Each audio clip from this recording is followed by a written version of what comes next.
Introducing PubCoin. PubCoin is the rewards program for pub sports contributors.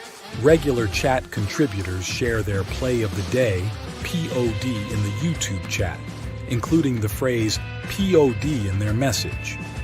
At the end of the week, the amount of units earned are converted into PubCoins. PubCoin can be used as reward points for prizes, shop discounts, and contests. Hey, what's going on, y'all? It's Mills here, Pub Sports Radio. Do you guys want to challenge the personalities here at Pub Sports Radio? Do you guys think you're better than them at entering in your MMA predictions and picks? Would you want to get paid for it? $100? Here's how you do it, man. You sign up right here at the link below. It's just this easy. PubSportsRadio.com. Enter your email. Pick your weekly picks. That's it. Oh, and you get bonus points if you can predict how they're going to win in what round. Every single week, a new winner's getting crowned. So every Saturday on Pub Sports Radio. So come on and check us out. You can win $100 just for signing up. Only thing you need to do is see if you can beat us here at Pub Sports Radio by entering your UFC predictions and picks weekly. Do it. I dare you. See you guys soon.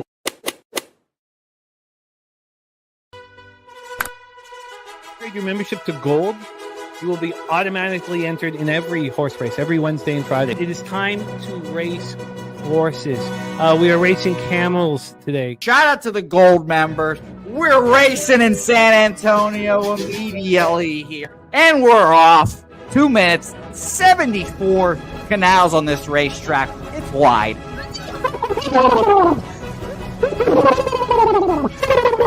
We're racing in San Antonio. Pat Wally moving forwardly. Jeff Slaughter in the mix as well. And as is Randall Sheffield, who's put that beautiful nose out front. But it's actually real grass here, Jimmy. Maybe Kentucky bluegrass. Oldie, no! There he goes. Oldie in the lead now. K. Wolf falls back. The horses love it. Sometimes they stop and eat it on the way to the finish line. That's why your horses start so far in the back. Here. Oh, look at Nusquash Allen bursting out here. J-Dub in the mix. Rude Boy up here as well. Jimmy, take it away. There's Oldie. Oldie is moving to the front. We are past the halfway mark in our 2 mile. And there's Ricky Levy. Oh my goodness, he's in the mix here. Jimmy, take it home. This is our first dog race ever. 19 seconds left in the horse race here. It's Fernando Mendoza trying to find the wire. 14 seconds left. Can Fernando Mendoza take this home? Here comes Kenny Kengan. Kenny Kengan wants a piece of the pie. Put his schnoz up front. Ricky Bobby, 9 seconds left. Can Donut Silks make a run? Can Res Mall make a run to be $50? You son of a bitch! Here comes Tori Coker. Kenny Can Smoke and Mirrors, Director 97 home. That is the way. Here comes Jason Meyer, the other auto custodian. Billy Friedrich. Jones one all coming down to the finish. Coin!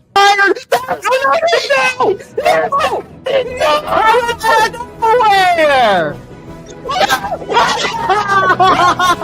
Oh no! Fanatical Jim!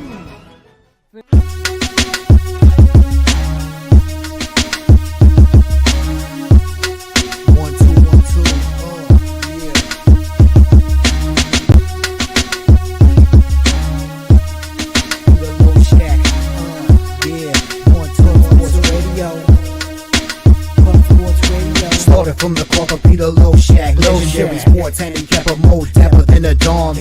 Father young phenom, known as Jimmy, who declared one day that the bag was here to stay. Information like a PSA when we all PSR, Pub Sports Radio, bizarre. There's a man named Slaughter and he flipped the script. No competition in this but they quit the trip. But we say we be pubbing, better with the bag and you love it. We want a top 10, we above it. Leche.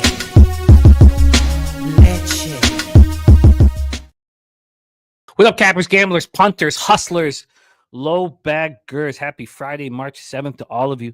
Thank you for watching Betting with the Bag right here on Pub Sports Radio. Been a rough week Yesterday was just beyond. I'm 7-1 in college basketball. Saying 7, I cashed 7 of my first 8 bets, and then I lose the next 4, 2 of them by a half of a point. Half of a point. Get crushed in NBA. This week's been the worst NBA week of my life. When Connor McDavid hit the goalpost on an open net with 4 minutes left in the third period, which would have cashed. Now, I ended up cashing the over 1.5 points with 6 seconds left in overtime. I guess I should be thankful for that. But when he hit the post with 4 minutes left in a wide open cage, sometimes sun just doesn't shine, and you just got to keep firing away and working. And that's what we're going to do here. We have to keep I'm going to get into NHL right now because Spooner is joining us in 27 minutes for college basketball. I've attacked the NHL card. The only thing I've done in the NBA card is taken unders in the Knicks-Clippers game. I mean, maybe I'm simplifying things too much, but it's just going to be a rock fight. I mean, we see this Knicks offense without Jalen Brunson. Losing the Knicks late, not moving live on the Lakers. But like I told you guys, I moved live on the 2 spots which were available. The Hurricanes never were available to get in live. But the Lightning and the Stars, when they were down a goal, unfortunately, they were both minus 115 live, but that does help a little bit with the bottom line. This is just a week of nightmares.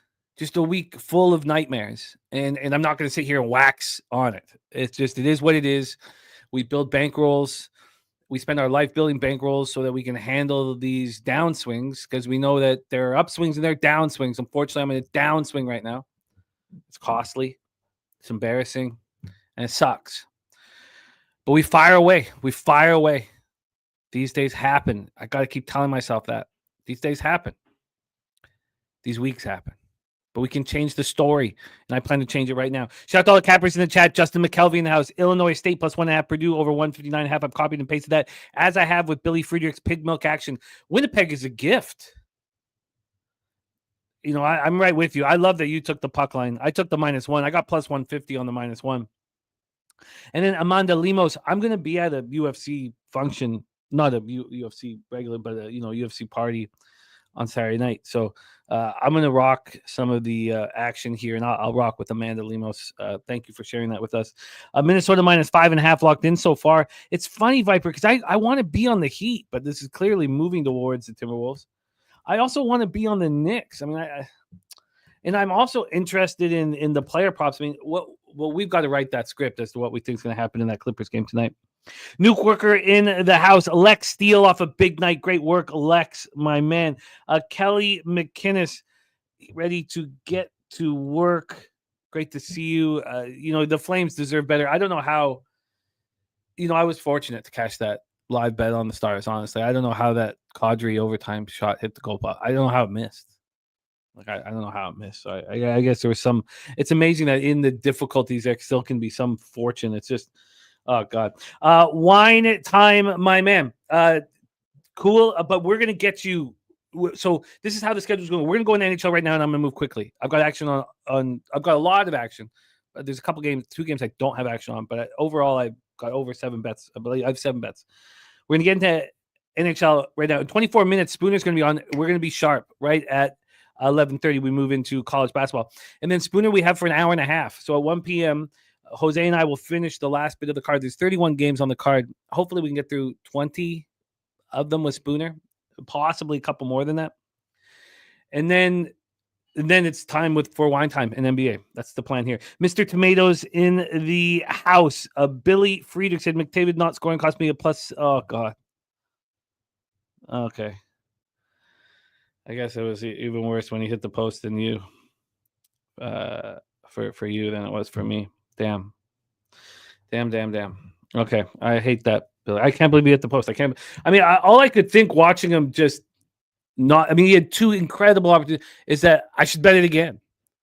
I mean, he's going to get hot here, and he's going to get hot for like a chunk. I mean, maybe does he finish the season very hot? I mean, Wallman's a nice pickup for him. Also, for Jose, it's NHL trade deadline day. So Jose's going to be letting us know what trades come in So we know what's up. I'm sorry that happened, Billy. I feel awful. Dan Kelly in the house says Brooklyn's still playing hard every night. I think Jordy can keep them playing hard. I agree. There's Spooner ready to go. Well, he's going to be ready to go here in a second. William Valentine in the house. There's Spooner's action. Kong's clips ready to get to work. Let's get this all copied and pasted. Kong, it is great to see you, man. And I've got I'm going to move on your big bet in MMA for UFC 313. Nufflush says he has some exciting news. Yes, I'm going to be on Alex Pereira with you. I will do that. Okay. Billy Friedrich said, oh, God, I didn't even want to. I mean, it's 3-on-3. He scored 16 goals. Or 17, 16, or 17 is great. All right, look. I'm not just going to sit here and fucking lament. Let's get to work. Like Deep just says, let's go. Nate Dogg 420 in the house. Let's get in the NHL right now. Thank you guys so much for joining us. God, it just feels like every day is more important than the last. I mean, you just got to keep telling yourself that this is the life that we dreamt of. This is the life we not only chose, but we dreamt of. Let's get this cash. Sir Mackey says, Alex going to sleep. You guys are making it more exciting here. I'm just so caught up in our action that I haven't put too much time into that UFC card, but now that we're going to the party. All right, let's go. We start at 7 p.m. Eastern. We already got the pig milk play of the day in. It is the Winnipeg Jets on the puck line. I'm on the Jets on the -1 line. This line started moving towards the Jets after I bet it, and then it stopped and came back. I was astonished. Let's go over the line history here. I've got to work very quickly. Like 2 or 3 minutes a game max here. I'm on 2 bets. Let me get my action up here. I'm on, and now I crushed the line move on the total, and I didn't bet it that. I just bet it this morning. Like I crushed a 20-cent move on the total, and I bet it, hour and a half ago, 2 hours ago. I'm on the Jets -1 at +150. I got -110 at +215, and then I'm on the under 5.5 at -120. It was 5 cents more expensive at 365. I decided just to cut the VIG down. That VIG that high, it makes me extremely uncomfortable.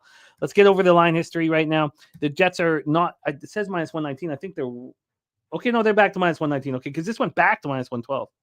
Okay, good. Okay, they're -119. There's been a 7-cent move towards the Winnipeg Jets. When we get to the total, that's the line move that we've smashed. The under 5.5's moved 20 cents. It's crazy. It did actually move the cent. It was a -119. It was a better line than when I bet it at. It was a -119 at 9:18 a.m. Then at 9:44 a.m., it was a -132. At 10:17 a.m., it's a -140. A 25-cent move to the under. Those giant moves, don't chase that right now. Those giant moves in totals have not helped me. I have a negative ROI when I beat a total by 30, 40, 50 cents. It's not conducive to cashing. Let's roll. Slatsy saying, seeing a lot of news that Canes will trade Rantanen to the Stars. They're in a stalemate right now. That's the big thing that everyone's talking about. They're in a stalemate right now. Christopher Ing in the house. We've been thinking about you, my man. We've been thinking about you. Says, when I'm at Churchill, if I can get on Wi-Fi, I will be in the chats this year. But if any issues, you know why, as I will be this year. It costs a lot, but honoring mother is priceless. Christopher Ing, we've been thinking about you.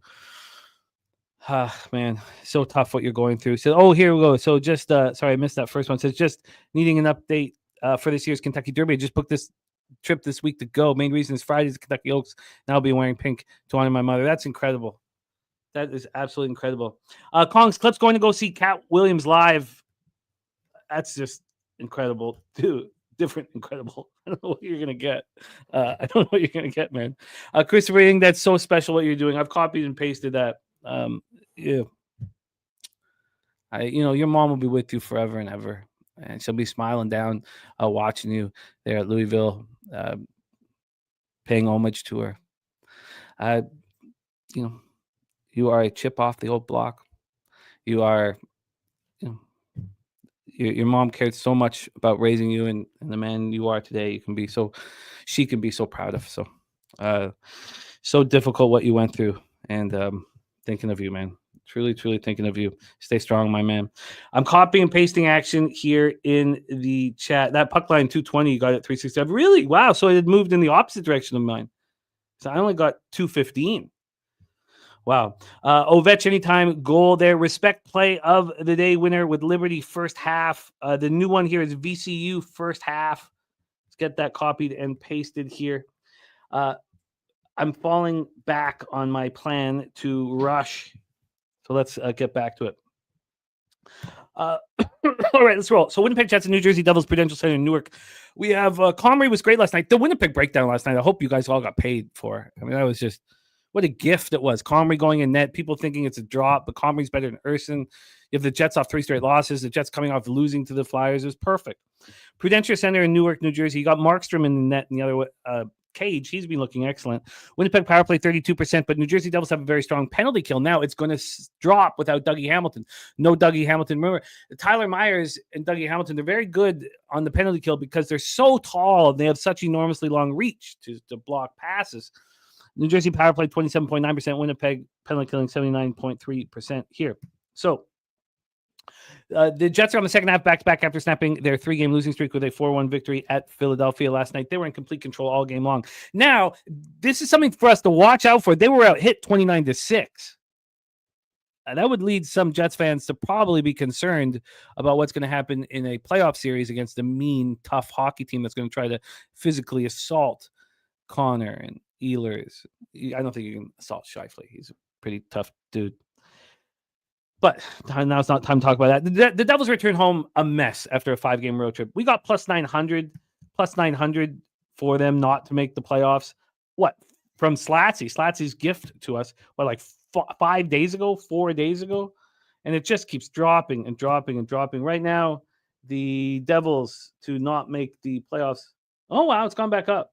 Okay, plus 600. And that's probably because of the Dumoulin trade, which we'll talk about in a bit. But listen to this. I see this. In their 2-0 loss at Vegas, they lose on Sunday. They lose Jack Hughes for the season with shoulder injury. So you see that 27.9% power play? That's now a 19% power play. Then on Tuesday, in a 4-3 loss at Dallas, they lose their number one defenseman, Dougie Hamilton, for the rest of the regular season with a lower body injury. So they acquire Brian Dumoulin from the Ducks on Thursday for a second-round pick and rights to the unsigned 19-year-old prospect Herman Traff. The Ducks are retaining half of Dumoulin's salary for the rest of the year. They just kind of want to get rid of him. Now, he's, won a Stanley Cup 2 with the Penguins, 2016, 2017. 33 years old. He's still got hockey in him. And he was playing just under 20 minutes a game. So now with Hughes and Siegenthaler out, let's say that Dougie Hamilton comes back at some point in the year, which is up for it's questionable. Then they have $10 million worth of players that they could add here over, $10 million, even after the Dumoulin signing. My expectation is they do nothing. They give in.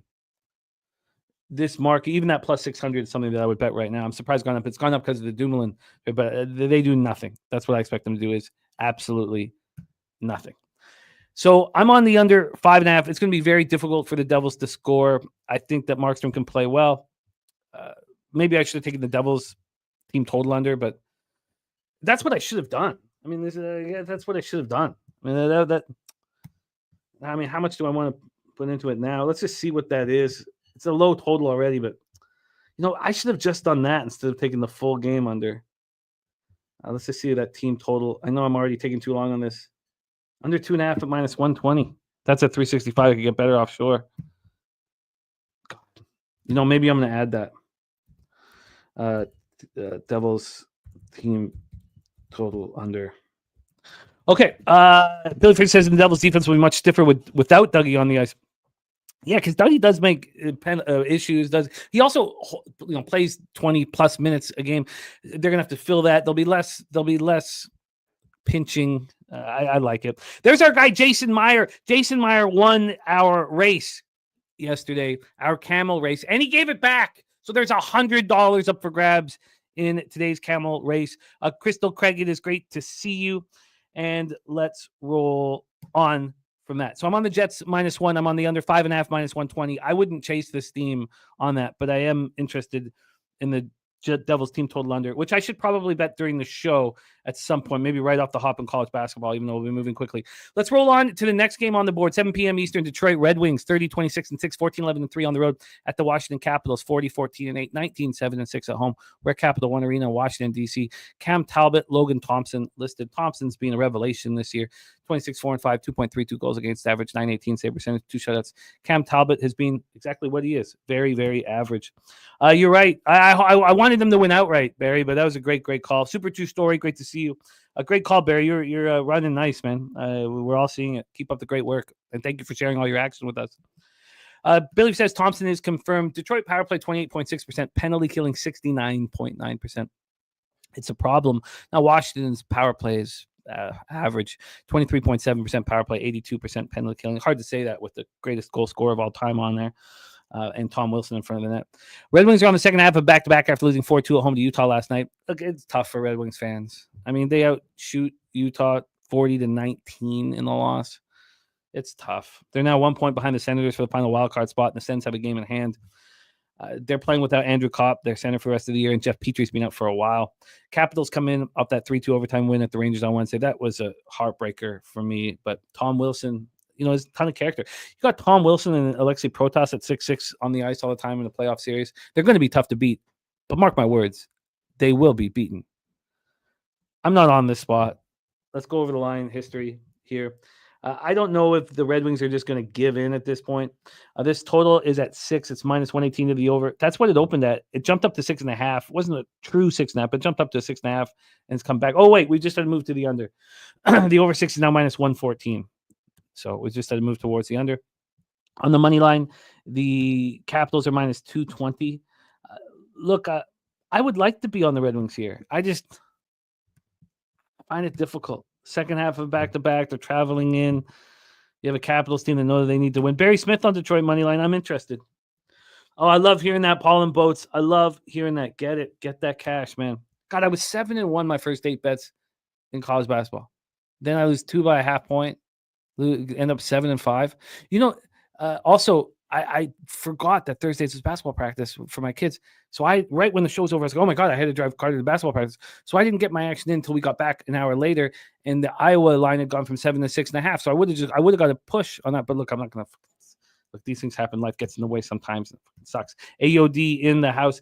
Slidey says Wings are not making the playoffs. Oh, I agree completely. I don't think there's any reward for that, though. Do you think we'd get it? I mean, we could have done it before they'd lost 4 straight. And I know we got to rush here. I got 11 minutes to get through these other games, but let's just see what that is right here to make the playoffs. Detroit Red Wings.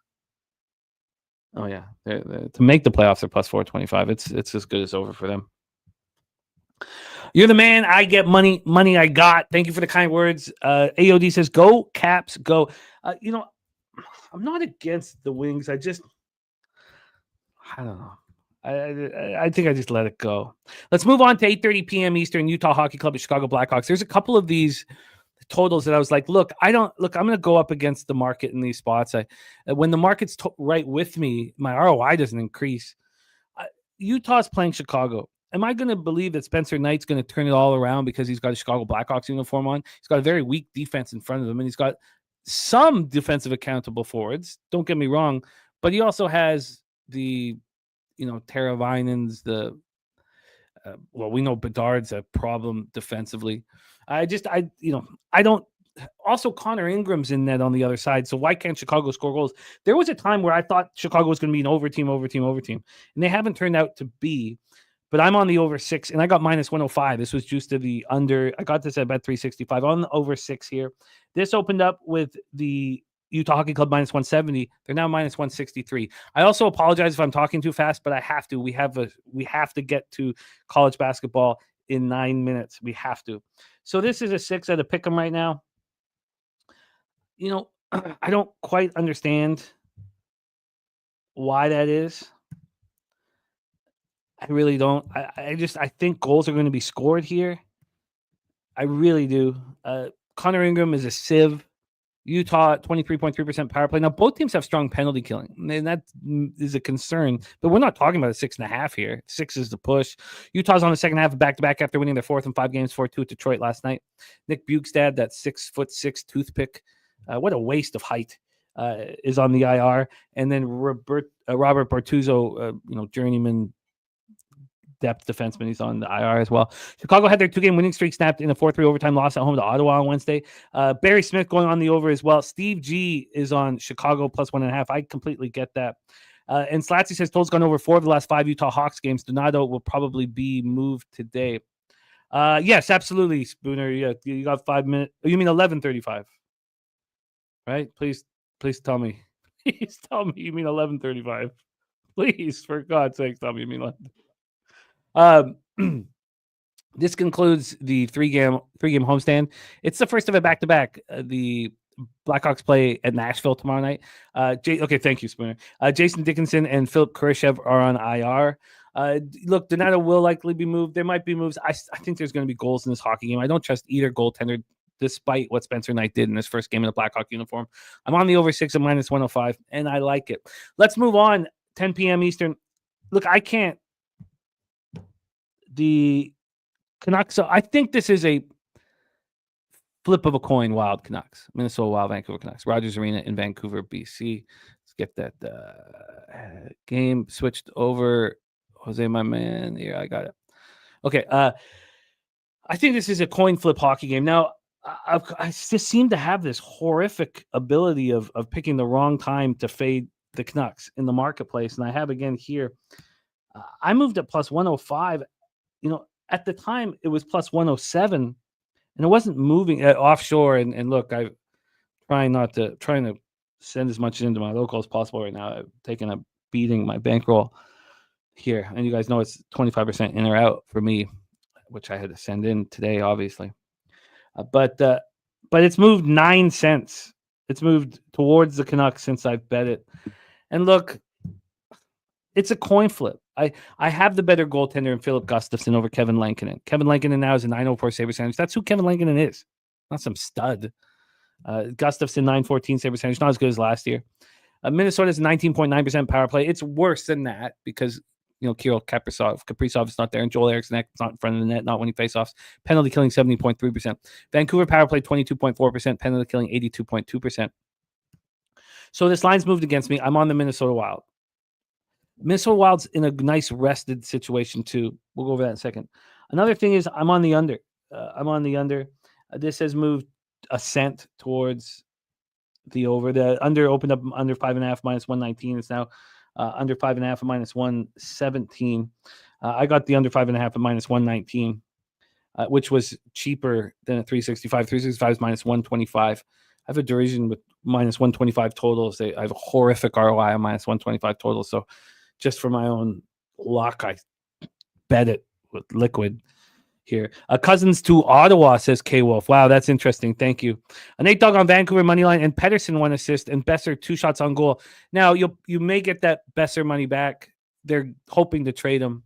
The contract they gave Besser is one of the worst contracts. I mean, now that we have the Pettersson contract, it's even worse. But Besser's not worth that money. Beauvillier to the Caps. Interesting. So Islanders clearly selling. Beauvillier will help the Caps. They have the toughness and the grit. They need probably another score. It's a good pickup. I love the Riley Smith pickup for Vegas. I mean, that's a very shrewd move by them. Give them nothing. Get someone who's already been good here. So here we go. Minnesota comes off their second straight victory, 4-3 at Seattle on Tuesday, which I love. I love it. They've had 2 days off. Very, very short travel. They needed it. They needed to kind of regroup because they're dealing with Kaprizov, Eriksson, and Jonas Brodin all on the IR. Jonas Brodin, a great defenseman. Now, not a top pair defenseman, but a great defenseman. The Canucks snapped their 2-game losing streak with a 3-2 win at home over the Ducks on Wednesday. Quinn Hughes is questionable tonight. When this line moved towards the Canucks, I figured, I guess Hughes is in. He tweaked something in that game Saturday against the Kraken. We didn't play against the Ducks. He played 21 minutes and 56 seconds on Saturday, and he doesn't look, he's still incredible, but he wasn't against the Kraken. He was a -3. He only played 21 minutes. I'm not sure if he will be in. I'm not sure if he will be in the lineup. But yeah, Nate Dogg, I think for your dollar, if you're looking at what am I getting on this for my dollar, Pettersson is the worst player in the National Hockey League. That's what I think. For the amount of money we're paying him, he's the single worst player in the entire hockey league. And he's in his head. And I don't know if he ever gets out of it. Yeah, Irish King trade deadline today. So I'm on Minnesota Wild. I got a bad line. I'm also on the under 5.5. Bedard under 2.5 shots on goals, cash 6 games in a row. That's wild. That is toddler shoulders. I get money. Yes, old toddler shoulders. Oh, baby neck. Never called him baby neck before, but it does work here. Oh, baby neck. All right, let's roll on. He says he doesn't have an injury. He's just sad. He's a sad hockey player. God, don't you need to judge somebody's character before you give them $11+ $1 million a year? He's sad. It's raining outside, and I feel sad. Let's move on. 10 p.m. Eastern. Pittsburgh Penguins 24-30 and 10-17 and 5 on the road at the Vegas Golden Knights 37-18 and 6, 23-6 and 3 at home. We're at T-Mobile Arena in Las Vegas, Nevada. We have Yari going up against Aiden Hill. Look, Aiden Hill watching in the Four Nations and getting a break and watching Binnington stand on his head at times has clearly helped him. He'd been hearing nonstop how they should have kept Thompson and got rid of him. And I think he had a tough start to the year, but Vegas has looked good on this homestand. Pittsburgh 23.9% power play, 78.3% penalty killing. Vegas 28.6% power play, 76.8% penalty killing. Of course, Vegas still without Shea Theodore, Wild Bill Carlson, but they're getting the job done, and they picked up Riley Smith. That's going to be a big boost to the room. Getting an old friend back in the room is a huge boost. I really think it will work. I think it's a great pickup for them. You give up nothing. You get something in return, somebody with character and someone who's not been succeeding since they left Vegas and get to come back, and it's smart. Vegas comes in off their third straight victory in 6 and 7 games, 5-2 at home over the Leafs on Wednesday. Look, I don't think they're that good. Yeah, they'll be making moves at deadline. I agree, Billy. They're going to go because they got the Shea Theodore money. Penguins coming off their third straight loss, 4-1 at the Avalanche on Tuesday. I kind of fear Pittsburgh a little bit here early.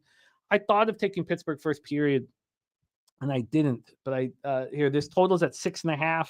It is it opened up -116 to the under. It's now -115 to the under.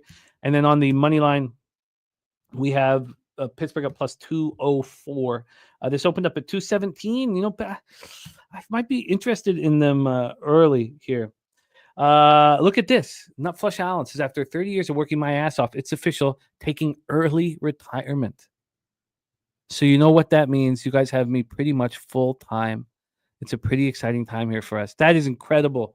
That is so cool, Nut Flush. We need you on camera, man. What wonderful news. We have the extra 5 minutes here. We have 6 more minutes for NHL. So let's take a second. It's not booze, but let's toast our man, Nut Flush Allen. Richly deserved. And what exciting times you have ahead of you. I remember Nuke's first year after retirement. He was all over the place. That's so exciting. Richly deserved. And congratulations to our friend, Nut Flush Allen. God, early retirement sounds nice, man. Sounds real nice, man. Another thing we could do here. I'm being flushed with ideas of what we can do with you, Mikey, but we'll talk. Nate Dog 420 says, I seen Toronto looking for Rantanen. That would be very dangerous. That would be, I don't know how they could afford him, but the Leafs need a defenseman. But it's good. It's an exciting day. Congratulations to our guy, Mikey. Look, I kind of like Pittsburgh early here. Everything's gone Vegas's way. Pittsburgh's struggling. Now we got to wait till the deadline's over. Got to wait to see what deadline's over. Barry Smith trusting the Devils money line. That makes me nervous. Teams step up without their best player. We saw the Devils step up the first game without Hughes. Now next game they lose another best player. So Black Door King in the house. What up, Black Door King? Let's move on here. We got one more game, then we'll review action.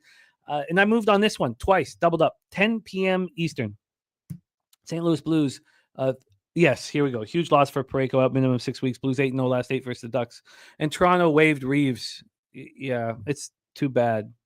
No one will pick him up, and maybe he'll. I don't know. I don't know what you're supposed to. It was a horrible signing. Dubas. He's so dumb. He's such a fanboy. It was Dubas' signing, right? Billy Fraser says Blues need to deal Kyrie today and get something for him. Well, he's still got a lot of value with him, but let's roll here. Jordan Binnington, Lucas Dostal is what I've got listed. Binnington 19, 20, and 4, 2.78 goals against average, 8.99 save percentage, 3 shutouts. Dostal, there's not much cap space there, Nate Dogg. You can't just waive a guy and cut him off your cap space. You can only get him off your cap space if he gets picked up. It's nothing. It's not going to open up any cap space. He's just going to go down to the minors. You have to keep paying him. Now, if he gets picked up, which I doubt, he's so slow. St. Louis power play 19.7%, penalty killing 70.7%. Anaheim power play 12.3%, horrific, penalty killing 73.1%. Both teams have poor power plays, and both teams have poor penalty killing. And if you thought St. Louis Blues penalty killing was bad before, wait till you see it without Colton Parayko. The Blues come in off their 5th win in 6 games, 3-2 in a shootout at the Kings on Wednesday. This is the first of a back-to-back in Game 3 of a 6-game trip. They face the Kings at Crypto again tomorrow night, and the Kings will get their revenge unless the Blues lose 6-1 here. The Blues are 6-1-1 in their past 8 games. They're 2 points behind the Flames for the second wild card in the playoffs for the Western Conference. With the Ducks knowing that Parayko's out, you know what they know. Oh, well, we can easily pass the Blues here. The Ducks are in a playoff race, which we'll talk about here in a second. Yes, Sharon, I'm right with them. I am right with them. So let's go. Colton Parayko will be out at least 6 weeks. So Colton Parayko played for Canada in the Four Nations. He's a beast. And he's been so good, so much better offensively this year than we've ever seen him. 15 goals this season. That's tied. That's a career high. He's tied his career high in points with 35. He plays 23 minutes and 51 seconds a game. He is the leader on their team in blocked shots with 140. And they think Nick Leddy will replace him on that top line. Nick Leddy. So then you're going to have Nick Leddy and Cam Fowler. So don't forget, it was the Ducks who didn't want Cam Fowler on their team anymore. Cam Fowler, they traded him to the Blues 30 games before his 1,000th game. He was going to have played 1,000 games in one organization. Nick Leddy they have him listed as 6 feet tall, 205 pounds.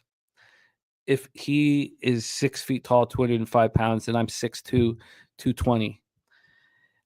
Nate Dogg is on Blues money line. Kyrou goal and Thomas an assist. The Ducks coming off a 3-2 shootout loss to Vancouver on Wednesday. This is not the most ideal situation for them. It's their 3rd game in 4 nights. They're in the thick of the wild card race. They're so excited to be here. Before losing to the Blackhawks, don't forget this, and this is something that I don't see people talking about. Before losing to the Blackhawks, and that's in people's head, losing the Blackhawks at home, the Ducks had won 5 straight at home. It's exciting to be in that arena right now. Are you watching games with that orange uniform? The crowds, they have a crowd now, and they're cheering on their hockey team. I'm on 2 bets here. I'm on the Anaheim Ducks, and I'm on the over 5.5. So I got the Ducks at plus 136. I got the over 5.5 at minus 113. Let's get into the line history here for this one. We have the Ducks now at, plus 134. So it's gone 2 cents in my direction. I was hoping for a little more than that. And then this total is at 5.5. Is it not moved? It's not moved. Minus 113 to the over. You take Parayko off the ice, this huge behemoth defensive defenseman. Now I know he's got 50 goals this year. They're going to struggle. Wine Time saying I'm taking the Ducks. I might take the over instead. I might back the over but the Blues are going to be a different hockey team without Parayko playing 24 minutes. They're going to be small on defense. They're certainly not going to be buyers here at the deadline. What's Monty going to be able to do? You can't get blood out of a rock. I'm not sure if that's the analogy.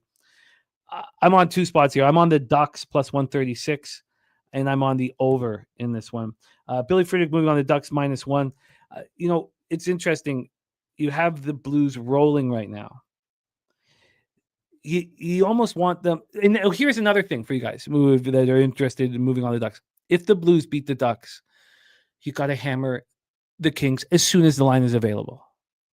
If the Blues lose to the Ducks in a close game, you got to still hammer the Kings line as soon as it's available. The only time you don't want to hammer the Kings line is if the Blues lose like 5-0, 6-0 of this. Dumpflot's going to be looking at the Ducks team total over. I'm looking forward to hear it. So, all right, let's review all action. We've got to get into college basketball with our guy Morgan Spooner. Pig milk play today from Billy Friedrich's Winnipeg minus 1.5. Minus 1.5. And I've got 7 bets here. I'm on the Jets minus 1 at plus 150. I'm on Winnipeg, New Jersey Devils under 5.5 at minus 120. I'm on Utah, Chicago over 6 at minus 105. I'm on the Wild money line, which is going heavily against me. That's the only one going against me. Minnesota, Vancouver under 5.5 at minus 119. I guess that's gone a cent or two against me. The Ducks plus 136 And St. Louis, Anaheim over 5.5 and -113. And I've been kind of straying away from totals with the idea that I will only bet a total if I feel forced to and move to, and I feel forced on these totals. And hopefully it is a success here. All right. And Nutflush says, if you like that over with this total and you like the Ducks, it's got to be mostly Ducks. I hear that, but the Ducks have a lot of scoring forwards. And they have a young defense, and they can be scored upon as well. All right. Let's roll on here. Thank you guys for rocking with us. It's time to get into college basketball. I mean, I can't even comprehend yesterday. Southern Illinois team total over 76.5. So we're 2-0 to start today. Colgate -8 cash. Florida Atlantic +5.5. I actually had, and I don't mean to do this, but I had it first half. But I was like, let's not bet any first half sides. It's not been working. Let's just take everything full game. Of course, they covered the first half, lose the full game. North Alabama -6 cashed easily. Lafayette, shout out to Spooner who gave us Lafayette. Was a comfortable casher. They would have cashed first half too, but we got there. It was a sweat at the end. Lafayette American first half under 16.5 cashed. East Carolina -5 cashed. I'm sitting there 7-1. And then I lose Iowa +6.5 by a hook. I lose Northern Kentucky +4.5 by a hook. Abilene Christian was a mistake. And I talked to Spooner about a different game that had the same elements of it. That being the Missouri? No, that was the. God, I can't remember which one it is now. But he talked me off of a spot in a very similar thing to Abilene Christian. I would have got off Abilene Christian if I could have. And then Wright State +6.5 was a travesty. That was ugly. 7-5, trash. Should have been a winning day. You got to take advantage of these successful days. So Torrance says time to eat. Let's bring on our guy. He's been a revelation here on our show. Love having him here. Love capping with him. Please welcome Morgan Spooner to the telecast. Spoon Dog, what's happening, man? How are you? Pretty good. Good morning, Jimmy. Good morning, pub crew. It's going to be a winning day today. We had some good takes yesterday. I think we could follow it up. Yes. Yeah, those half points are the toughest to swallow in the basketball realm. Just one free throw, so close to the end that it's just the worst.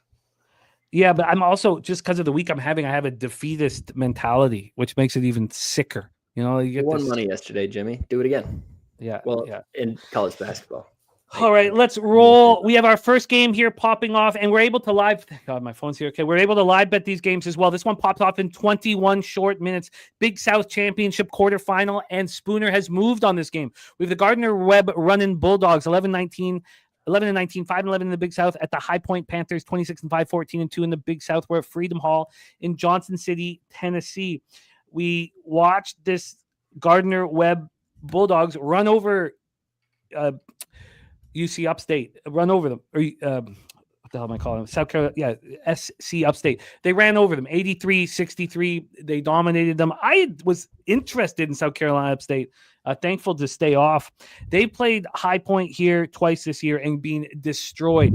They lost by 41 at High Point on January 11th. Then they came back and lost by 13. Oh, sorry, I'm looking at the Longwood spot. Sorry. Where's the High Point tripping? They lost by 23 at home to High Point. So they've lost combined here by 64 points to High Point. Let's get into the line history here for this one. Actually, you know what? Why don't you give us your breakdown right now, Spooner? Because I don't have everything set up and we got to move quickly. Nuke Worker is on High Point here. Take it away for us. And Briley Friedrich says High Point going to smoke G-Web. This is a fascinating situation. Probably what you are hoping cappers are thinking here, because you have an angle, Spooner. Take it away, my man. Yeah, Jimmy. I'm on Gardner-Webb first half here. I got 8.5. I'm not quite sure where the line sits right now, but I think you probably get that same number, -110. If you look back to last year, this same High Point team was doing a little bit better, and Coach Alan Huss was coaching it as well.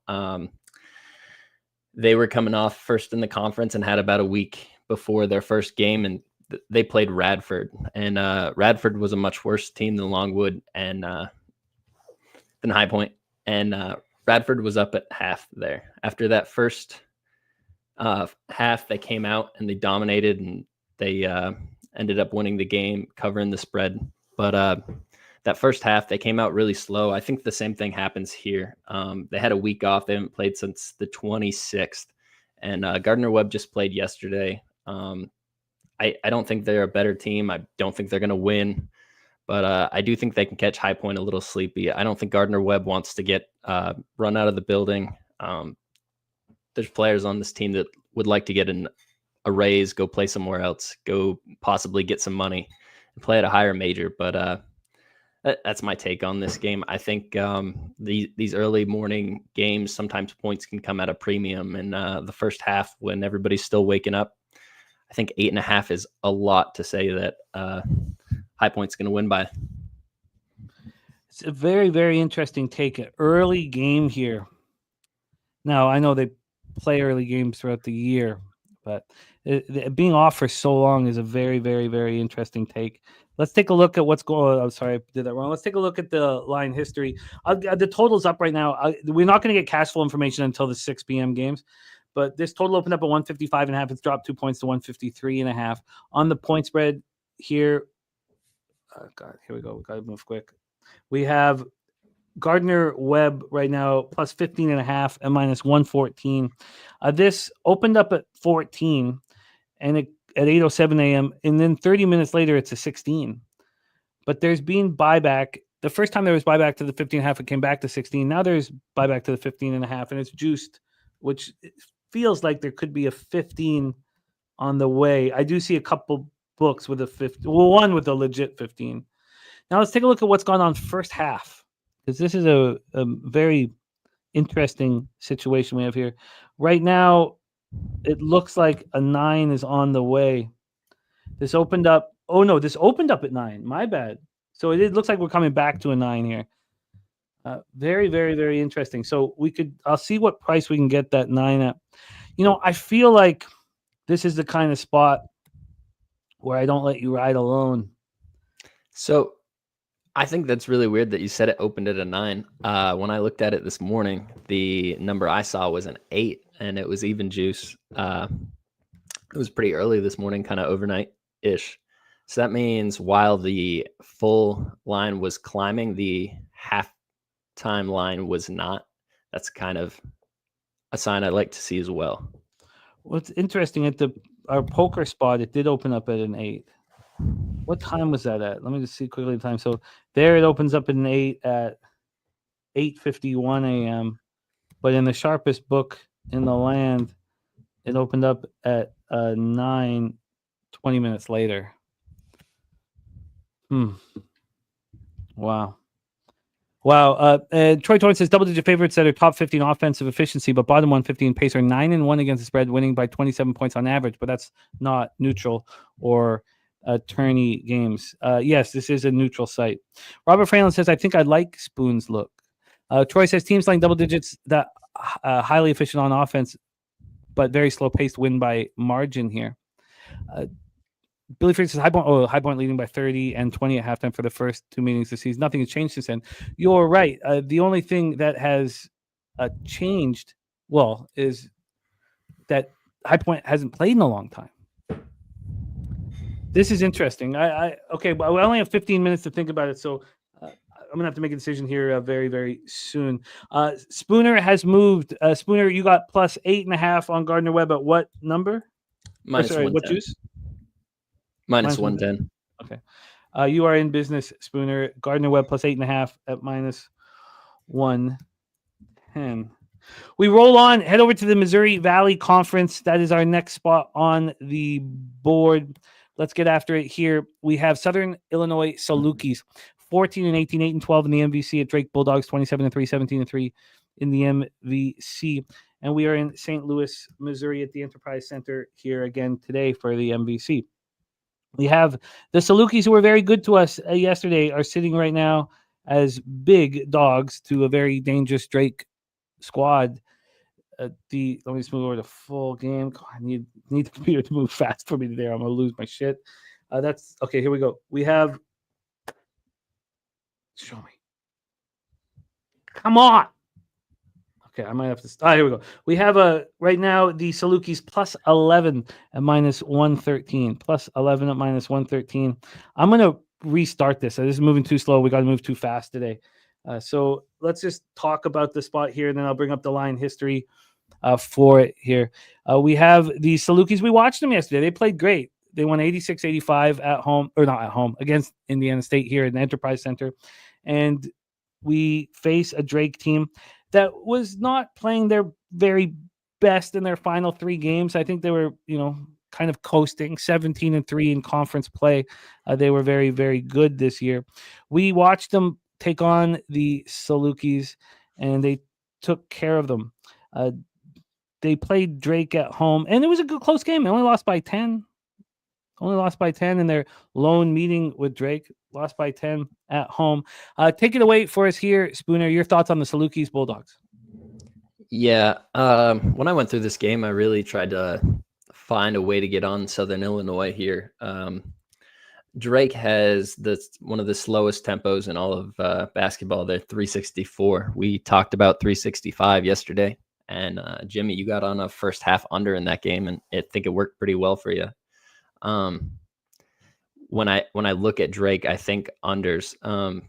This SIU offense has the ability to score that doesn't necessarily show up on paper, and I think that helps SIU backers here.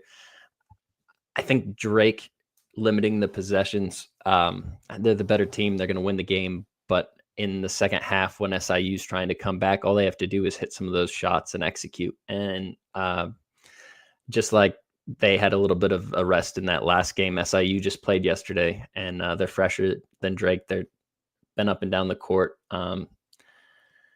I could see them keeping this game within the 10 points. I didn't move on it. Drake's a really good team. I could see them just executing well enough, even though they don't have the possessions, and still make this a 13, 14-point win. SIU is one of those teams that when they show up, they look really well, but you kind of feel stupid if they don't show up and you're on the back of them. I didn't need to be on them here, but if I was going to be on anyone, that's where I'd be. Drake's also one of the youngest teams in the country. There's in March, you really want people that have been here before, and Drake doesn't have anybody that's done that. So if you don't have anybody that's laid 11 points in this situation, I don't necessarily know that you should trust them to do it here. This got up to 12.5.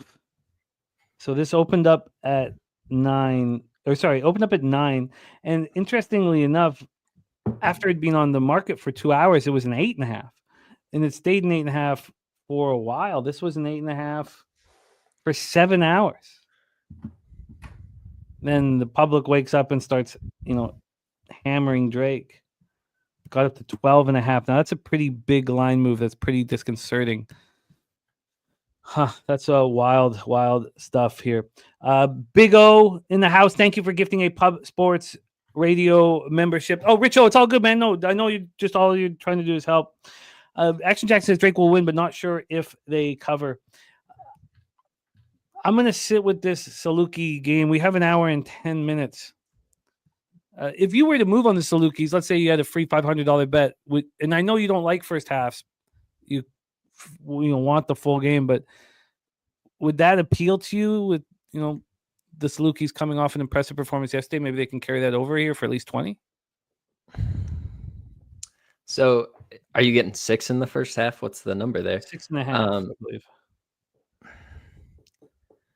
I think I'd still prefer the full game because right there at the end of a half, Drake's dribbling the ball out. It's a 4-point game. And then all of a sudden they toss up a 3 with time expiring. Where in the second half, Southern Illinois values that time and all the points a lot more.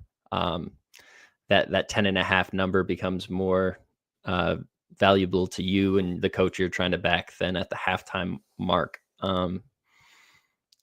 I'd like the full game more than half, but that's it. I like it. Let's roll on. To our next spot on the board. I will be spending a little bit more time on that one. Let's roll on. Our next spot on the board for Spooner is at 2 p.m. Eastern, the CAA Championship. We have the Stony Brook Seawolves, 8-23, 4-14 in the CAA at the Delaware Blue Hens, 12-19, 5-13 in the CAA Care First Arena in Washington, D.C.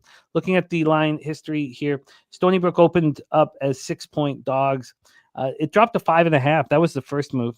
That move to 5.5 took 9 hours. Moved to 5.5, and then all of a sudden this morning it's a 7. We've had a half point of buyback, but there's still been a half point move towards the Blue Hens overall. On the total for this one, get this up here quickly. Total wise, we have a 147.5. It's juiced heavily to the over here. This opened up at 149.5, so we have dropped 2 points. When we get to the X's and O's, Stony Brook closed with 2 victories, home victories over Hofstra and Elon. So they have a good feeling here, at least coming in to this conference tournament. And now they take on Delaware Blue Hens. They faced Delaware just once this year. They faced Delaware on Thursday, January 16th. They went to Delaware. They lost by 10 points, 84-74. That was in the throes of an 8-game losing streak. So they finished up the year with a little bit of confidence. I wonder if that can carry over here. Now, we did see Delaware improve also slightly. I mean, I guess it's hard to say. We've made money off them. They played some of these teams tough. They played Campbell tough, 96-91 loss at home. Then they played Drexel tough, 78-74 loss at home. They closed with getting destroyed by 30 points at UNC Wilmington. Should Stony Brook be this big of a dog against the Blue Hens? Take it away for me, my man. Here we go. Game 3, Stony Brook Seawolves, Delaware Blue Hens. Yeah, this is one of those ones I just read as the book was telling you what's going to happen. Delaware's lost 6 straight, and they're laying 7 points, 6.5 points. Stony Brook's off 2 wins. To me, that it's pretty telling. 6.5 is just begging for Stony Brook. Who's going to look at this game? Cappers, what they like to do is look at like necessarily some sort of sample of games, and last 5, I would say, is a pretty common thing. You can pull it up right there on ESPN. They're going to see those 2 wins. They're going to say, this team's rolling going into the tournament. It's March. I want to back a hot team. 6.5 points seems really easy to do. Seems a lot harder to find a way to back a team that's lost 6 straight. And then you look back to that win. Was it a fluky win? Did they shoot really well? No. I just think Delaware's the better team. I think the line's telling. It's not one I really need to get there with, but Delaware beat Iona. They beat Yale. I remember that Yale game. Yale's a good Ivy League team. Sometimes the out-of-conference games really show who you are as a team, and you get beat up in conference, and coaches really know all of your tendencies. But by the time the end of the season comes back, you're back where you were at the beginning. And I think that for Delaware is a much better team than Stony Brook. And if I were going to be on one side, that's where I'd be, but I didn't move on the game. I think that you are very right here with the line being set up. I wish we could look at the cash flow. We're unable to do that, but that makes a lot of sense here. Let's roll on. Yeah.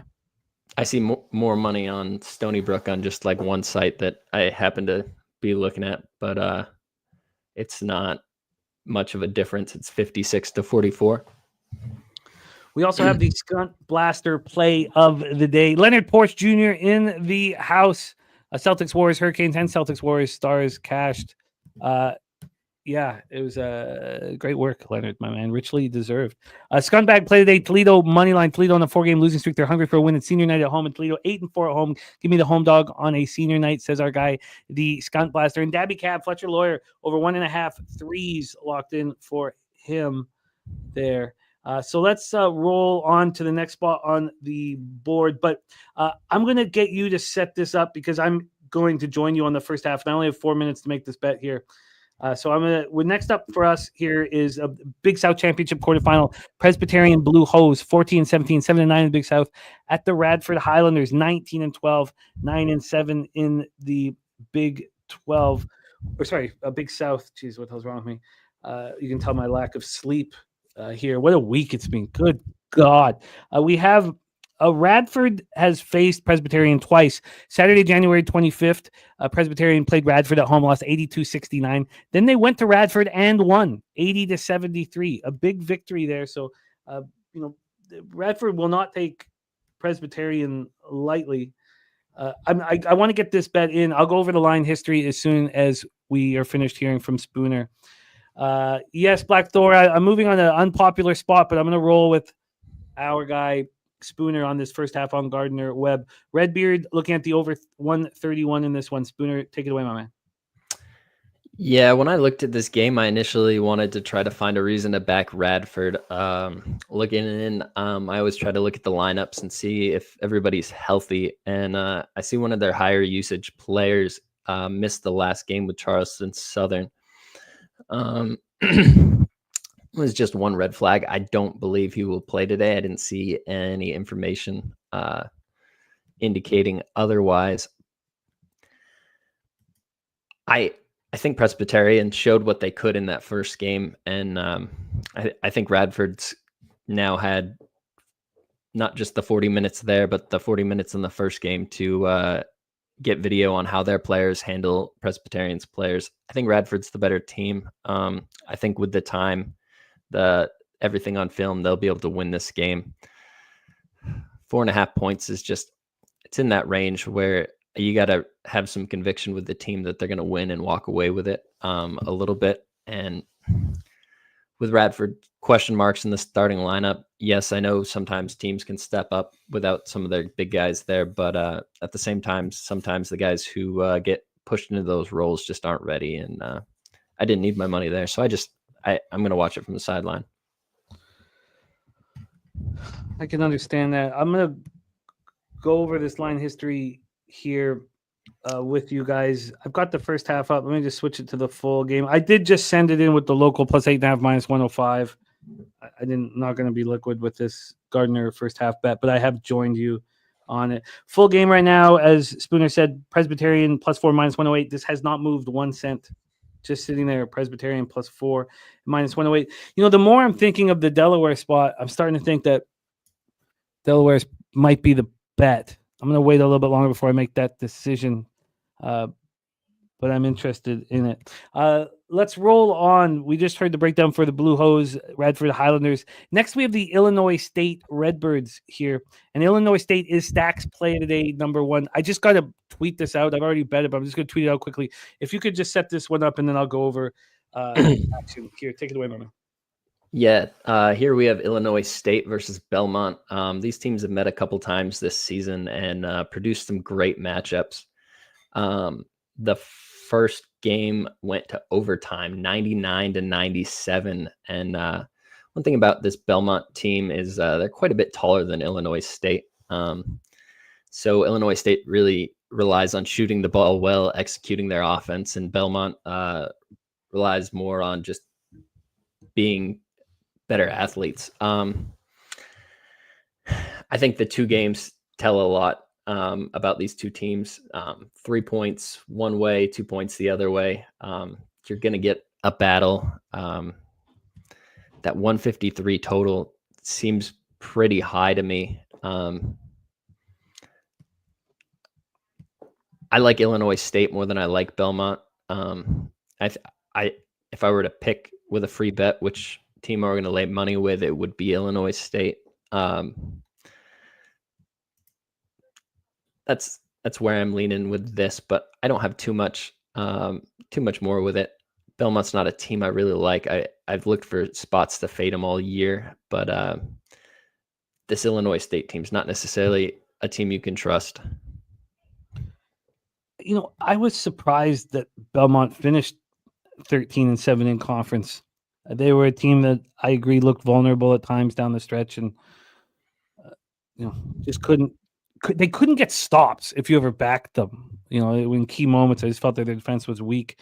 We watched the Redbirds, clinically take out Missouri State yesterday, so they have some comfort here on the floor.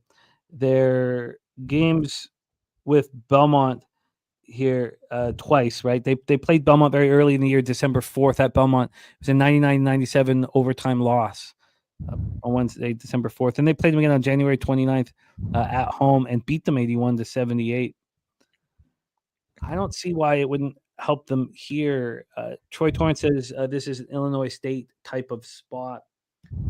let's take a look at this line history because I do find it appealing. Again, we're not going to get cash flow information until 6, unfortunately. So, which is coming up here. We only have a few more games before, and it starts with Ball State, Miami of Ohio. That's where we start getting the cash flow information. Here we have Illinois State -1. That's exactly where they opened -1 and -108. This morning, it did move to a +1, +1.5 actually, and then it came back to a -1. So we're now sitting here with no line movement. I don't know. Again, I kind of agree with you. I don't know if this is enough. This feels like a coin flippy situation. I understand Pete's ideology around weighted coin flips, but I don't know if I find it appealing enough to move on myself. When we're talking about the totals, we have a 153.5. This has come down from 157, Spooner. Not only that, listen to this, Morgan. It went up to 159. This was 159 at 2 a.m. Imagine those guys who bet that and wake up and see a 153.5. It just feels like someone's ripped your beating heart out of your chest. Zoe Faye says, love it. I've had Belmont and Illinois State circled this morning. Dig to see some consensus in the chat. Stacks play today is Illinois State +1.5. That was another nice job by Stacks going out and getting the beating the line movement. Shout out to our guy, Justin McKelvey. Stacks, stacks, stacks, stacks, stacks, stacks, stacks, stacks,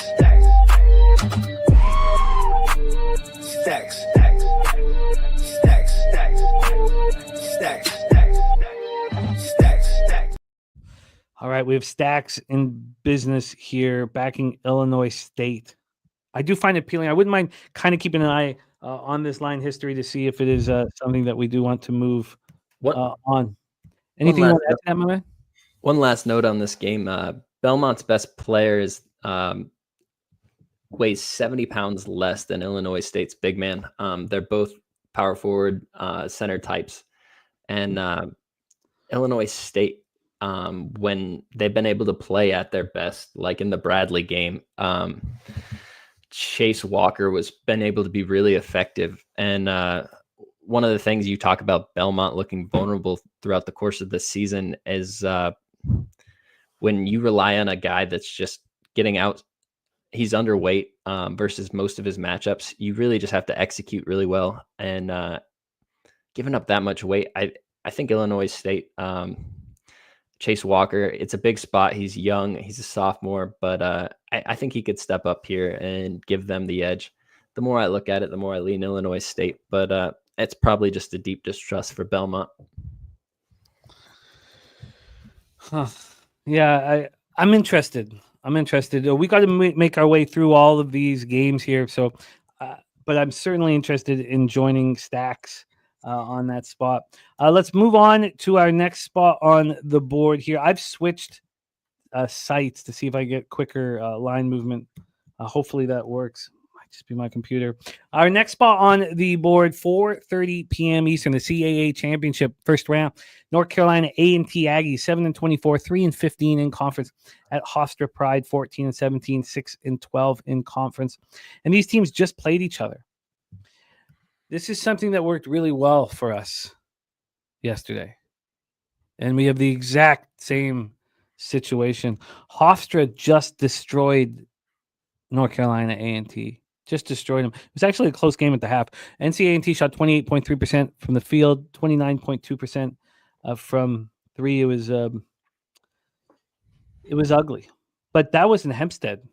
Here we are at Care First in Washington, D.C. at a neutral court.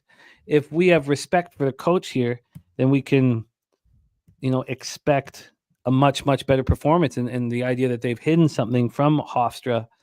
So that's a wildly interesting point just because it worked so well with us with the Salukis yesterday, the exact same angle. When we get to their first meeting, I'll pull that up here in a second as well. Let's get into the line history. Line history wise, I have the total up here. This total right now very low. It's a 124 at -116. This opened up in the afternoon at 127. It opened up at night at 125.5, and now we're at 124. So this thing has just dropped and dropped and dropped. And then when we get into the point spread, We have. Come on here. Sorry, I'll get this faster here. It's going to drive me fucking bananas all day. This is the case. We have NCAAB plus 8.5. This is obviously we have a bias because we just cashed with this situation. Also, when this came out at 8:38 p.m., this moved from 7.5 to 6.5, and it looked like it was going to 6. The initial action was on the Aggies. This is at 8.5 right now, so it's moved a point towards the Pride. Take it away for us here, Spooner, Hofstra, North Carolina A&T. Yeah, I could only be on Hofstra here. A&T does not have the roster they had to start the season. Their leading scorer and second leading scorer both got suspended, I believe, off the team, off the court issues. I don't remember. I believe it had to do with gambling. Yeah.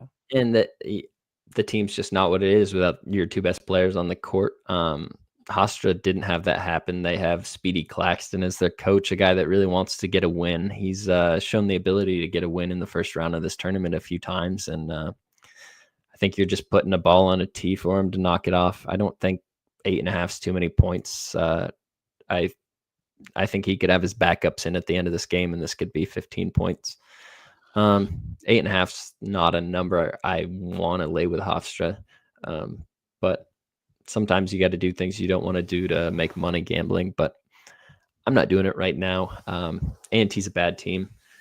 That being said, there's probably kids there that have the ability to step up. They've shown you it a couple times. I don't want anything to do with this game.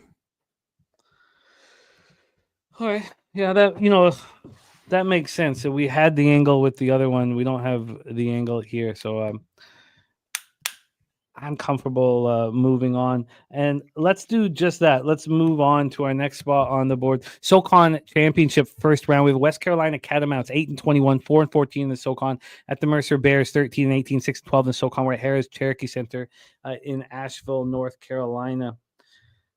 It's a good start for us in that basketball game, but a long, long way to go. Definitely staying in our shoes here. Let's talk SoCon. Let's talk SoCon here. We have the spread sitting at 6. This opened up with Western Carolina at +7. The first move was against them, went towards Mercer. And then this came all the way back. This was a 5.5 when we started the show. It's now moved at 6, but we have the 1-point move towards the Catamounts. Let's see what we're dealing with on the total here with this one. God, I'm just going to lose my mind waiting for this all day, and I don't want to keep repeating myself. For a total, we have a 153 at -111, which is pretty much where this one opened. Why don't you set this one up for us, a Spooner? Oh, but actually, we do have interesting movement on this total. Actually, this opened up at 153, and it dropped down to 151. For those of you guys looking at the total, dropped down to 151 right before the show started, and then it came back up 2 points. We have had U-shaped movement. Take it away for us here, Spooner. SoCon Championship, Western Carolina, Mercer. Yeah, here you got two teams that nobody really wants to back. Mercer is a much stronger team than Western Carolina. Western Carolina, the only thing they do well is shoot the 3 ball. They don't necessarily shoot it well, but they shoot it a lot. And if they're going to win a game, that's how they're going to do it. If you're looking for a way to back them, it'd probably be a first half, and you just hope that enough of those threes go in. They're missing one of their starters for 3/4 of this season. I really like Western Carolina's coach, Tim Kraft.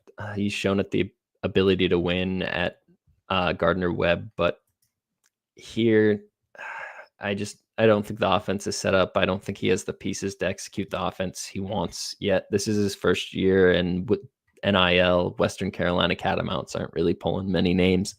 This is a spot I really could only have Mercer in like a parlay option kind of piece.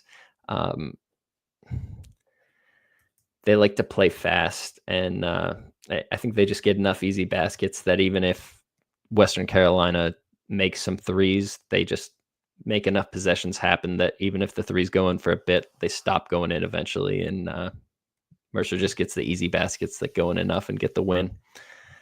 And that's all I got for it. these teams just played each other again. So I think this is a great asset for us. And I'm very comfortable not moving on the North Carolina A&T game. But I mean, we were fortunate. Look, when we won 86-85. It's not like we were like it was a blowout winner and we were completely right. But I do think that it's really helpful when we have recent action between the two squads. Western Carolina first played Mercer at home, beat them 85-82. That was Sunday, January 12th. And then they lost 81-69 in the last one just 6 days ago. If we go back to that first meeting between the two squads, Mercer shot 38 from the field and 26.9 from three and lost by 3 points. Now, they were 4.5-point road favorites, but 38 from the field and 26 from three. You could imagine that they're likely to shoot better than that. And if they do, that's let's say 3 or 4 possessions better or more baskets, because we saw them win by margin against Western Carolina. Do you see what they shot from three in that second game? 48.1% from three. And, win by margin. We're up 8 at halftime and won by 12. And that one, they were 8.5-point favorites. So I think what I'm seeing here is just a sharp line. I think it's just a sharp line. Lex Steele looking at Mercer money line. Kuzmenko to the Kings, says Billy. This is his last few weeks in the NHL before he goes back to the KHL, and it's been a rough ride for him. Yeah, I don't feel like there's an edge. I mean, if this was a line that reacted a little bit differently, but the initial move to Mercer, I think, makes sense. The buyback back to Western Carolina, I don't know if we're sitting here with an edge, a perceivable edge. I'm comfortable. Yeah. Throughout the course of the season, West Carolina has the best 3-point defense in the conference, and Mercer just shot 48% from three in that last game. Probably not going to happen again.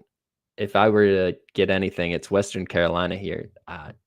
They shoot a lot of threes, but if they go in, it could be a no sweat bet. You're watching them up by 15 in the second half. I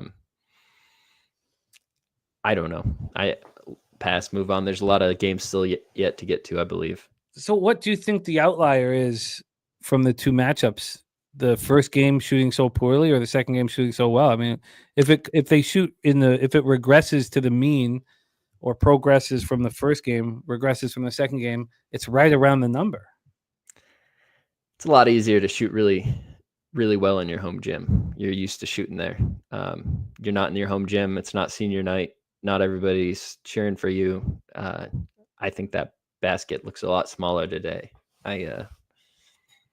So at this point, where the market, has implied that is the right side because it's come back towards Mercer, then what is keeping you off? Or sorry, it's come back towards Western Carolina. What is keeping you off Western Carolina? They shoot that many threes. That's just such the volatility. The range of outcomes is so wide. And when you have a wide range of outcomes and you're gambling, you want the dog, you want the higher percentage, the higher payout. But I got angles that I like a lot better than this. I think Tim Kraft might have a better team next year, and that would be a time that you could back West Carolina. If they get lucky and win today, that would be cool, but it doesn't need to be on my card. All right, I have some interest in Western Carolina. I'm going to spend more time on it, but I have some interest here. Shout out to our guy Lex Steele. Says just got off the phone interview. No bueno. But God is good. Johnny Double Black about to hit the table. Lex Steele, man, the bounces in life. Sometimes they go in, sometimes they don't. You just got to keep shooting, and we love capping with you. So get that Johnny Black in you. Book a plane ticket down to San Antonio and roll with your boys. But we got your back, man. Let's roll. Man Bear Pig says Bulls hit, Nets hit, and Knicks should have. Or no, Bulls hit, Nets, and Knicks should have. Yeah, no, you were close. Man Bear Pig to a huge score, no doubt about it. By the way, Nutflush Island is moving on Stony Brook team total over 70.5. Says this will be likely an uncomfortable pick for most, but Delaware's numbers forced my hand. Interesting. Lucky Power in the house. And Nunya says grandma and grandpa and aunt all went to all were Catamounts themselves. Let's roll on to our next spot on the board. Sun Belt Championship 4th round. Georgia State Panthers 14-18, 8-10 in the Sun Belt at the Marshall Thundering Herd 19-12, 12-6 in the Sun Belt. Let's get this one all set up for us here. The Panthers looked good yesterday. Took out their rivals, Georgia Southern. Now, they had just played Georgia Southern and lost. That's this Western Carolina spot is getting more appealing to me. They just played Georgia Southern and lost, and they got their Rebenga. They look good, 80-71. And now they face a Marshall squad that's won 4 straight. 2 of those were against ODU. We saw ODU look pretty good yesterday. 2 of them were against App State. But the Panthers got their game, and here's another spot that we are trying to, and we're not sure what the outcome will be, but we're trying to take advantage here in that Gardner-Webb high point up 11-9 right now and on the line. We're trying to take advantage because Marshall hasn't played in a long time, and Georgia State just got a win under the belt against Georgia Southern. We watched them play very close. They played Marshall twice in a week. Georgia State lost at home to Marshall 92-79, then went to Marshall and beat them 85-81. Now 13-9 high point, so not great. When we get to the line history, this opened up at a 5.5. It's now a 7.5. We've had a 2-point move, a legit big 2-point move here towards Marshall. 2-point move towards Marshall. Take it away for us here. Oh, I think I have the total up. Do I have it set up? I do. It's not at the right book, but I could tell you the line history of this offshore. Opened up at 154, and we now have a 151.5. So this is a total that is dropping. Take it away for us, Spooner. Sun Belt Championship 4th round, Georgia State, Marshall. Yeah, I considered Georgia State here going on my card. Like you said, they looked pretty well yesterday. Marshall has a first-year head coach and a team that's rolling pretty well. I could see a lot of reasons to easily want to back them here.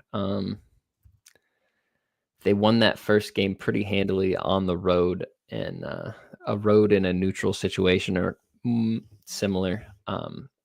You can look back to Marshall dropping the home game, and you can use that as leverage to say Georgia State's probably not going to shoot 50% from 3 again, but I like Georgia State to keep this one close. I think a first-year head coach is going to have a hard time getting this win, and if he does, I think it's going to be by a few points and not 8 or 9, but that's just my take. What you got, Jimmy? I agree with the sentiment. I think it's a pretty heavy move by the market, moving it to 7.5, which does concern me. I don't feel comfortable saying that 2-point swing is wrong, and I'm going to take Georgia State, and I'm not sure if I want to back them early. That the Georgia State, Georgia Southern, I mean, these are real rivals.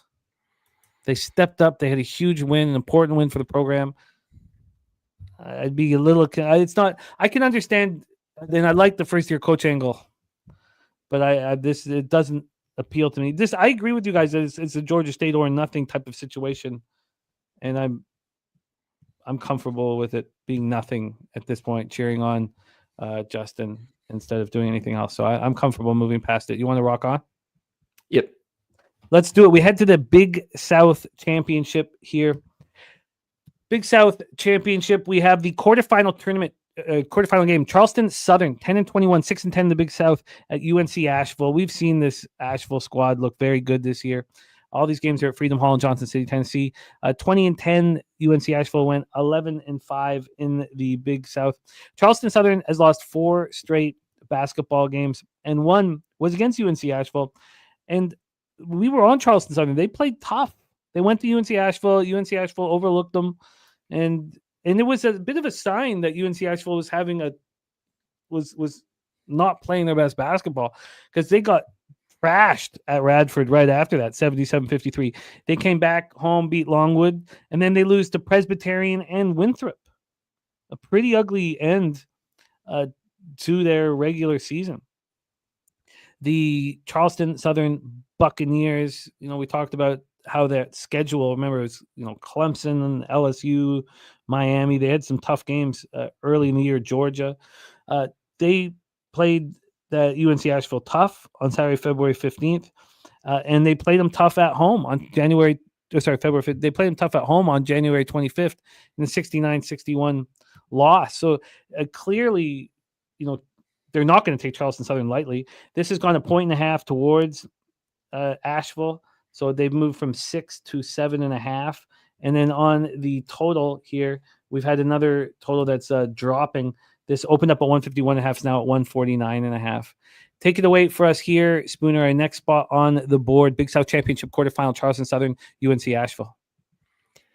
Yeah, I could only be on UNC Asheville here. Charleston Southern, they're missing one of their big men down low. I just can't get anywhere with this Charleston Southern team. It's not a team that I want to back. I see they've lost 4 in a row coming into this. They played UNC Asheville pretty tight. Maybe they can do that again here. Just missing players in that last game. I don't know status coming in here. It just makes me a little nervous. It would be UNC Asheville or nothing. Because we know that that they know who's coming in, a tough squad. Does that make UNC Asheville more appealing, or those 2 close games make it less appealing? What? I mean, so they're UNC certainly not Asheville, going to take the Buccaneers lightly. UNC Asheville has some good players left over from last year. It's the same coach, and they came into this Big South Conference tournament, and they went all the way to the championship game. And I think they want to do that again. I think Charleston Southern's a bad team. I think this is a really nice, easy first game for them. That's kind of how I see it. Okay, yeah, I think maybe that's the move right now. Again, it's already moved to 1.5. I'll wait on it, but it is certainly appealing. We are coming up to our first game where we have cash flow information. High Point now is a 5-point lead, and the ball. And Gardner-Webb now is it might have been a foul. Let's move on to this Ball State Cardinals, Miami of Ohio Redhawks spot. We have info here on this one. We're moving quite. Oh, there's Ricky Levine in the house. Yes, I tweeted it out, Ricky, and I believe it's Preston who takes care of that, gets it all on the site. Shout out to Preston here. So yes, it's up and at him, Ricky, and. I'm excited about all the information from trade deadline as well. Let's get into our next spot on the board, Ball State Cardinals. So we leave conference tournament action for a second, head over to the MAC. Ball State Cardinals 14-16, 7-10 in the MAC at the Miami of Ohio Redhawks 22-8, 13-4 in the MAC. Millett Hall in Oxford, Ohio. Also let us know, there he is. There is Jeff Slaughter. Toledo plus 1.5, 4-0. 4-0 the last 2 days is Slaughter here on the show. Running nice is our guy, Jeff Slaughter. Ball State off of 3 straight losses, and the last one close against the Chips, but Central Michigan is not a strong squad. They should be able to take care of business against them. Let's take a look at that's the corner of Skunt and Slaughter Boulevard. Sounds like a nice place to go. Skunt and Slaughter Boulevard on Toledo here in that one. Let's take a look at this spot for Ball State. They played Miami once at home, lost 80-72. So there's not a ton to go with. That was quite a while ago. That matchup, 8-point loss. And then these Red Hawks coming off beating up on Buffalo. Now they have won 3 of 4. This squad. They beat Buffalo by 15, lost by 9 at Ohio, destroyed Northern Illinois, and won in overtime at home against Kent State. This Miami Redhawks team was extremely hot when they started conference play. If you remember, they won 6 straight, lost to Akron, and then won 5 more straight. They were 11-1 really before those 3 losses in the last 6 games. Let's get into the line history. Chris Smothers in the house. What's happening, my man? Let's get into the line history here. Oh God. Here we go. On the total, this total sitting at 149.5. It did get up to 151 for a little bit, but we're sitting at 149.5.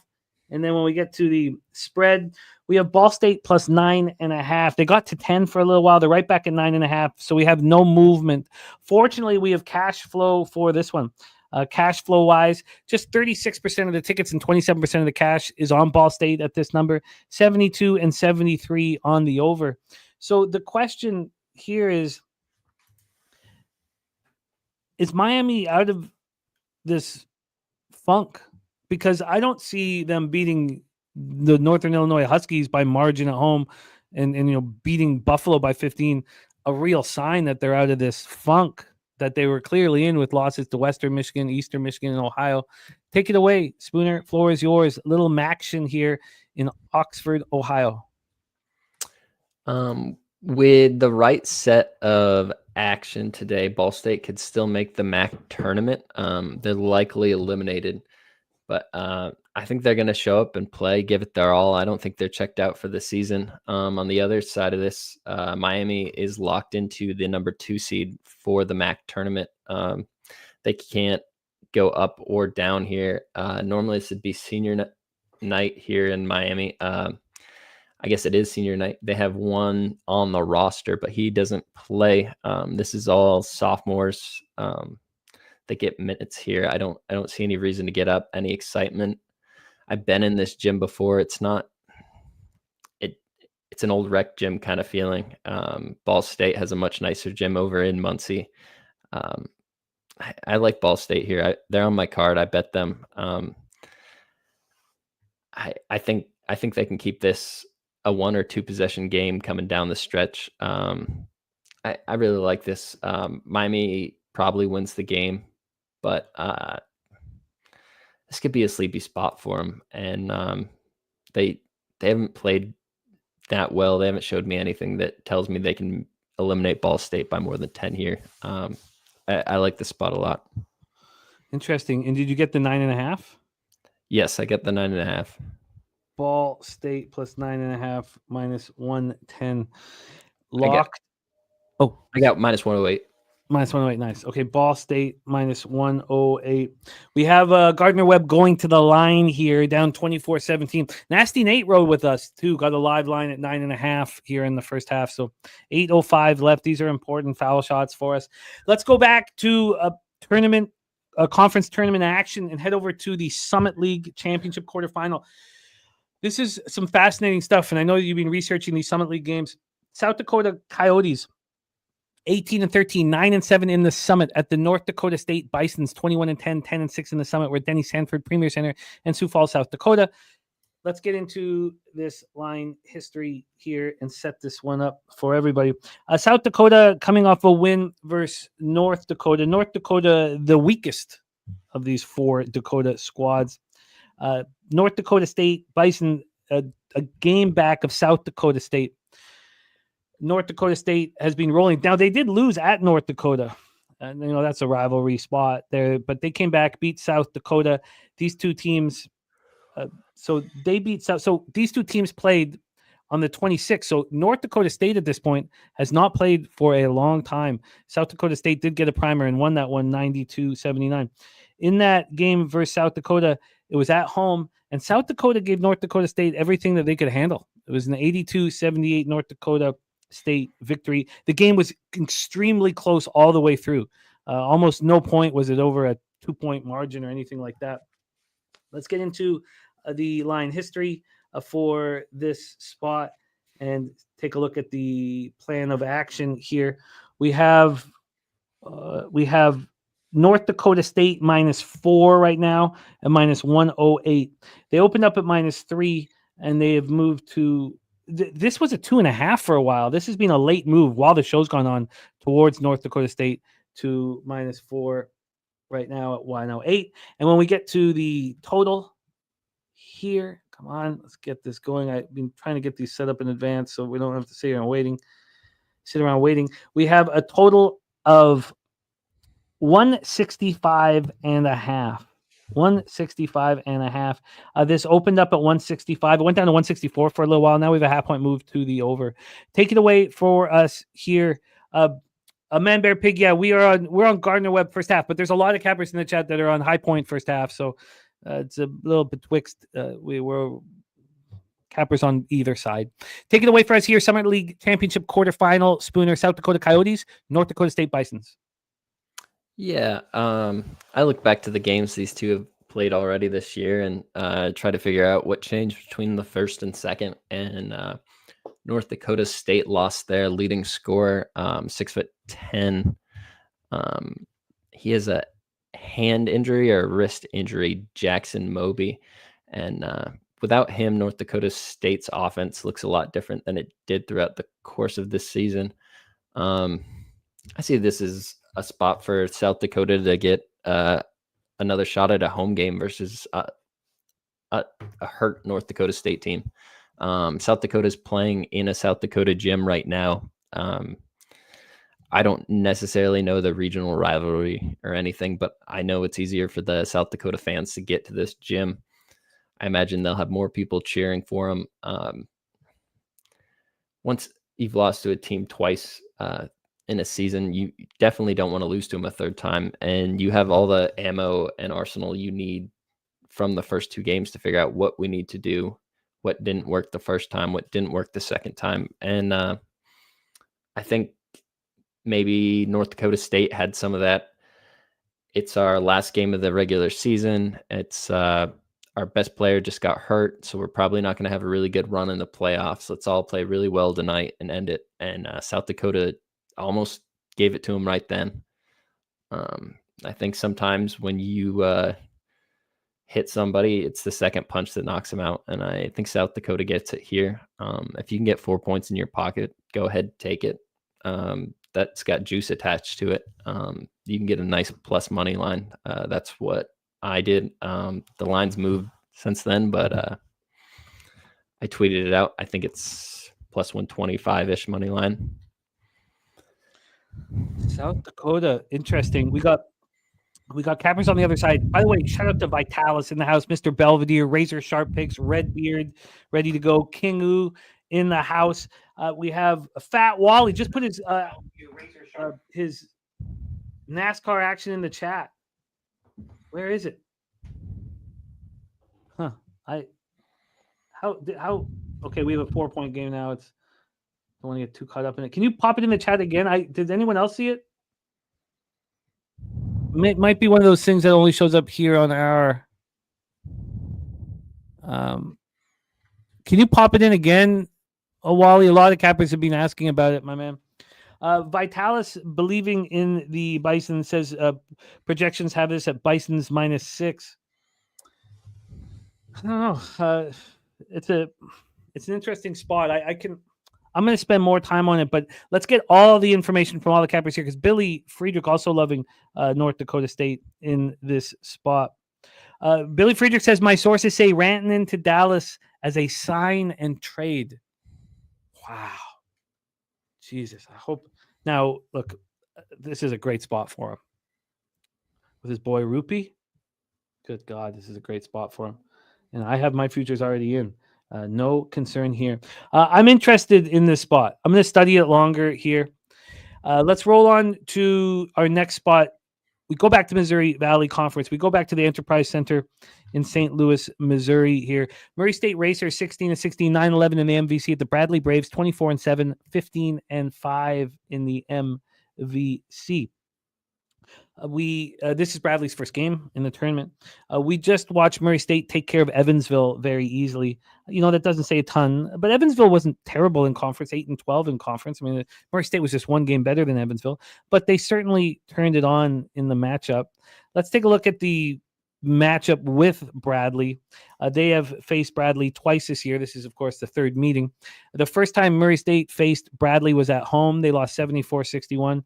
Then they traveled to Bradley and fought hard, lost 85-83 in overtime. It was a very close game. Coin here is moving on Bradley -4.5. 8 years at 96.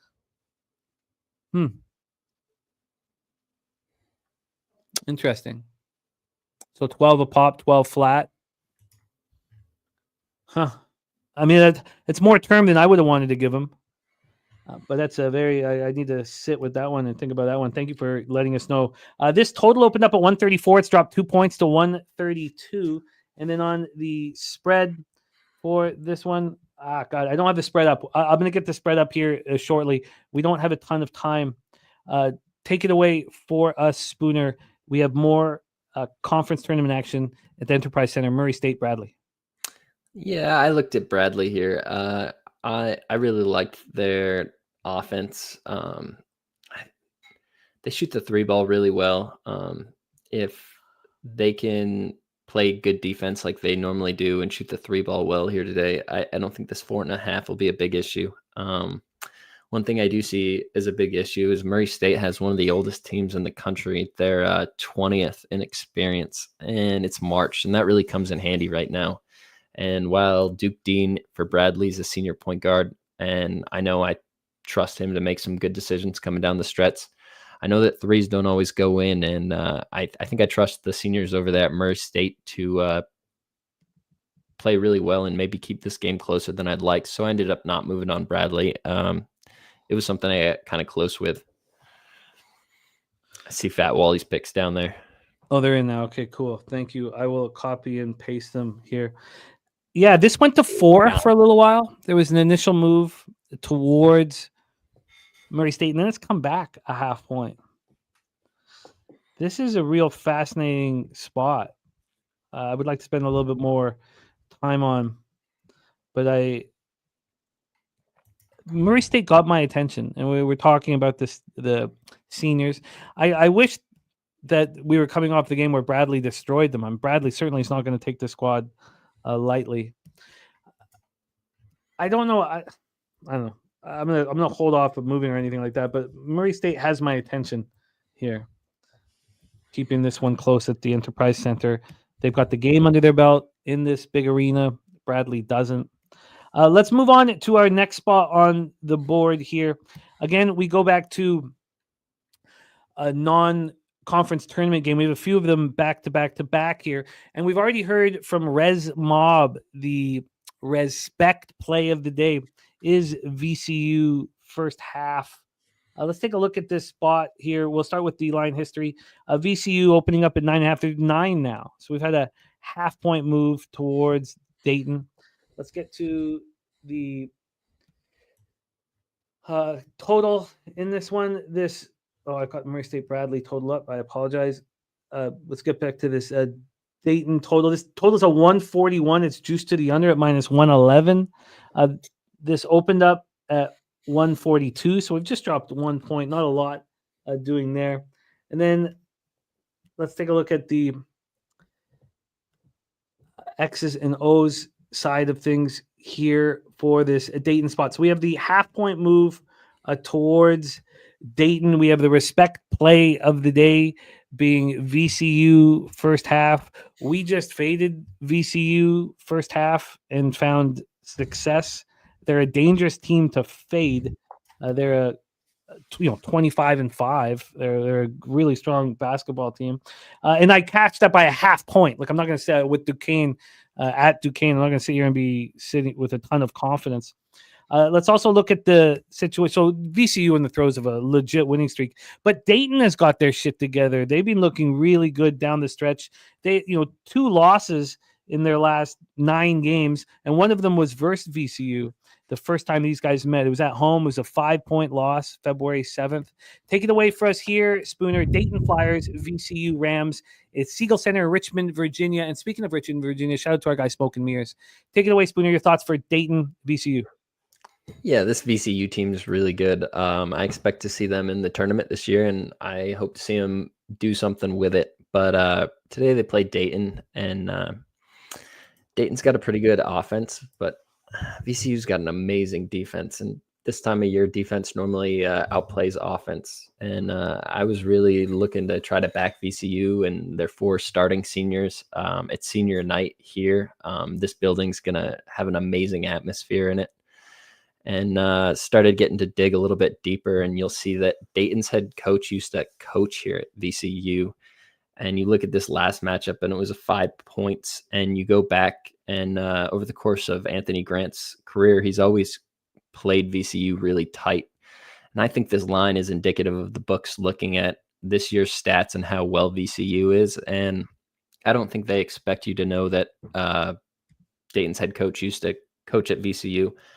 I think this game means more to Dayton than to get blown out. Senior night, good atmosphere, great place to get a 1-2 point win with everybody screaming. I think this is too many points. That being said, VCU's defense is really good, and you blink your eyes and all of a sudden 10 points just happened, and I don't need to be there. I'm not moving on it, but if I was, it would be on Dayton, and that's all I got. Well, that's enough. That is enough here. We got the prime cut in. Thank you for sharing that with us. And we have Fat Wally's action for the NASCAR 500. Also, another part is that Players Championship will be taking place in golf while we are in San Antonio. So we might want to have action on that. And we'll certainly need Wally's NASCAR action while we're hanging with him. Troy Torrance is on Winthrop -4.5. That being vouched for by Mr. Belvedere, and prime cut is the Timberwolves -5, which is going to end up getting me off of Miami, which I do have interest in. Let's move on to our next spot on the board. And on this spot, we have reached Taint, the Taint play of the day. Bowling Green -3.5. From our Matty Ice says, playing great basketball, winners of 4 straight, won by 4 at Western Michigan. Senior night with top players being seniors and battling to make the MAC tournament. This is a spot I love. Let's cash. That is from our guy, Matty Ice.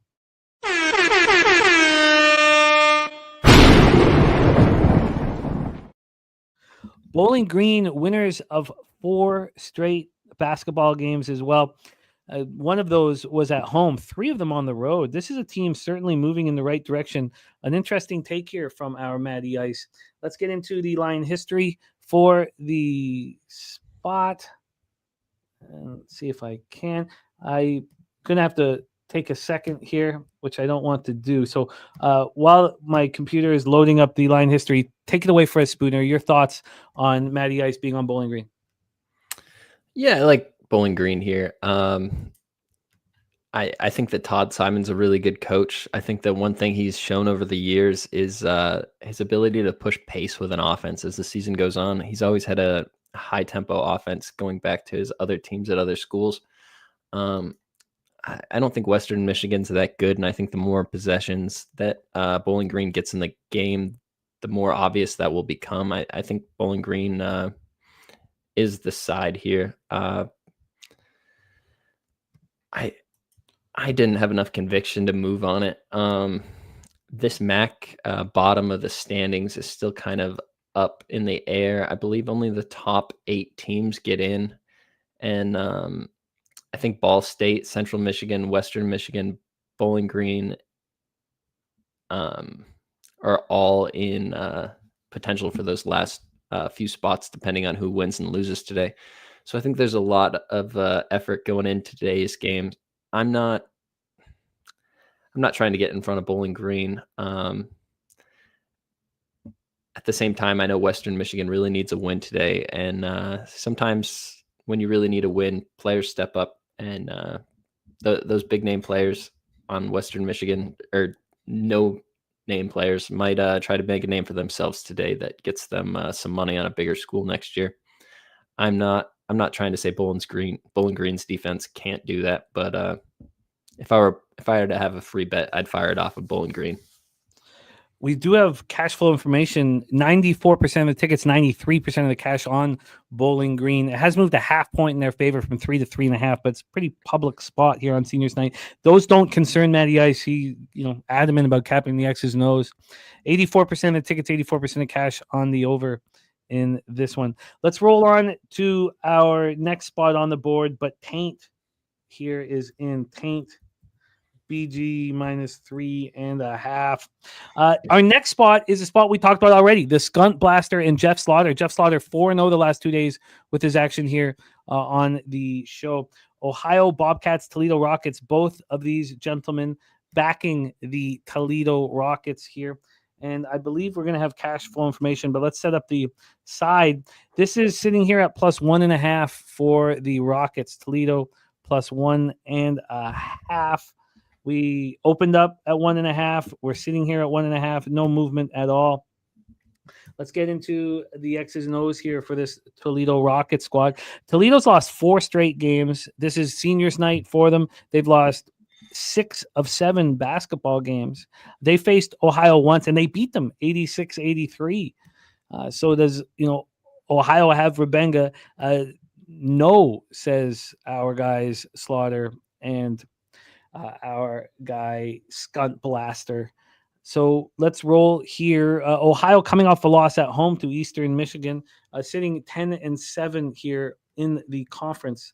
Let's get into the cash flow and see if we have that information. And we don't on the spread, but we do on the money line. 33% of the tickets, but 81% of the cash on the Toledo Rockets. 73 and 72 on the under. Take it away for us here, Spooner. Little Maction for us. Yeah, I got really close to moving on Toledo. I still have it circled as a spot I might move on. I was kind of hoping you might move me one way or the other on this game. But Ohio's missing one of their starters throughout the course of the season in their last game. I didn't see anything injury-wise listed. That doesn't mean anything. And it looks like he played less minutes in the game before that. So I'm going to say he got hurt in the game, and he's probably not going to be available today either. And they lost that game to Eastern Michigan at home. That's a game I know they want to win. They want to show up for. And on the other hand, Toledo, Coach K, he's a great coach. He's going to be a Hall of Famer. And they've dropped 4 in a row, and they're coming into their senior night, their home, the finale to their season. And if you look back at the years that Coach K's been here in Toledo, he's really taken care of his senior night. A lot of years winning by double digits. And I don't know that doesn't happen tonight. I know that Toledo's dropped 4 in a row, and that's kind of hard to say this team's good. The win they got was against Ball State, and that was by a single point at home. That's not really proven much. So if you take that out of it, it's 8 in a row they've lost. And before that, a non-conference game that didn't really matter that much to James Madison. Then they beat Northern Illinois and Buffalo, some terrible teams. So it really goes back to the last time that Toledo played well was against Ohio. And I think that's because this game means a lot to Coach K. And I think he's going to get these guys playing today. They're going into the MAC tournament. I don't know how they're going to play in the MAC tournament, but there's a decent chance this Toledo team and this Ohio team will play again in the first round of the MAC tournament. I know that Coach K is going to take this one game at a time, and I really think he's going to get the win today. This team hasn't necessarily executed the way I know he would like throughout the course of the season, though. And sometimes if your pieces don't do what you want, it doesn't matter how well you coach, it's just not going to happen. That's why I hadn't moved on it yet. But I think I'm pretty close to moving on Toledo. What do you got, Jim? I understand the idea. I think the idea makes sense. I mean, seeding right now in this spot, if Ohio wins, they have a top 4. They're guaranteed to be in the top 4. Is that something that means a lot to them? So there's 2 different scenarios here where Ohio and Toledo meet in the first round. I think it's actually the most likely scenario either way. I think this is most likely going to be the matchup next round. So I don't think seeding really plays an effect here. Copying and pasting action here. Looks like we're going to start the day with an L, Morgan, my man. They fought hard, but not hard enough. Wild is the play of the day here for Ron Crawford. I love that we're on it together. Don't like the market moving against us. Illinois State, the Redbirds for Ron Crawford. We also just heard that Razor is moving on the Salukis. And then we have, here we go, Delaware up to -7 at Bet365 as well. And then Spurs in the NBA. Yes, Wally's 3 for 3 in NASCAR with us. This man is absolutely dominating here. So let's get this over here and thank you for sharing that with us, Ron, my man. Let me get this over here. All right. I'm going to need to study it longer. I don't like Ohio coming in off of a loss. There's certain things that make me uncomfortable, but the line is telling, it's telling us that Toledo is very live here. So I'm certainly interested. And Slaughter 4-0 on our show, and Skunt Blast are always giving us winners. So I'm certainly interested in the Rockets here in this one. Let's roll on to our next spot on the board. Northern Illinois Huskies. We stay in the MAC. Northern Illinois Huskies. We only have 8 more minutes with Spooner, so we must work quickly. 5-25, 1-16 in the MAC. At Central Michigan, Chippewas, 14-16, 7-10 in the MAC. We're McGurk in Mount Pleasant, Michigan here. Let's get into the line history and set this one up for all. These Northern Illinois Huskies are in the throes of a massive losing streak. You have to go back a long way to find a win. They've lost 11 straight. They have lost 16 of 17 basketball games. They face Central Michigan here, and Central Michigan, they played them tough. They played them at home. NIU, they only lost by 5. So I don't think Central Michigan will take them too light in this spot. The Chips are coming off a win over Ball State here, and this is the Central Michigan Chippewas a senior night. So I imagine that they'll be taking things seriously here against the NIU team that put some fear into them. That spot for the Salukis is coming up here right now, too. We're 7 minutes away from that Saluki spot. This line opened up with NIU plus 14 and now plus 14.5. That's a no vig situation, so I imagine that 15s are on their way. This total opened up at a 143.5. It's now a 144.5. And when we get to the cash flow, we have no help on the spread. We know 76% ticket, 78% cash is on the over. Take it away for us here, Spooner. Huskies, Chippewas in Mount Pleasant. Yeah, I think Northern Illinois is really given up on this season. They're a team that's really done. This team is not going to be in the MAC conference next year. They're moving to the Horizon, I believe. I don't think they're going to keep this coach. I think this is just all kind of a wash. I think the 14.5 line is telling of that. I would only be on Central Michigan here. That being said, I think that's a lot of points to lay. Northern Illinois players know they probably don't have a spot on the team next year if the coach isn't going to be there. And that means they need to prove something to find a different coach. And that might mean showing up some garbage minutes at the end and making that 17-point game a 9-point game. And I'd be frustrated watching that. I don't have enough conviction either way on it. So I moved past this game. It's not anything I was that interested in. Understandably so, but I wonder if this is a smashing guy. But we know that the Chips are going to take this seriously. I wonder if this is I'm going to look further into the Chips after the show. We got 2 more games in the MAC, and then we have the SoCon Championship here. We also want to ask our guy Spoon if there's any games that he wants to talk about. Maybe this is a good time to say that. Do you want to skip ahead? Is there a game that you want to touch on?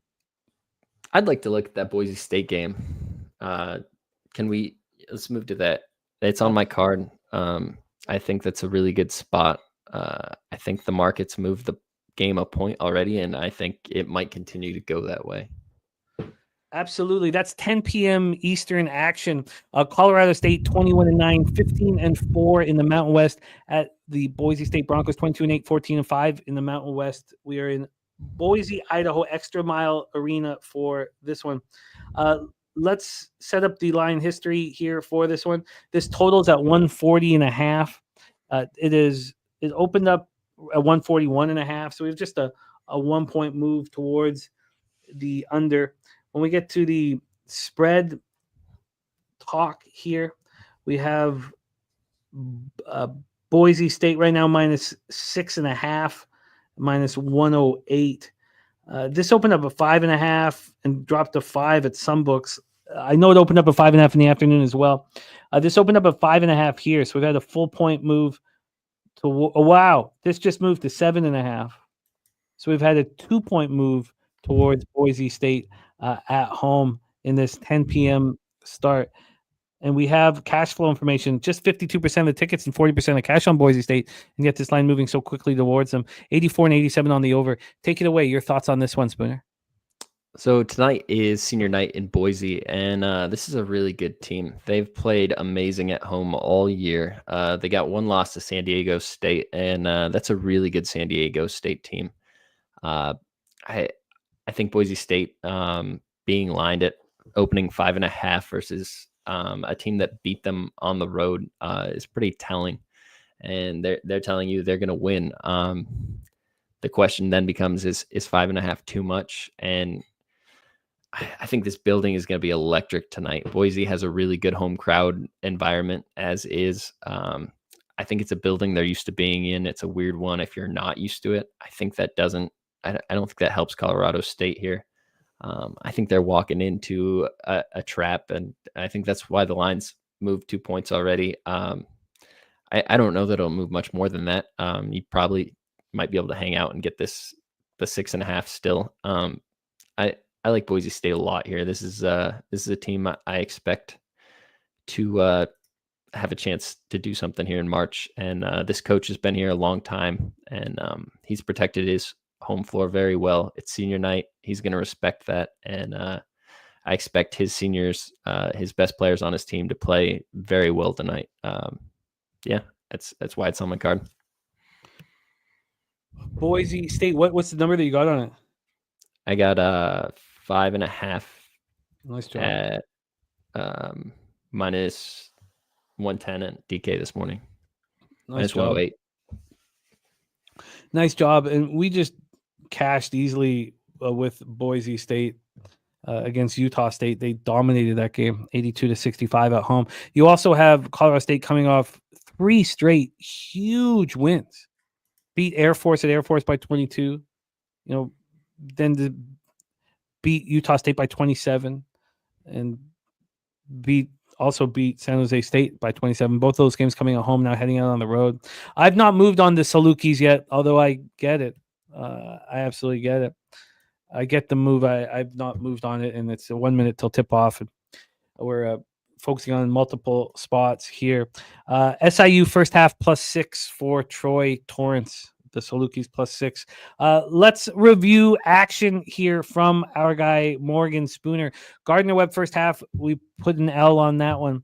South Dakota money line, Boise State -5.5, Ball State +9.5, and then we have the Citadel. Do you want to just touch on your thoughts on the Citadel, and then we'll hit it again in a second? Yeah, so if you look at that Citadel team, they're terrible. They have lost 20 games in a row, I believe. And they're playing a rival for a third time this season. This is a chance to just kind of put a bow on the season. If you're the Citadel, you can say we lost 20 games in a row and then lost to a rival for the third time. Or you can say, hey, we went to the tournament. We got 1 win versus our rival. It was a great season. And that's how they can choose to look at it. And I think that's what they're going to try to do. I know it's really hard to back a team that's just lost 20 games in a row, but there's some reasons to want to back this team here. And I think the VMI Citadel angle is one where you're not often going to see a team continue to win. The other team's going to step up. And I think a third time this season, it's a gift to get 6 points in your pocket. So I think this comes down to a possession or two at most. VMI is probably a better team. They probably should win. I think a lot of people really like them. I think they made a lot of bettors money this year just on the spread. But I think this is a spot where it's Citadel, and that's why it's on my card. I got to get out of here, Jimmy. Good luck today. Good luck, everyone. Spooner, sorry about the first loser. No worries, you're the man. I'll pop out your X handle too for everybody to support. Thank you for your time, my man. And we're going to keep going over your action. We're going to keep sticking on this Citadel spot as well. Thank you so much for your time and support. Our guy Morgan Spooner rocking with us all week. And thank you for all the help, Morgan, my man. Any last words for the Capper Sport in the show? Just good luck today, guys. Be smart, be disciplined, and have fun. Have a good weekend.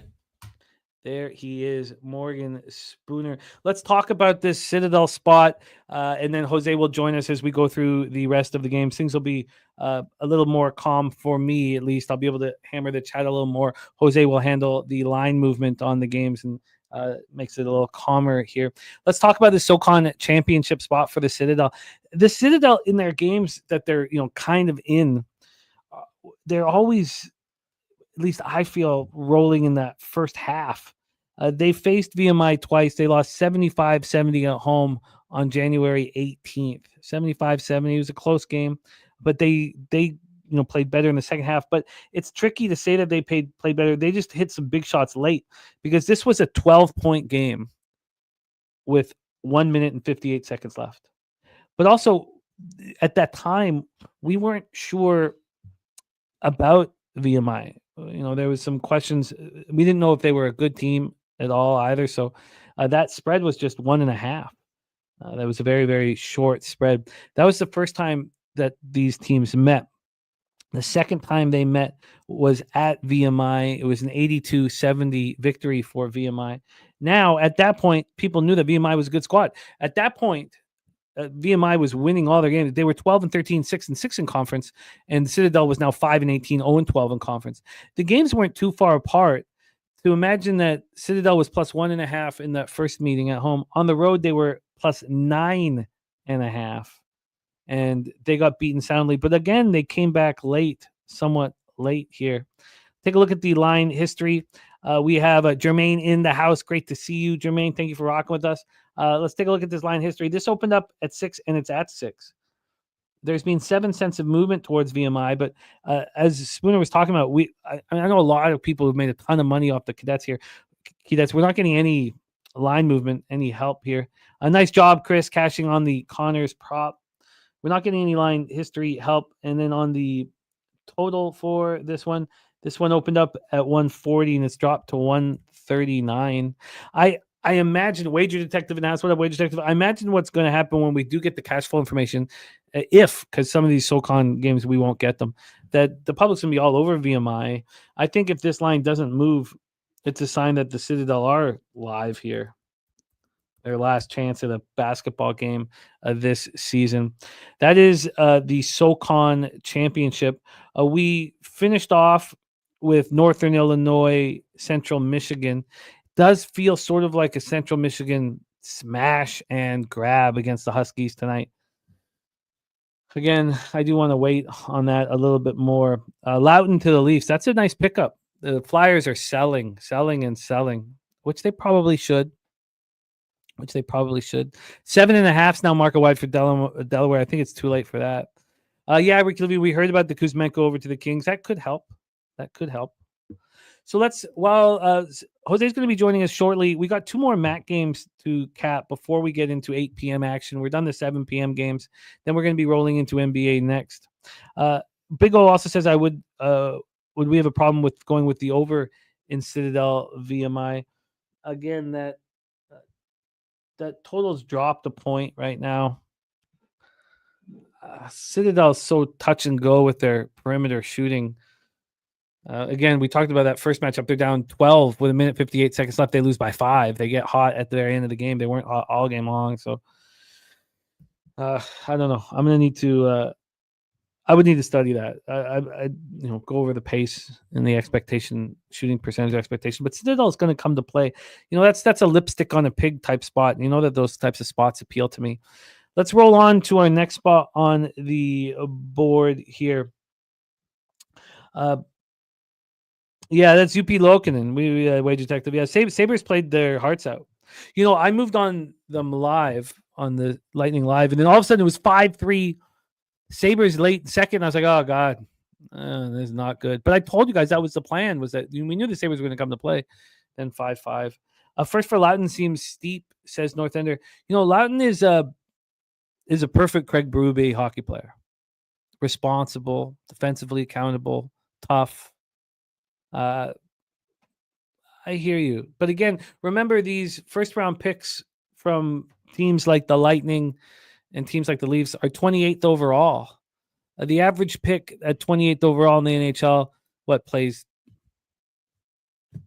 what would you say? I'd love to go over that stat. I would guess the average 28th overall pick plays 65 games in the NHL. That would be my guess. The average 28th overall pick. Certainly in the last 25 years, that would be my guess. And Fat Wally says, if I make it down, no, there's no if I make it, man. If I make it. Need to know handrails in the restrooms. Okay, Jose is there right now. So we'll get that information for you, Wally. I did ask Jeff about it, and he said that he thinks in that front bathroom there is, but Jose will check that out right now. Let's bring Jose on as we finish up our college basketball breakdowns here. Jose, how are you, my friend? Good. What am I checking? We need a handrail in the restroom. I think I'll check that right now. So we don't have one in where all our screens are, and by the studio, there's not one there. So yes, got to check the front room. Yes, I'll be back in 2 seconds. Okay, he's going to check right this second. See, that's what we do for a guy who gets us 3 straight winners in NASCAR. So we're going to roll on to our next spot on the board. That is Eastern Michigan, Kent State in the MACtion. Let's get over there right now. Eastern Michigan, Kent State, and keep rolling. Eastern Michigan Eagles 16-14, 9-8 in the MAC. At the Kent State Golden Flashes 20-10, 10-7 in the MAC. We're at the MAC Center in Kent, Ohio. Let's pull up the line history. Also, the game 2 is underway. We're just seconds in. It's 0-0 right now with Southern Illinois and Drake. 41-53 here.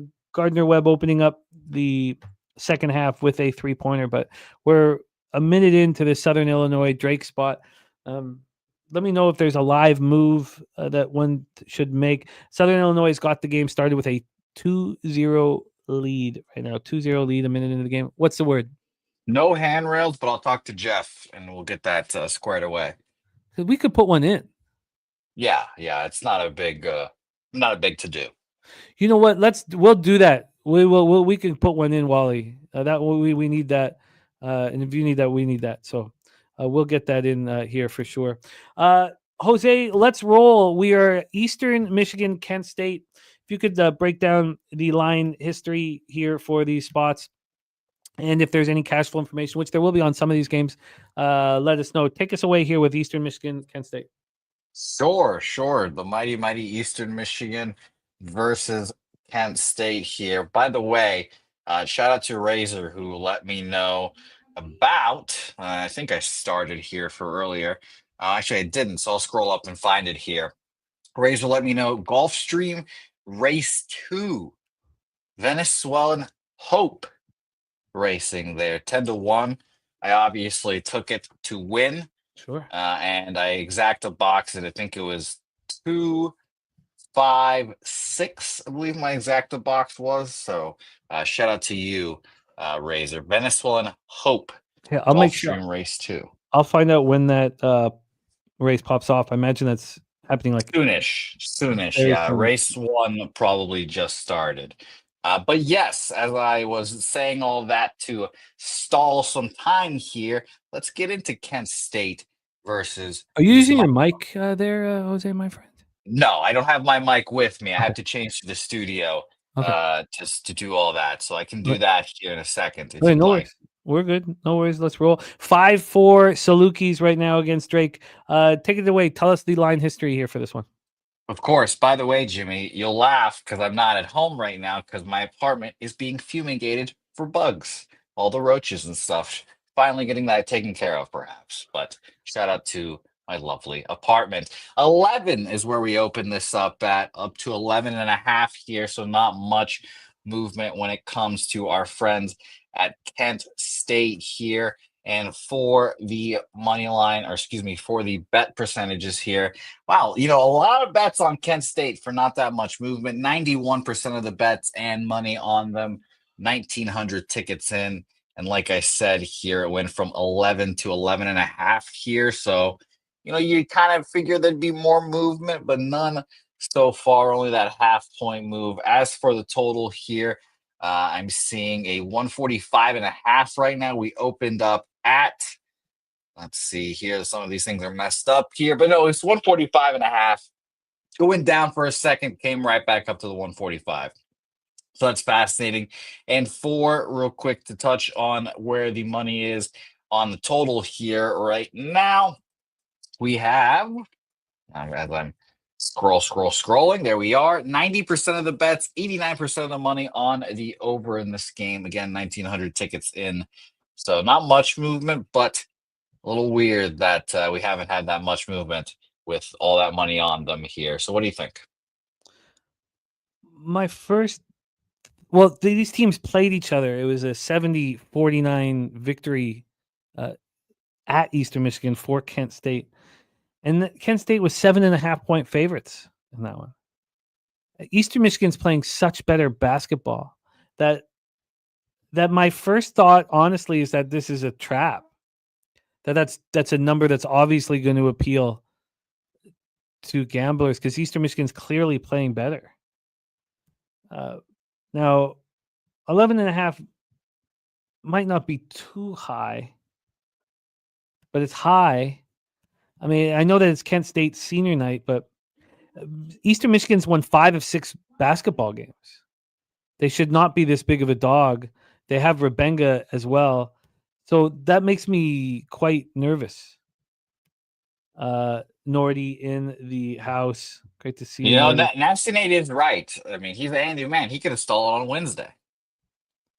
Okay, It beautiful. would be hilarious just to see Nasty Nate just, see him with a miner's lamp power drill. Just put it in the drill or put it in the rail. That'd be funny. I'm 11.5 on a team that's won 5 of 6 basketball games.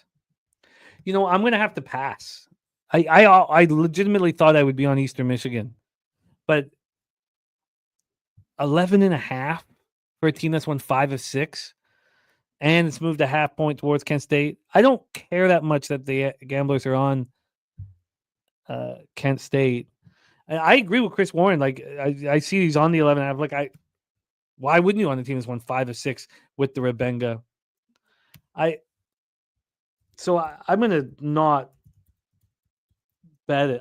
I would need this to go down to a 10 to be like, okay, they're saying that this line was marked. The fact that it's gone in the opposite direction, I don't find appealing at all. I don't find appealing whatsoever. 9-8 Salukis right now. The live total has gone up to 129.5, and it's juiced to the over, so a lot of scoring early. Also, Gardner Webb fighting full game. Let's roll on to the next. Wager says Sharps on Kent State of line moving to them at 11.5. Everybody's on them at this point here.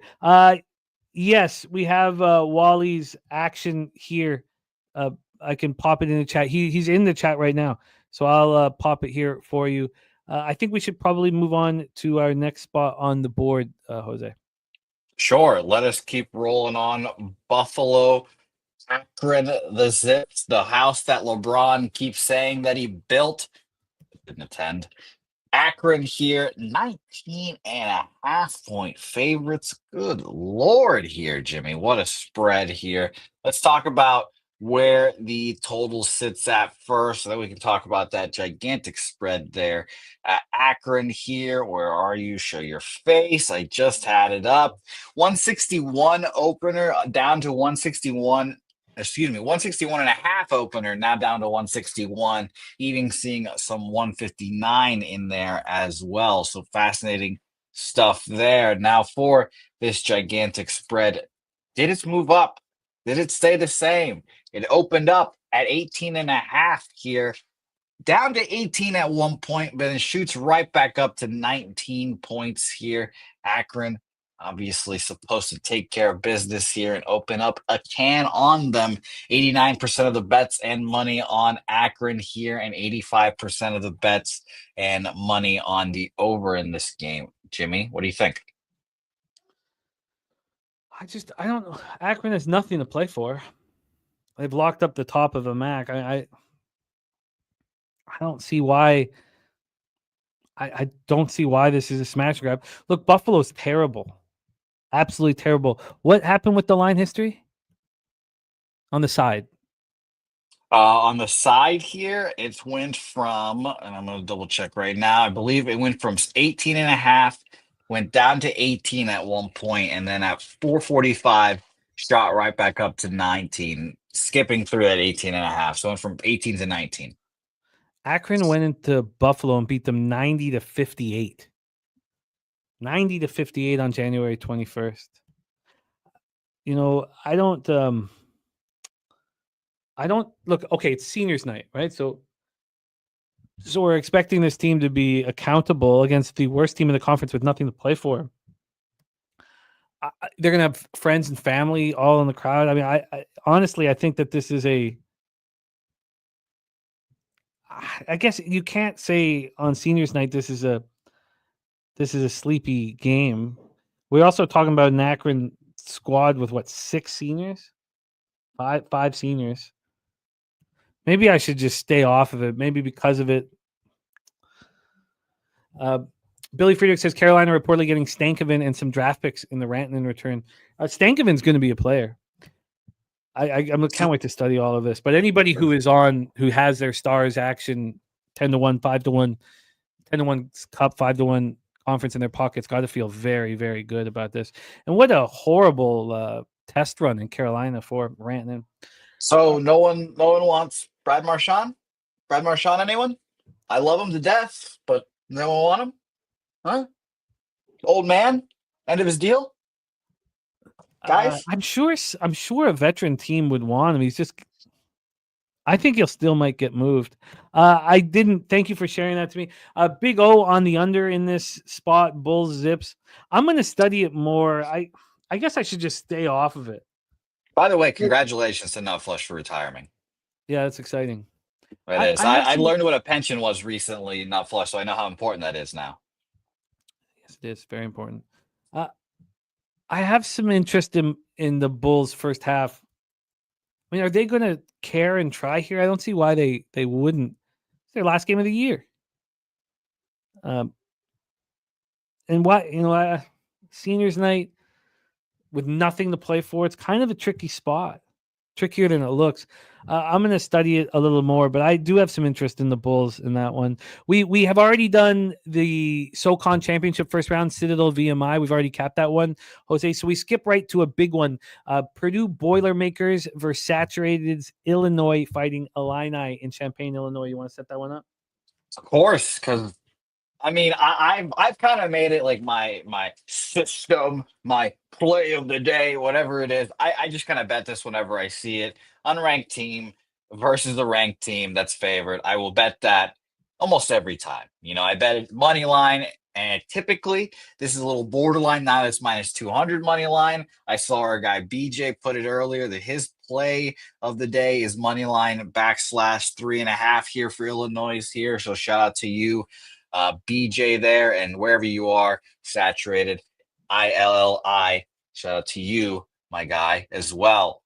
But let's go into the line history and such in this game, because my opinion is not as important here as the line history, because we're getting a 3.5 opener here. Got up to 4.5, 3.5 again last night, but goes up to 4.5 again here. So sitting at 4.5 from the 3.5, full point move up here. We love to see that. And as for the ticket spread here, we actually get it, which is nice. 10,000 tickets in here. 48% of the bets, 67% of the money on the Fighting Illini here. Totals wise, 55% of the bets, 52% of the money on the under in this game. And for where this total opened up at, I'm seeing 159.5 right now. And it used to be a 160.5 here. Got up to 160.5 for a cup of coffee. It was 160 mainly, and then down to 159.5, 158, even 158.5 at one point here as well. So, yeah, Jimmy, I'm going to be on Fighting Illini somehow. And if Saturated and his bunch fuck me, then I'll just come looking for Saturated and blame him.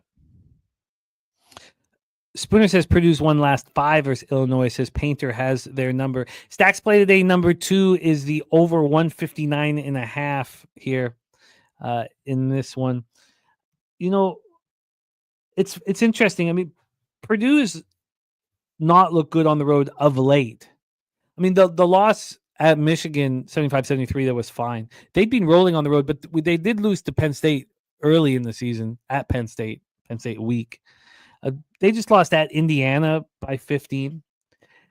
And then they're coming off destroying Rutgers. So I could really see why people, want to fade Purdue on the road in this situation. I think that makes a lot of sense. Illinois seems to have gotten over that 3-game losing streak. I mean, they win by 20 at home. Then they face Michigan and beat them by 20. We have seniors night here. I find it quite interesting. Billy saying Maryland beat Illinois by 20 plus. It was a funny time there. That's when Illinois looked quite vulnerable. 91-70 loss, but that was back on January 23rd. I mean, we're 6 weeks from that. I can understand why you guys are on Illinois, and I'm interested in joining. But I want to, I want to talk to Spooner a little bit about it. Spooner talked about how Painter has their number, but I can completely understand the thought process. And I'm interested in joining everybody here. But let's roll on to our next spot on the board, Jose. We have a lot of backers, BJ included, on the Illinois Fighting Illini, and let's head over to the OVC Championship. We're going to have 3 straight conference games here, starting with Little Rock, Southeast Missouri State. Let's head over there. Come on, Jimmy. OVC? Yeah, you know me. Come on. This is what we do. Do I know who sings that song? No, but I know it's a lyric of some song.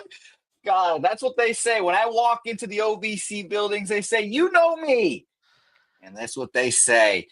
Pick'em is where we started this line at, Jimmy. And Simo says, I need some more money. -1, -1.5, -2.5, up to -3 for Simo money right now. Very interesting. No ticket information and cash flow on this game because the Action Network discriminates against the smaller conferences. But very fascinating look there. I would love to see where the line or the money is in this game. 135.5 opener up to 136. Some to 135.5 still available out there. I just used a lot of references and I don't know where any of them are from. So there you go.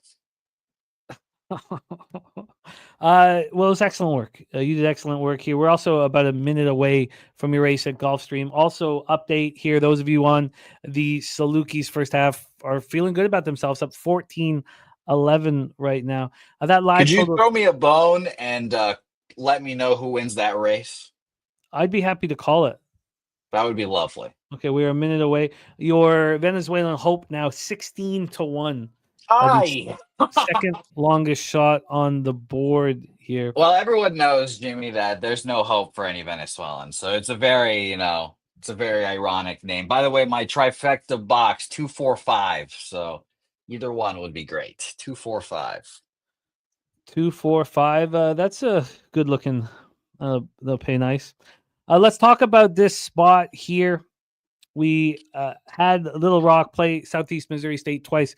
They beat them 73-71 at Southeast Missouri State. Little Rock's a good squad. And then they lost at home 57-45 in a rock fight. By quite a bit, the lowest scoring game of the season for the Little Rock Trojans. On the other side of things here, Southeast Missouri State on top of the conference by 2 games. Little Rock in third. They have been playing very good basketball, and then they got the wake-up call, against Eastern Illinois, a 15-point loss. I kind of like that. I kind of like that slap in the face for them. Can you review just the sideline history for me one more time? I can't hear you, Jose. I think you're muted, my man. Fucking solid. I've got the full case of the Dabby cabs. Dabby doesn't even do it anymore. She just fully transferred it to me. Full blown mutes for me. Opened up at a pick'em here quickly, and I was at 12:52 last night. Quickly got to -1, -1.5 here by 8:30 this morning, and now we're sitting at -3 for SEMO. So from pick'em to -3, quite a move. I think that makes sense. We know they're not going to take them lightly. I think this move to SEMO is real and should be respected. I think it makes a ton of sense. I love that they got slapped in the face. They're the better basketball team. Some interesting talk of these lines that come out that don't make sense. Saying, "Oh, this line doesn't make sense. I'm going to back this team." It's not been working in conference play because there aren't letdown spots really, especially early in conference. I mean, the whole season's led up to this. So the Sharps have been moving lines because they have an advantage, and that's what the Sharps are doing with SEMO here, having an advantage. This is not a letdown spot. They just lost Eastern Illinois. This is the semifinal of the OVC championship. They're going to attack here. I think SEMO is the spot. I'd be curious to see what the cash flow information is. I imagine SEMO is public, but the books have shown their hand with some concern. I think SEMO is the spot. Jermaine coming in with his action. Western Carolina plus 6.5. Radford minus 3.5. Hofstra under 125.5. The Salukis plus 8.5. And High Point minus 13.5 here for our guy Jermaine. Yeah, I'm interested in SEMO. I would like to study it more, but I'm certainly interested in them. Why don't we get into the Old Dominion App State spot, and then our race will be popping off here. Why don't you take it away, Jose? Sure. Officially, I'm on Illinois' money line, SEMO money line parlay there. A little over plus money there. So shout out to both squads. I also, admittedly, I quietly bet Illinois' just straight up money line minus 190. I'm not proud of that one. I'm not proud of it. Call me Peter Loshak. Actually, if I didn't play this, Peter would probably find me and beat me up. Oh, yeah. Uh-oh. Huh? Old Dominion App State here as we roll right along. Roll nears here, as they say. -8 goes to -8.5 here, Jimmy. It actually went down at one point to 7.5, but the force of this line brings it back up to 8.5. 9 at one point, down to 8.5. So a little bit of an Irish jig up there at the top of the, or I should say at the line there. Now, as for the spread, or I should say the money percentages, none for us yet here at the Action Network. We'll have some for South Florida, Memphis here, but none in this game for us. Total here opened up at 127.5. We went down to 126, 125 even at one point. Now at 126.5 here, Jimmy. What do you think? We are loading up for your race. I think that it's a big spread for an ODU squad that just upset Texas State and has won 2 straight. I don't think ODU is that good, though. We're about to pop off here on your race, so why don't we just take a quick second here to here we go. Shit. Sorry, fuck this up. Here, why don't we just take a quick break here? We have Jose on the 2-horse 245 exacta box here. We're on the second race at Gulfstream. It is Venezuelan Host with Miguel Angel Vasquez in the. I think it's Hope Irons. Yes, Venezuelan Hope here. Yes, oxymoron. Victor Barboza Barn, a 245 exacta box, which would pay handsomely. Yeah, I put IRAD in there because he wins everything. So well. It is TGAF on Valiant Winter that's fired off first. It's a mile here on the Hallandale Beach sod here in Gulfstream Park, track that I've been to a few times and loved every second of it. Gulfstream's lovely. The 10 where we are back, young man, in the off the hip of the 5, our superhero.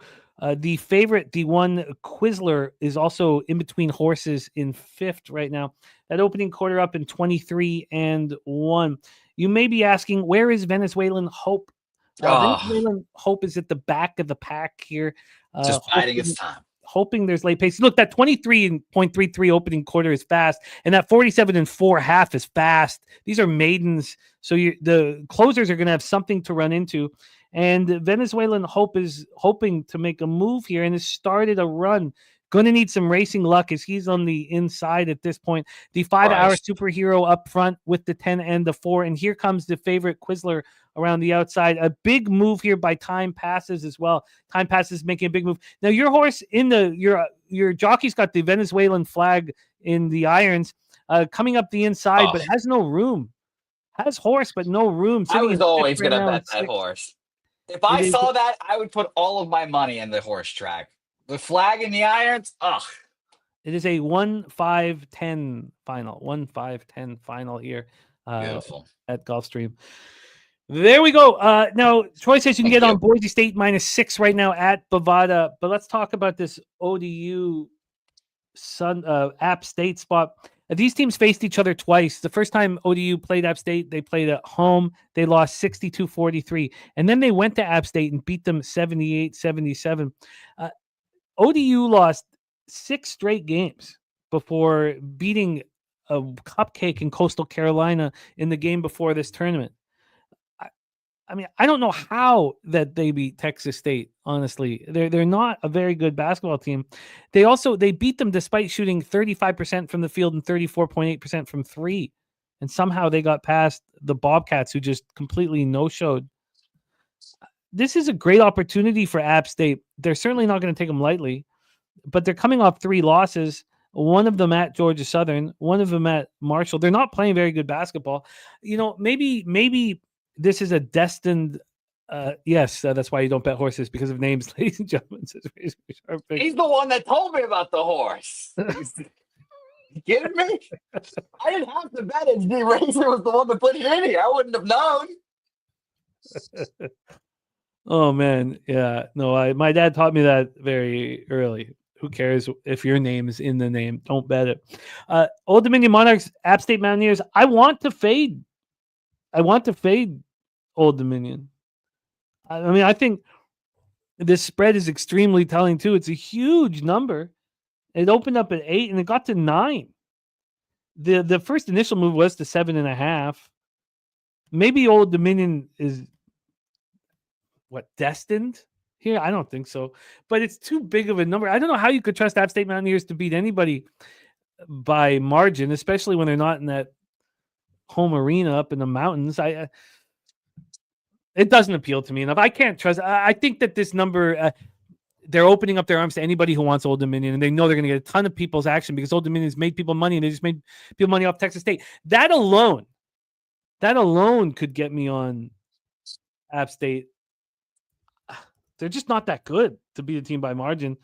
I'm going to take another look after the show, but let's move on to the next spot because we have a very bullish Troy Torrance on Winthrop here. We go back to the Big South Championship quarterfinal. Why don't you set us up, Longwood-Winthrop? Of course. Whenever I think of Winthrop, I just think of Cool Whip as well. So shout out to Stewie wherever you are. 161 is this total opener here. We're down to 159.5. 159 on the board here still. And I'm going to give a refresh just in case to make sure we're still up to date here.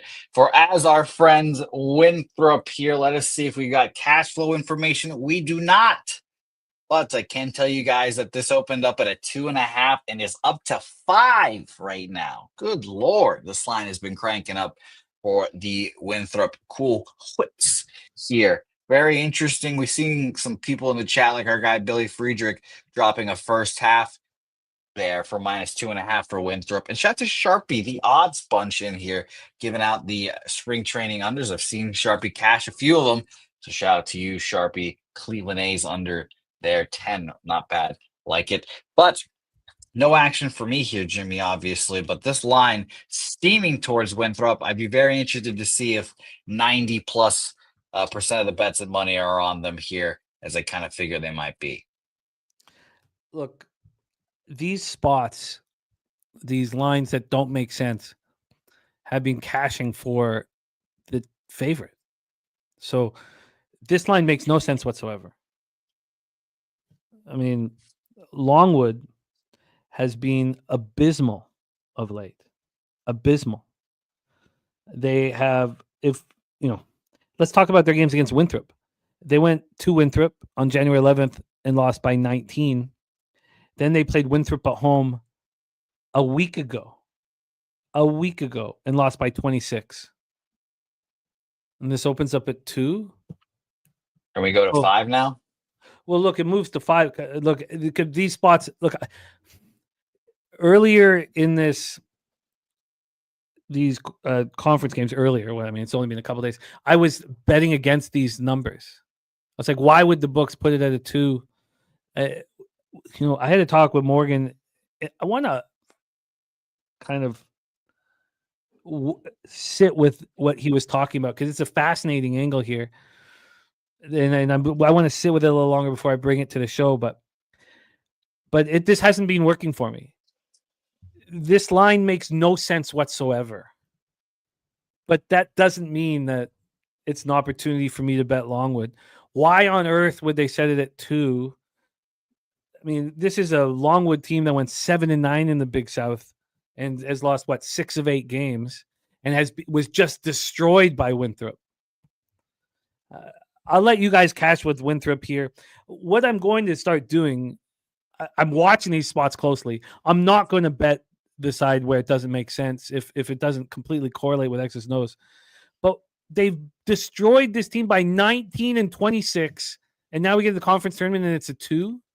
So this would be a spot where if you ran the numbers with X's nose, ran your model, I'm sure it has Winthrop by 8 or 9. So I'll let you guys get paid here. I hate this. I despise this spot. And in the regular season, I loved it.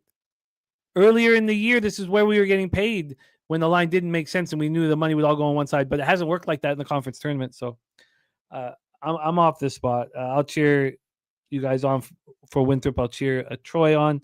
We got Sharpie in the house with a under 10 in Cleveland, Oakland. Sharpie ready to work with another year.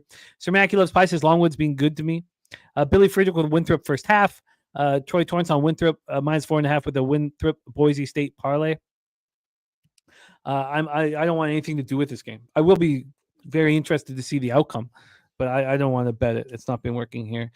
Super True Story has his play of the day. It's the under 126 in the Old Dominion App State spot. I put that right under my notes for App State. Take it away, Jose. Let's roll into an interesting one here at Memphis. Memphis 25-5, 15-2 in the American. Take it away, Jose. Set that one up. Yes, and we have information on this game. Luckily, am I muted? I am not. There we go. We're on a roll today. 92% of the bets and 67% of the money. 87% of the money on Memphis here. So a lot of Memphis love here early and a lot of over love here as well. 5,000 tickets in, 73% of the bets and 75% of the money on said over here. Now let's start with that total here and we'll work back towards the spread. 151.5 is what we're sitting at. We started at 150. 150.5 here. So fascinating stuff. And for the total, the spread, very interesting here, Jimmy. Very interesting. I'll say this one more time. 92% of the bets, 87% of the money on Memphis. And yet we've opened up at a 14.5, went down to 13.5, and we are sitting at a 13 right now. Very interesting reverse line movements on this game. Admittedly, has my ears perked up for old USF action here. I mean, at home, 2 weeks ago, 3 weeks ago, Memphis went into USF, went into South Florida, beat them by 15. Over this last stretch, USF has one victory over their last 7 basketball games. That was at UTSA. That was the game where I almost lost my mind. That was UTSA in control the whole entire time too. We talk about Memphis not covering spreads, right? We talk about it all the time, but that's on the road. Now, some people believe they don't cover big spreads everywhere. So why don't we just go over some of these spots here for Memphis in situations like this as big double-digit favorites at home, just of recent. Here, why do I keep going back to sorry? Here, let me get this. I thought I had it set up here. Let me. So let's No just go rush. over I this. just want to let you know I'm on USF officially. 13 minus 110. Well, let's go over. So we also, it's important to kind of, they played, their last home game was versus Rice. At times, Rice has looked quite good. Memphis was 12.5-point favorites. They won by 12. South Florida has a better record than Rice. So maybe then the home game before that, they play Florida Atlantic. They're 8.5-point favorites, and they win by 19. I mean, I can understand Sharp saying that this is, too many points, because they didn't cover against Temple. They only beat Temple by 8 in their home game before that. And if you want to go before that, it was another kind of underwhelming performance. They were 16.5-point favorites against Tulsa, and they didn't cover that. This just doesn't. Wow, Stars are the current favorite to win the Cup. Well, come on. I've been telling you guys to bet it for 2 months. I told you guys when Seguin first got hurt.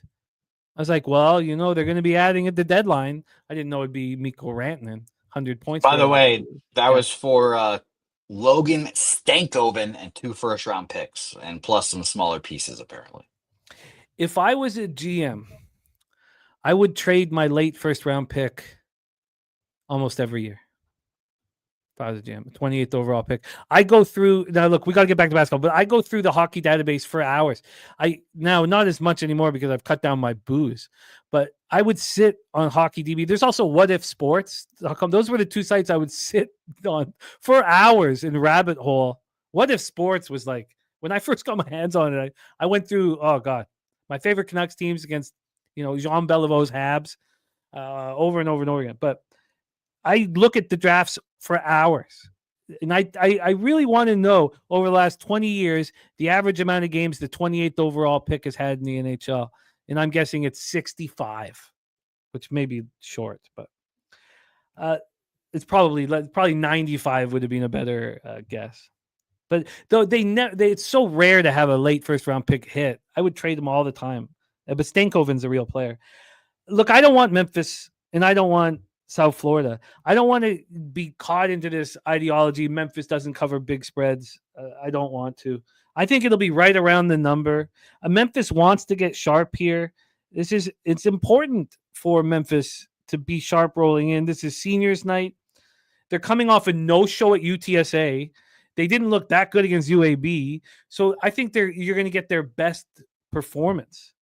So much so that, and I don't like betting first halves on favorites on senior night, but that would be my only thought here. Von Polo, NBA coming up here shortly with wine time. We're almost through college basketball. So this game doesn't appeal to me at all. And I'm not going to go up against this obvious line move from South Florida 14 after 13. I don't want to be involved. Let's roll into Pepperdine, Portland. Let's roll into the beautiful Pepperdine, Portland spot here. Pepperdine, sleeping giant, as they say on the West Coast here. That's a beautiful campus. Who doesn't want to go play for the beautiful Pepperdine as they sit at 1-point underdogs at the opener, now 2-point underdogs, seeing 2.5s as well here. Total here, let's look and see where that has moved. I guess they can't read hard men in Pepperdine. You just can't be a tough individual when you're just lounging on the beach all day, enjoying your time. 157 opener down to immediately 155.5. So I'll probably actually say that 155.5 was the opener here. It moved after 20 minutes ish. So maybe that's just a mistake. You guys let me know in the chat here. 155.5 back up to 157 here. So perhaps the website messing with me a little bit here, but point is that total gone up and down, but not having moved much. No information when it comes to Portland and Pepperdine yet here, but Portland -1.5, -1 to -2.5. I don't know. What do you think? I'm with Billy. This is absolutely ridiculous. Just a ludicrous line. And it's not been working for me, fading these. Now, what we haven't seen yet, what we haven't seen is a line come out like this that's so ludicrous and the line barely move. I think that's what we're seeing in this one.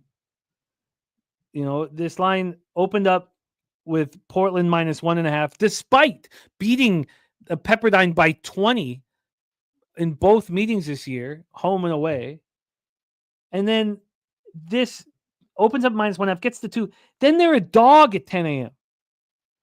Not only that, it bounced back to favor. Then they're at 1 and they're a +1 dog. They become a +1 dog again, at 10:15 a.m. So there's been 3 cents of movement towards Pepperdine in this one. So in all of these fishy spots, we've seen the line move at least 2 or 3 points towards the supposed favorite. We just watched Portland beat Pepperdine at home by 8 days ago. Before that, Portland went to Pepperdine and beat them by 20 at Pepperdine's campus. So here we have these guys playing at a neutral site, and Pepperdine was a favorite for a little bit. I mean, I don't know how to quantify that. But in the regular season, I was cashing when I said this line doesn't make sense. I'm going to be on it. In the early tournament play, it's not been working. If this was a regular season game, I'd be like, oh, God. I mean, Portland's going to take Pepperdine so lightly. That market has it built in here. And then, when we were capping with Bobano, remember he was saying, I don't want to get cute here. This would be me getting cute saying, Portland's beaten Pepperdine by 20 in 2 straight games. And what, Pepperdine was a 1-point favorite here for a bit? Like, look, I wish I didn't have this bias from this not working for me, because this has not been working for me sitting here with a Pepperdine team that shouldn't be a slight favorite. And now they're a slight dog. And I mean slight. This line's moved towards Pepperdine. So still, without a doubt, this is Pepperdine or no bet. I mean, the books aren't complete idiots. But also, the books have the capability of messing with us. And I don't want to... Look, I don't want to be involved. If I'm involved, I'm going to study Pepperdine, and I want to talk this out with a few people here, because this line is insane. It's absolutely insane. So let's roll on to the next spot. Wouldn't this be a spot where you would find Pepperdine appealing, Jose, if you were just judging the market alone? I'd like to see obviously where the money is. In an ideal world, I get. I mean, the line's moving away from Pepperdine, right? That's what you were saying as well. I had the -1 going down to -2.5 here. I don't have a 2.5 right now. Let me double check here. We use different books to do this. Yeah, I only have one book at 2.5, I should say then. So only one of them does. It's not the place where we played poker at. Pepperdine. If you want Portland -1.5 right now, here it's -105 on the sharpest offshore in the land. Okay, beautiful. I just refreshed my spread, so I see all the 1.5s now. So that's good. Yeah, I'd be more interested in Pepperdine. Yeah, so it would be nice again if we got the money information and there was 60-70% of the bets and money on Portland. That would be great. That would immediately be a Pepperdine move for me personally. But yeah, obviously you don't have that yet. So Brandon Lewis saying it's -1.5 on ESPN Bet. This is the WCC's been fun to cap this year. This is insane. This number is insane. And I don't want to play the smart guy because it didn't work with me with Abilene Christian yesterday, and it's not been working with me on these lines that don't make sense. So at this point, it's Pepperdine or nothing, and I'm gonna have to study it a little more here. Ananya says Pepperdine Dunzo. In his opinion, Portland money line all day. Yeah, of course. They've won by 20 in each time they've played each other, whether it be at home or on the road. So yes, of course, I hear it. But You're gonna force me to bet Pepperdine, unfortunately. Here, I'm gonna tell you that now. And yeah, it's so funny. Like I come onto the show, I have like 1, 2 bets. I break down a few games, and suddenly now I've got 4 bets. It's how it happened.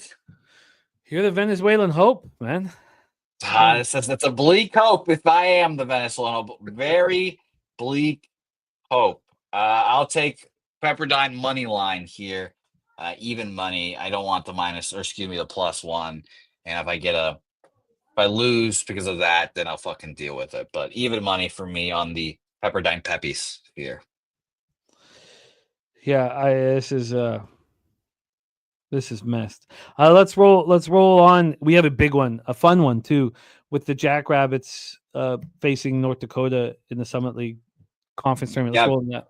Beautiful how this lined up for North Dakota, South Dakota. Each state school playing the other top school here. So it should be very fun to watch and see how all that shakes out. Many rivalry games, I'm sure, in the region as well here. So let us talk about South Dakota State here, opening up at 7.5, up to 8 here as well. Did get up to 8.5 at one point as well, but down to 8 now here. So very fascinating when it comes to that movement here. No information when it comes to cash flow yet. But let's roll on to the total and see where that has taken us. 157.5 now down to 154. Now plus money on that under there, but you can get a 155, excuse me, as well here. So 157.5 here down to 155, 154. Very interesting, Jimmy. I've watched South Dakota State Jackrabbits, and I got caught up in them at home, and I mean, this is going to feel like a home game, I imagine. I'm sure North Dakota is going to have fans there as well. I felt down the stretch that South Dakota State didn't take that next step. There were a ton of underwhelming performances. When they beat St. Thomas, Minnesota in Omaha back-to-back in the first half of February, I was like, this team, these guys are juggernauts. And then we watched them look extremely pedestrian down the stretch. They beat South Dakota in that South Dakota big rivalry game, but South Dakota State were 5.5-point favorites in that game. South Dakota State expected to be a top team in the Summit League this year, and it was underwhelming. They didn't cover.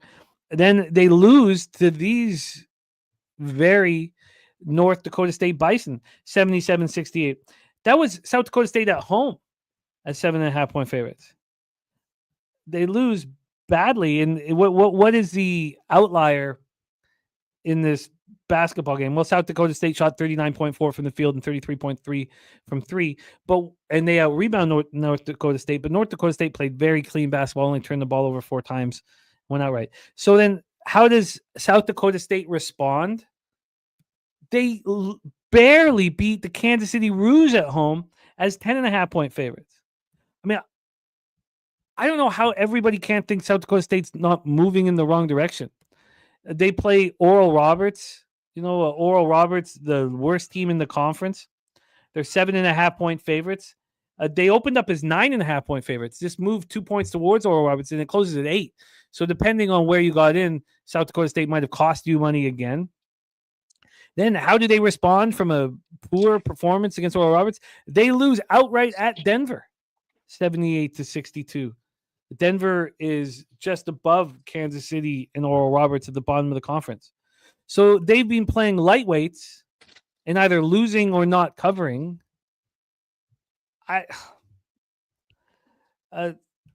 So yes, Spooner's saying like this. It's a second home game. This is just I don't want. Okay, here I'll tell you this. I do not want South Dakota State. I've been watching them play. Maybe that's a problem. Maybe you're better off not watching these teams play because you get biases. They've not been covering. They've not been looking good. Maybe they hammer here the Fighting Hawks. Maybe they hammer them here, but I don't want them. I don't want them. This is a good buy low spot for South Dakota State, but I don't think they're that good of a basketball team. So this would be this is only a North Dakota spot for me, and I don't want North Dakota because they just beat South Dakota State, by margin as a big dog. So this doesn't appeal to me here. I think South Dakota State is vulnerable in this tournament. Nice job, Billy. Nice job at High Point.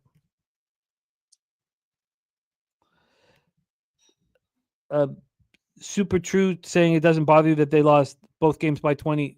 So are you talking about the Pepperdine spot? That would be my guess. Yeah, Super True. Yeah, it bothers me. Sure, it bothers me that they lost by 20 each time. But as Spooner says, they were 9-point favorites in that second game. We're all seeing that they lost by 20 in each game. The idea here is just that I have faith in the books. Yeah. That's all. Like I don't think that they're clowns here. Sir Mackey, going back to this next spot here in college basketball, popping off here. These dogs have not covered, but we still have 33 minutes to it. But that's the Presbyterian Blue Hose Radford Highlander spot. That's a spot where we heard from Nutflush Allen. He's on the Radford team total over in this one. I don't find a ton illuminating up for me in this card, but we're getting close to the NBA. We have our next spot on the board here.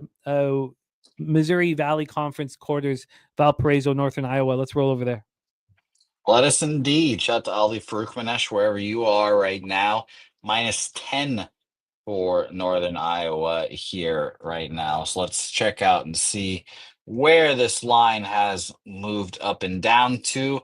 Interesting. So this line opened up at a 7.5 here last night, got up to 8, 9. Obviously, this morning was at a 10 here as well for UNI here. And it's actually gone down at around 1 o'clock. So pretty recently, goes back down to 9.5 here. So it's interesting. A 7.5 opener shoots up to 10 and goes right back down to 9.5 here. Maybe people thinking it's a little bit too much of a move there. As for the cash flow, none in this game here, but we can go to the total and see 142.5 opener down to 139, and you can even get a 137 apparently as well. 137.5 here. So the total's kind of gone all over the place here. Like I said, 142.5 opener. There's 139, 138.5. It's gone all over the place here. But the point is, the under has been bet seemingly, and under getting some love here. But what do you think here, Jimmy? Well, if we look at, we're dealing with a ton of these situations. This is going to be so much fun, especially when we're all together in San Antonio. But everybody just watched Valpo take out UIC last night by 17. Of course, they just lost to UIC. That angle has been working, and we got a bunch of them on today's card, and I want to sit with them a little more. Now, UIC just no-showed, man. Valparaiso was up 16 in the first half. UIC shot 29.8 from the field and 25 from three. Just a complete no-show from UIC, an embarrassment. But everybody just saw them win by 17. Despite that, this market moved immediately to Northern Iowa. Valparaiso, Northern Iowa, they only played once, and it was Valpo at home. They took out Northern Iowa 80-73. At that point, Northern Iowa was playing very good basketball. They followed that up by beating Indiana State in overtime. That this was very early. At that point, Valparaiso is 10-6 and 3-2 in conference. Valparaiso finished 6-14 in conference and 14-18 overall. Valparaiso lost and lost and lost down the stretch. Now, we just watched them defeat UIC. We all did, but would you say they beat UIC because of some excellent performance? No, UIC just no-showed. We can't explain what the hell happened to UIC. They looked horrific. Northern Iowa also is coming in off of a loss. I kind of like that, especially if I was a coach, because before that, this Northern Iowa team had won 7 of 8 basketball games. They go into Bradley, they get beaten badly, 73-56. Bradley, they were tied going into this. Bradley then's a game up in the conference. I like that Northern Iowa just got smacked in the mouth. And I think Northern Iowa gives a wake-up call here to the Beacons. I think they beat the Beacons badly. Now, the line's already moved. I got to decide how to bet this. Also, it doesn't come out till 9:30, so there's, a hope that maybe we can get some cash flow information. I know we're going to have cash flow information for the next few games, but I think this shapes up very well for a good basketball team. I think Northern Iowa Panthers are a good basketball team. They've lost to Valparaiso in their only meeting with them. They just got beaten badly by Bradley, and they're playing good basketball. It's not like they're playing bad basketball. They're playing good basketball. Nunya, Northern Iowa, first half full game, money line on a parlay for him. I have it copied and pasted, Leonard. Let me check. Okay, but so we finally got to a spot that isn't like, line fuckery. We finally got to a spot where this kind of just all correlates. Now, we don't have the cash flow information, but I think Northern Iowa shows that they belong with the elite in this conference, despite getting smashed by Bradley at Bradley on Bradley senior night. So yes, this is the first spot of all of these games on the board where I think, this is a smash and grab for me. Valpo's going to get a wake-up call here. Spooner says this is like seeing the Browns in the playoffs. Fade Valpo in March. Look, I think this is a great spot on the board. Now, I do want to spend a little more time with it. You can get overwhelmed with a 31-game schedule, but this I find extremely appealing, Jose. I think it's a first half, full game, complete smash and grab. And let's move on to Mountain West action, my friend. Let us move on. We've got UNLV New Mexico. Shout out to Connor Mack. Hold off for 1 second. That is a spectacular pickup for the Avs. Charlie Coyle, spectacular pickup for the Avs. Defensive, a center who can also score, especially if he's get some power play time, which, he'll be a second unit guy. But I love that pickup. Love it. Love Charlie Coyle. Love it. What a pickup. He's every playoff team would want Charlie Coyle as their third line center. He is they might have to use him as second line center depending on how Middlestad's playing. But a third line center with Charlie Coyle as a third line center, what did the Bruins do? They went to the Stanley Cup final. I think he's perfect as a third line center. Take it away, Jose. Let's move on to the next spot. Yes, let's move on. Shout out to Charlie Coyle, and all of these additions are happening in the. All right, we've lost Jose. A quick loss of Jose. I'm sure that he will reappear here. I'm sure he'll reappear shortly. And here he is. Keep me down. The man's just trying to keep me down by saying the Oilers not adding anything, and all these additions happening in his or their division. Oh God, no, they picked up Wallman, but wouldn't Charlie Coyle look good in it? But he'd look good in any uniform. Like he's a quality player with character.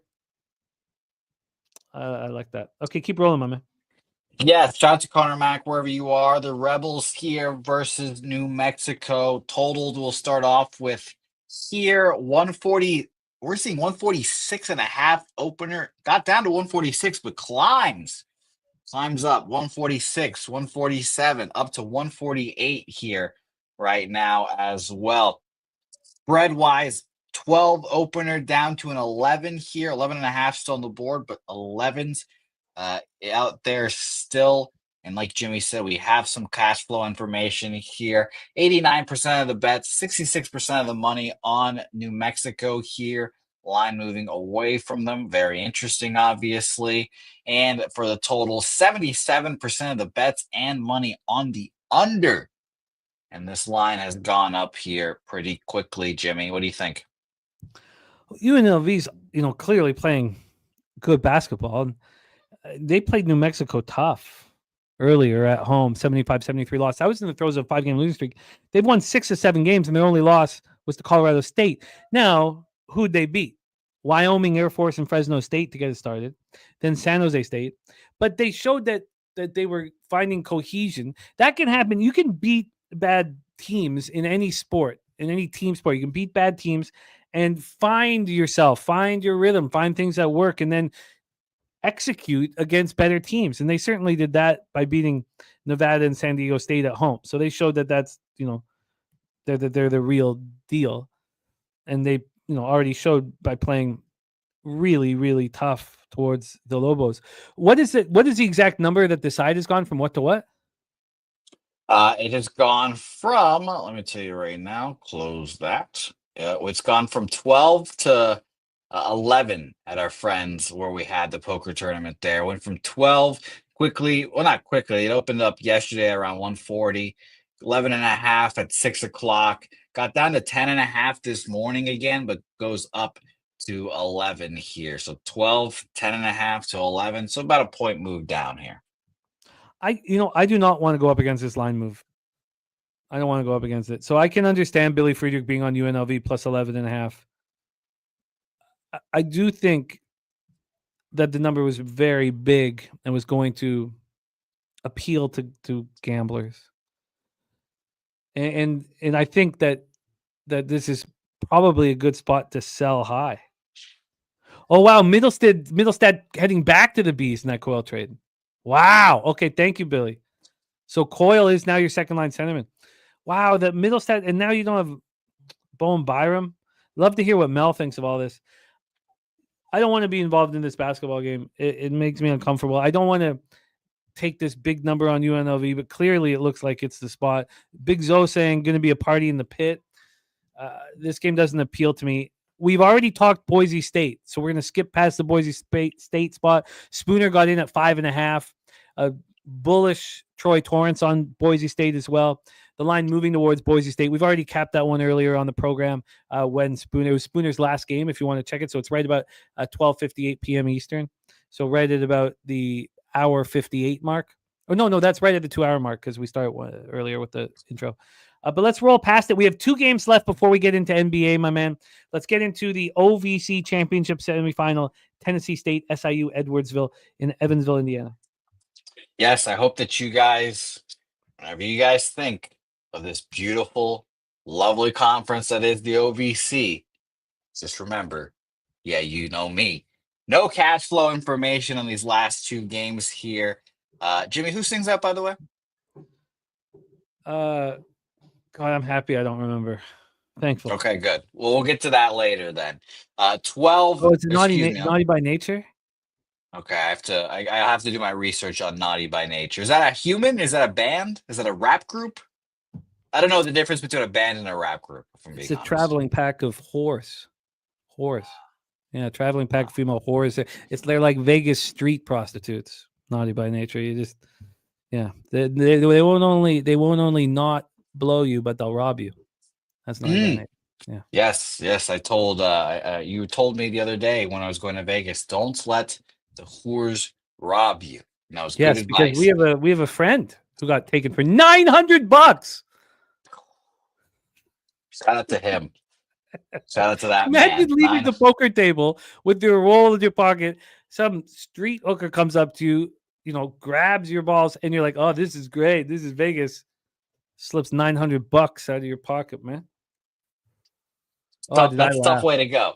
Did I laugh? That's a tough way to go. He almost got us beaten up by street whores the next time we saw them because he said to them, he goes, they were big, tough, scary, nasty street whores, and he said, we can't afford high-priced prostitutes.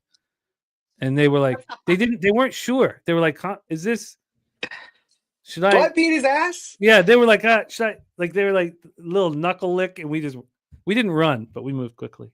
We walked away quickly with pace. I understand.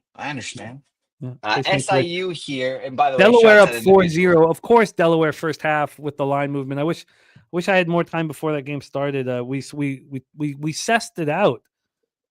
I like how you say that after just 4-0. But we did. I didn't realize. I thought the next game was Presbyterian Radford. I didn't move my my computer up. We watched that move. Delaware was too big of a favorite. It didn't make sense. All right. You're right. You're right. But SIU Edwardsville here, 2.5-point favorite opener. Actually, 3.5, because this says it opened up at 2.5, and 9 minutes later, goes to 3.5 here. But I think this actually opened up at 3.5 here, goes down to 3, back down to that 2.5 here, and then comes back up to 3 here for our friends at SIU Edwardsville here. Total here, 143, now down to 140 and even 139.5 on the board here. Like I said earlier, no cash flow information on this game yet, but some under love here, and this line going back and forth here. What do you think, Jimmy? I think it's a very coin flippy spot here. The first time these teams played, they played at Tennessee State, and the game went to overtime. So it's a clear double overtime. In fact, they played again at SIU Edwardsville, and Edwardsville won by 12. Tennessee State has been playing well, and SIU Edwardsville has not.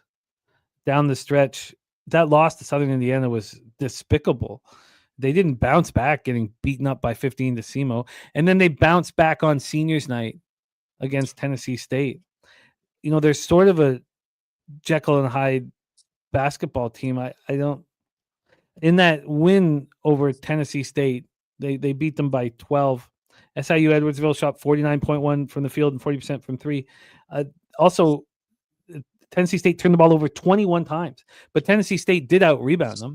So, Tennessee State, if you turn the ball over 21 times, you're going to lose the basketball game. I mean, it's simple. It's not rocket science. If you turn the ball over 21 times, you're going to lose the basketball game.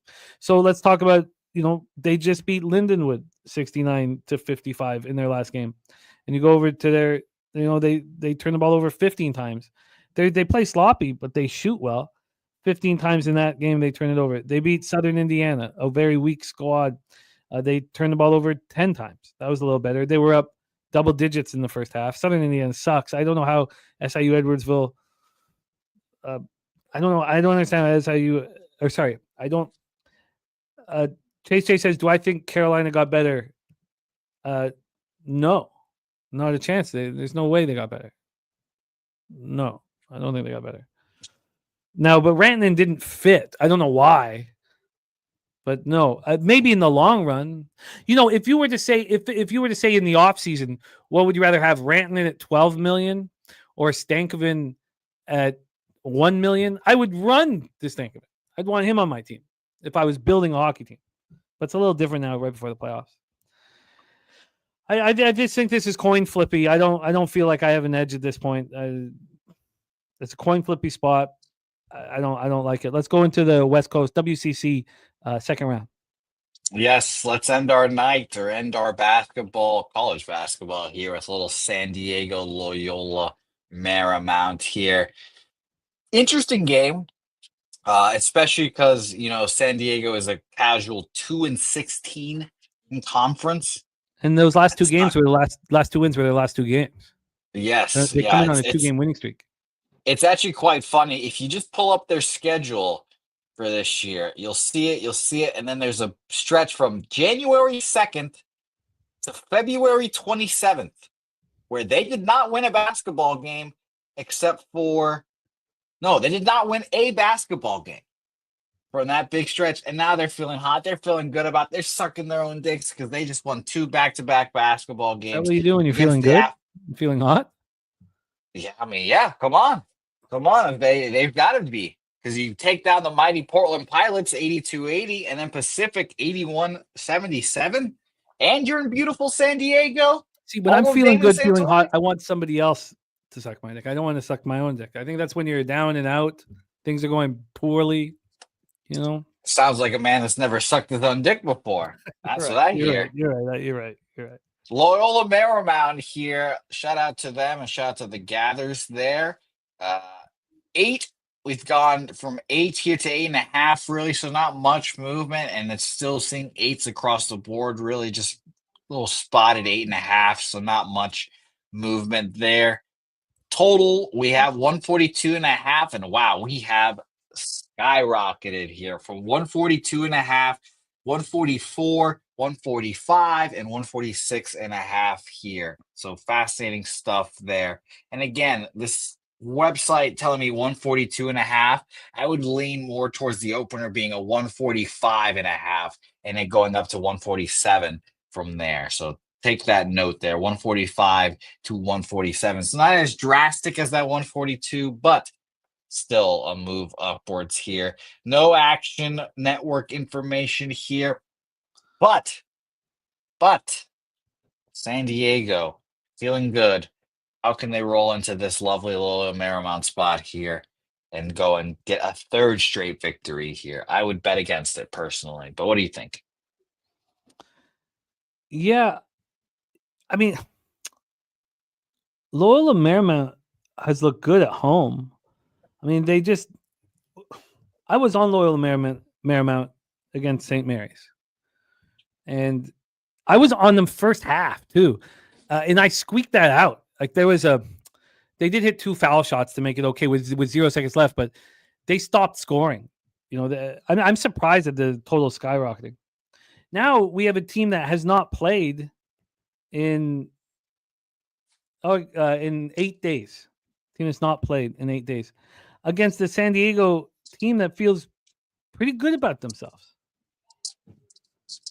If we go through Loyola Marymount's road games, and this isn't quite a road game, of course, we're at a neutral site, but if we look at them, they lose to Santa Clara by 15. They lose to Portland by 9. They beat Pepperdine. Okay. They lose to Gonzaga by 20. And they beat San Diego by 16 points. The first time they met was at home. They beat San Diego by 7 points. They just took the 23rd ranked basketball team. I think the San Diego first half is a real possible bet here. Loyola is just going to take them light, man. They're going to take them light. That'll happen, Kong. That'll happen. Wow. That'll happen. I think that they beat Pepperdine. They take St. Mary's to the limit in a terrible spot for St. Mary's. I think they feel good about themselves. They destroyed San Diego last time they faced. I think San Diego first half is very much live. Very much live. Chilla says San Diego will threaten to win today. I would like to see how this line moves, but I like San Diego first half here. Shit. People say that they want a team on the rise to peak in March. This is I don't know. This is it. The calendar flipped to March, Jimmy, and they have not lost since. What can you say? I think this is a good spot for San Diego, honestly. I'm sure Loyola will pull out the victory. I'm also surprised that it's going so fast towards the over. So I'm going to look at a Loyola first half team total under. I'm going to see how many points this has gone towards the over, and then I'm going to look at that. Now, San Diego's defense is terrible. Action Jack saying Loyola wins, San Diego covers. I get that. Let's review all college basketball here. Stick with us here. Barco looking at it, saying that the San Diego first half might be worth a flyer. I think it's appealing. Now, but let's also talk about what we've seen so far in these games. We've seen the team that's won yesterday lose both first halves. I don't want to get too caught up in it, but it's pretty easy to explain. You have a bias watching a team win, and you rate them a little higher than they should be rated in their following game against a team that hasn't played. That could be happening here with San Diego. Spooner saying you think about moving on Illinois State. I am. Let's review all action here. So it's not a good start. We're 0-1 with Gardner-Webb first half. And there's not a ton of action here. I'm going to go over all action here. Skunt Blaster is on Toledo money line, and so is Jeff Slaughter. Jeff Slaughter 4-0 the last 2 days on our show. Dabby Cab on Fletcher Lawyer over 1.5 threes.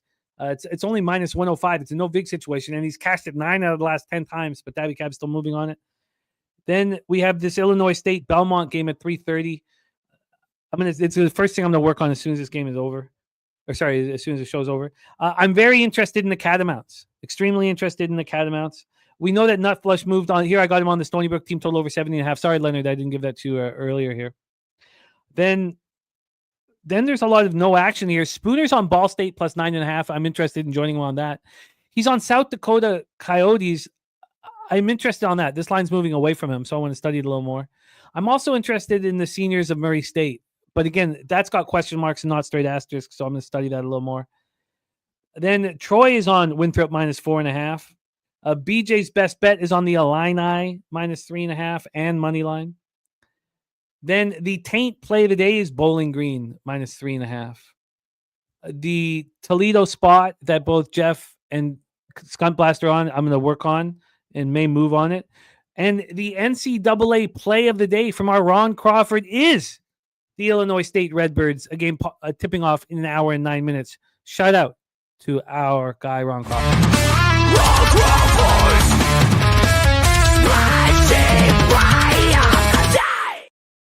Then we have, oh, wow.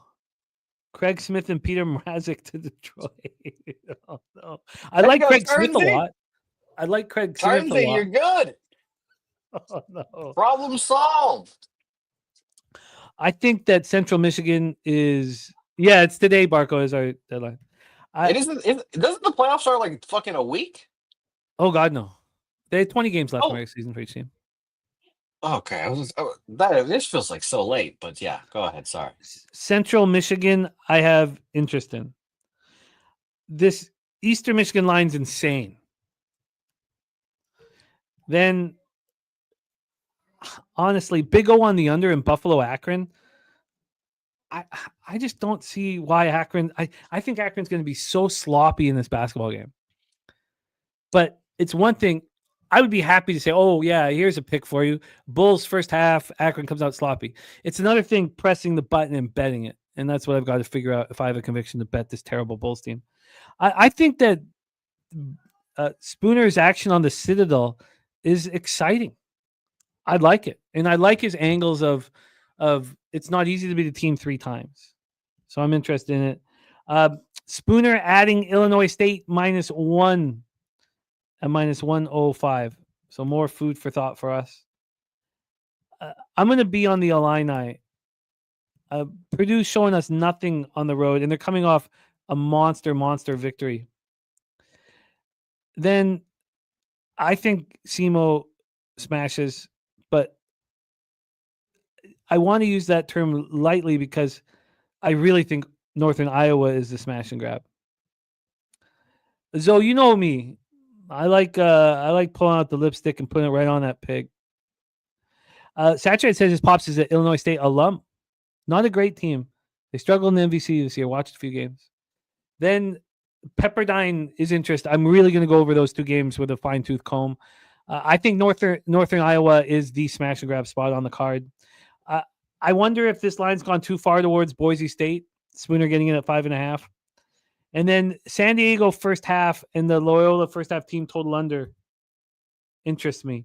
I really like the spot when you have a Loyola team coming off almost beating St. Mary's, having destroyed San Diego at San Diego, and coming in a little sloppy, even though it's the first game of the tournament at the Orleans Arena. That is our college basketball for Friday, March 7th. 31 games capped here. Thank you to Mr. Morgan Spooner, Jose Bouquet, and all of you guys in the chat. Excellent work. It's time to get into NBA. Sure, real quick, Jimmy. Yeah.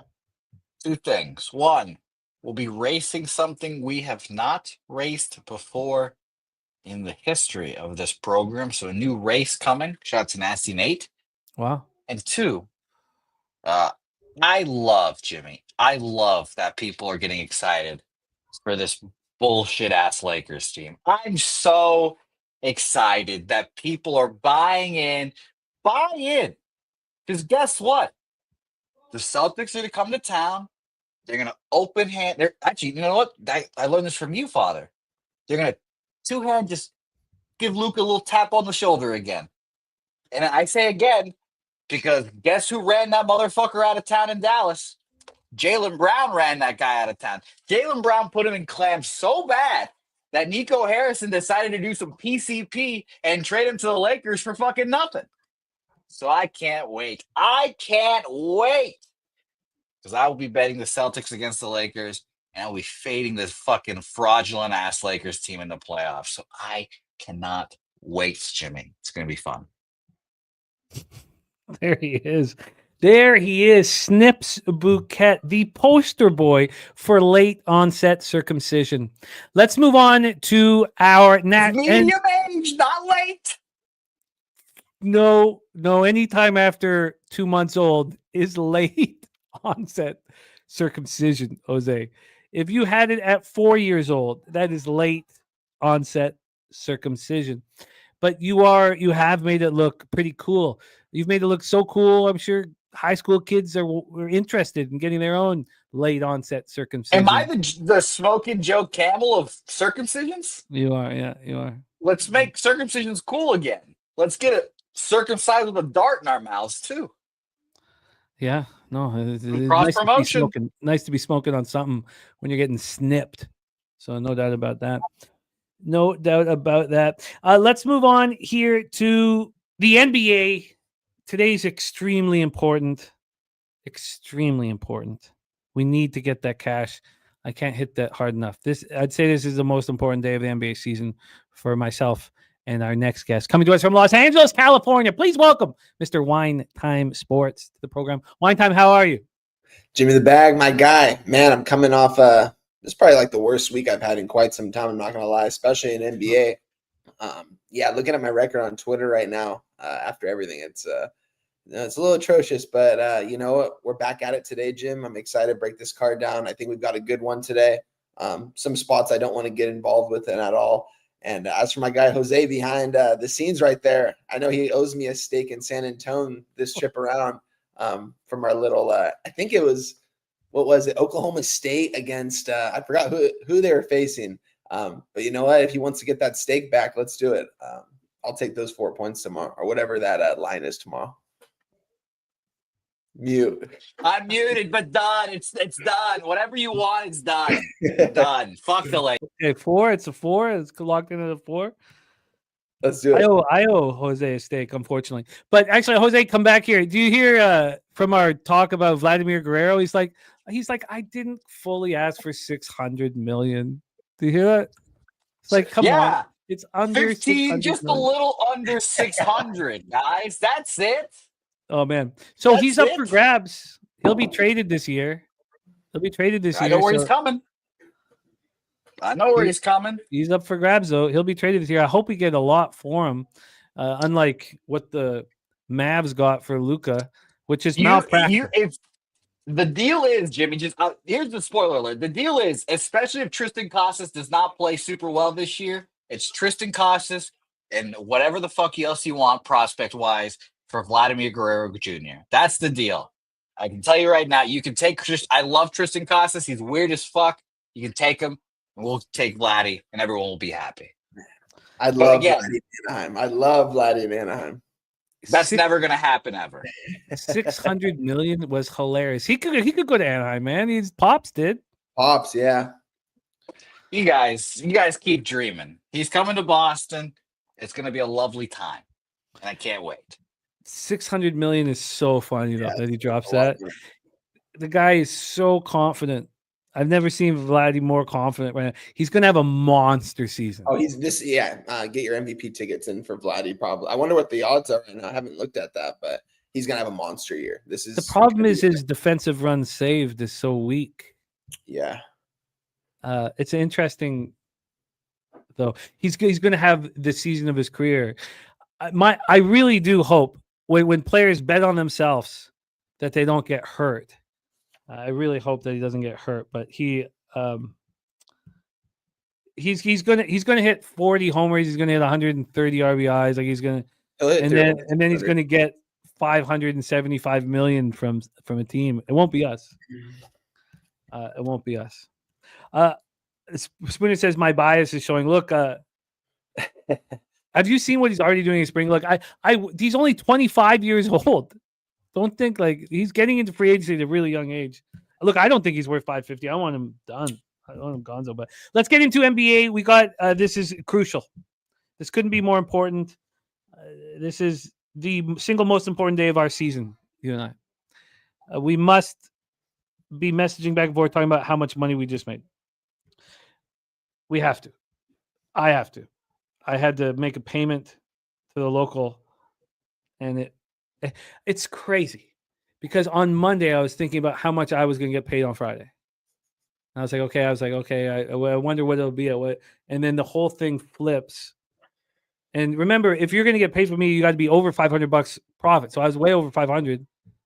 To have to send money, you have to be down 500, and I'm way like I sent a chunk. I feel you. It hurts. Okay, Yeah, let's get. Last couple days been rough, man. Last night, I mean, I was on the Knicks too. It was crazy. And I'm wearing this jersey today still, but yeah, that was a wild one last night, man. Oh my God, everything just. I was 7-1 in college basketball with 4 games going. I was 7-1 with 4 games going. I lose 2 of them by a half point. It was just, and when McDavid hit the post with that open net, I was like, okay. Let's focus on today. Let's focus on the now. Let's get to work. We get started here, 7 p.m. Eastern. Cleveland Cavaliers 52-10, 23-6 on the road. The Charlotte Hornets 14-47, 9-23 home. We're at the Spectrum Center in Charlotte, North Carolina. Cavs coming off their 12th straight win, 112-107 at home versus the Heat on Wednesday, and this is their 3rd game in 4 nights. The Hornets coming off their 8th straight loss, 125-110 at home versus Minnesota on Wednesday. LaMelo and Miles combined for 51. And this is game 4 of a 5-game homestand. It's also the first of a back-to-back. They host the Nets tomorrow night. This is nuts. When we got back from the All-Star break, watching Charlotte in LA, I was like, wow, this is pretty good young nucleus. Yeah. This young nucleus might be pretty good, you know? And now all of a sudden, they are horrific. Let's get into the line history here. On the side, we have Cleveland minus 16. They opened up minus 17. So we have a 1-point move towards the Charlotte Hornets. When we get to the total, we're also going to have cash flow information, which is refreshing after all we just did in college basketball. We've had 236 minus 107 to the under. Oh, sorry, get back here. Minus oh god damn, I screwed that up here. Wait, we had 236 minus 107 to the under. This opened up at 234.5, so it is climbed. We take a look at the cash flow here at the all markets. It's a 50-50 proposition. 52% of the tickets and 55% of cash is on the Cavs. I think it's probably a pretty sharp line. I imagine it's going to fall very close to this number. 66 and 64 are on the over. I'll pull up the injury information right now, but let's hear your plan. Take it away here for us, my man. Cavs, Hornets. Yeah, if I got nothing in this game as of right now. I definitely have a lean towards Cleveland, though, at the minus 16. They should be able to blow these guys out. I was on the Hornets on Wednesday. It looked like at times they were going to be able to cover that game. At times they just couldn't make those open shots, man. This is probably one of the worst. This bottom 3 team in the league for a reason. Yeah, they got some young guys over there that can put the ball in the hoop. Bridges is good. Ball's good. Mark Williams at times disappears lately. Cleveland, on the other hand, I was kind of looking at some Donovan Mitchell props, maybe his over 3-point here, because I think he's going to be cooking early here. And I don't want to take this full game on Cleveland in case they pull their starters early. If this game is like a 20-point lead going into the 4th quarter, which it could be. That's the only reason that I kind of am staying off this one. But Donovan Mitchell, I'm trying to find his 3-point props right now. I'm going to pull that up. 3-point made. Donovan Mitchell, I mean, over 3.5, though. It's plus 135. I don't know if I want to take him 4 plus 3s, honestly, at this point, but that was the initial lean I had in this game. But I think the Cavs should be able to blow these guys out. There's no way I'm taking the Hornets again from what I saw on Wednesday. I can't do it anymore, despite what the market will tell me in spots. But looking at the market here, it's not telling me to back the Hornets. It's actually telling me to back the Cleveland Cavaliers. Just 53% of tickets, 56% of cash. Definitely sharper bets coming in on Cleveland. They're moving the lineup for a reason. It's up to a 16 right now. I might move on Cleveland here. It's hard for me to move on some of these spots because I most likely won't watch this game. I'll just be watching from afar. I'll be watching from my phone. But I might move on Cleveland here, minus 16, because they are definitely 20 points better than this team. My only worry is is it the fourth quarter if they kind of sit their guys. But they still have guys on the bench that can definitely score and probably outplay this A team over here from the Hornets. So I have a lean towards the Cavs minus 16 here. And especially if this keeps going up, if this gets to a 17 by game time, I think we're going to nail it. I hope it gets to a 17 by game time, but before then, I hope I move on it. So maybe I move on it now. I just think, this is a Cleveland Cavaliers spot the more I'm looking at it. Yeah, I almost don't want to say it, but Nurkic is going to be in, and he's going to be needed against these phenomenal young bigs.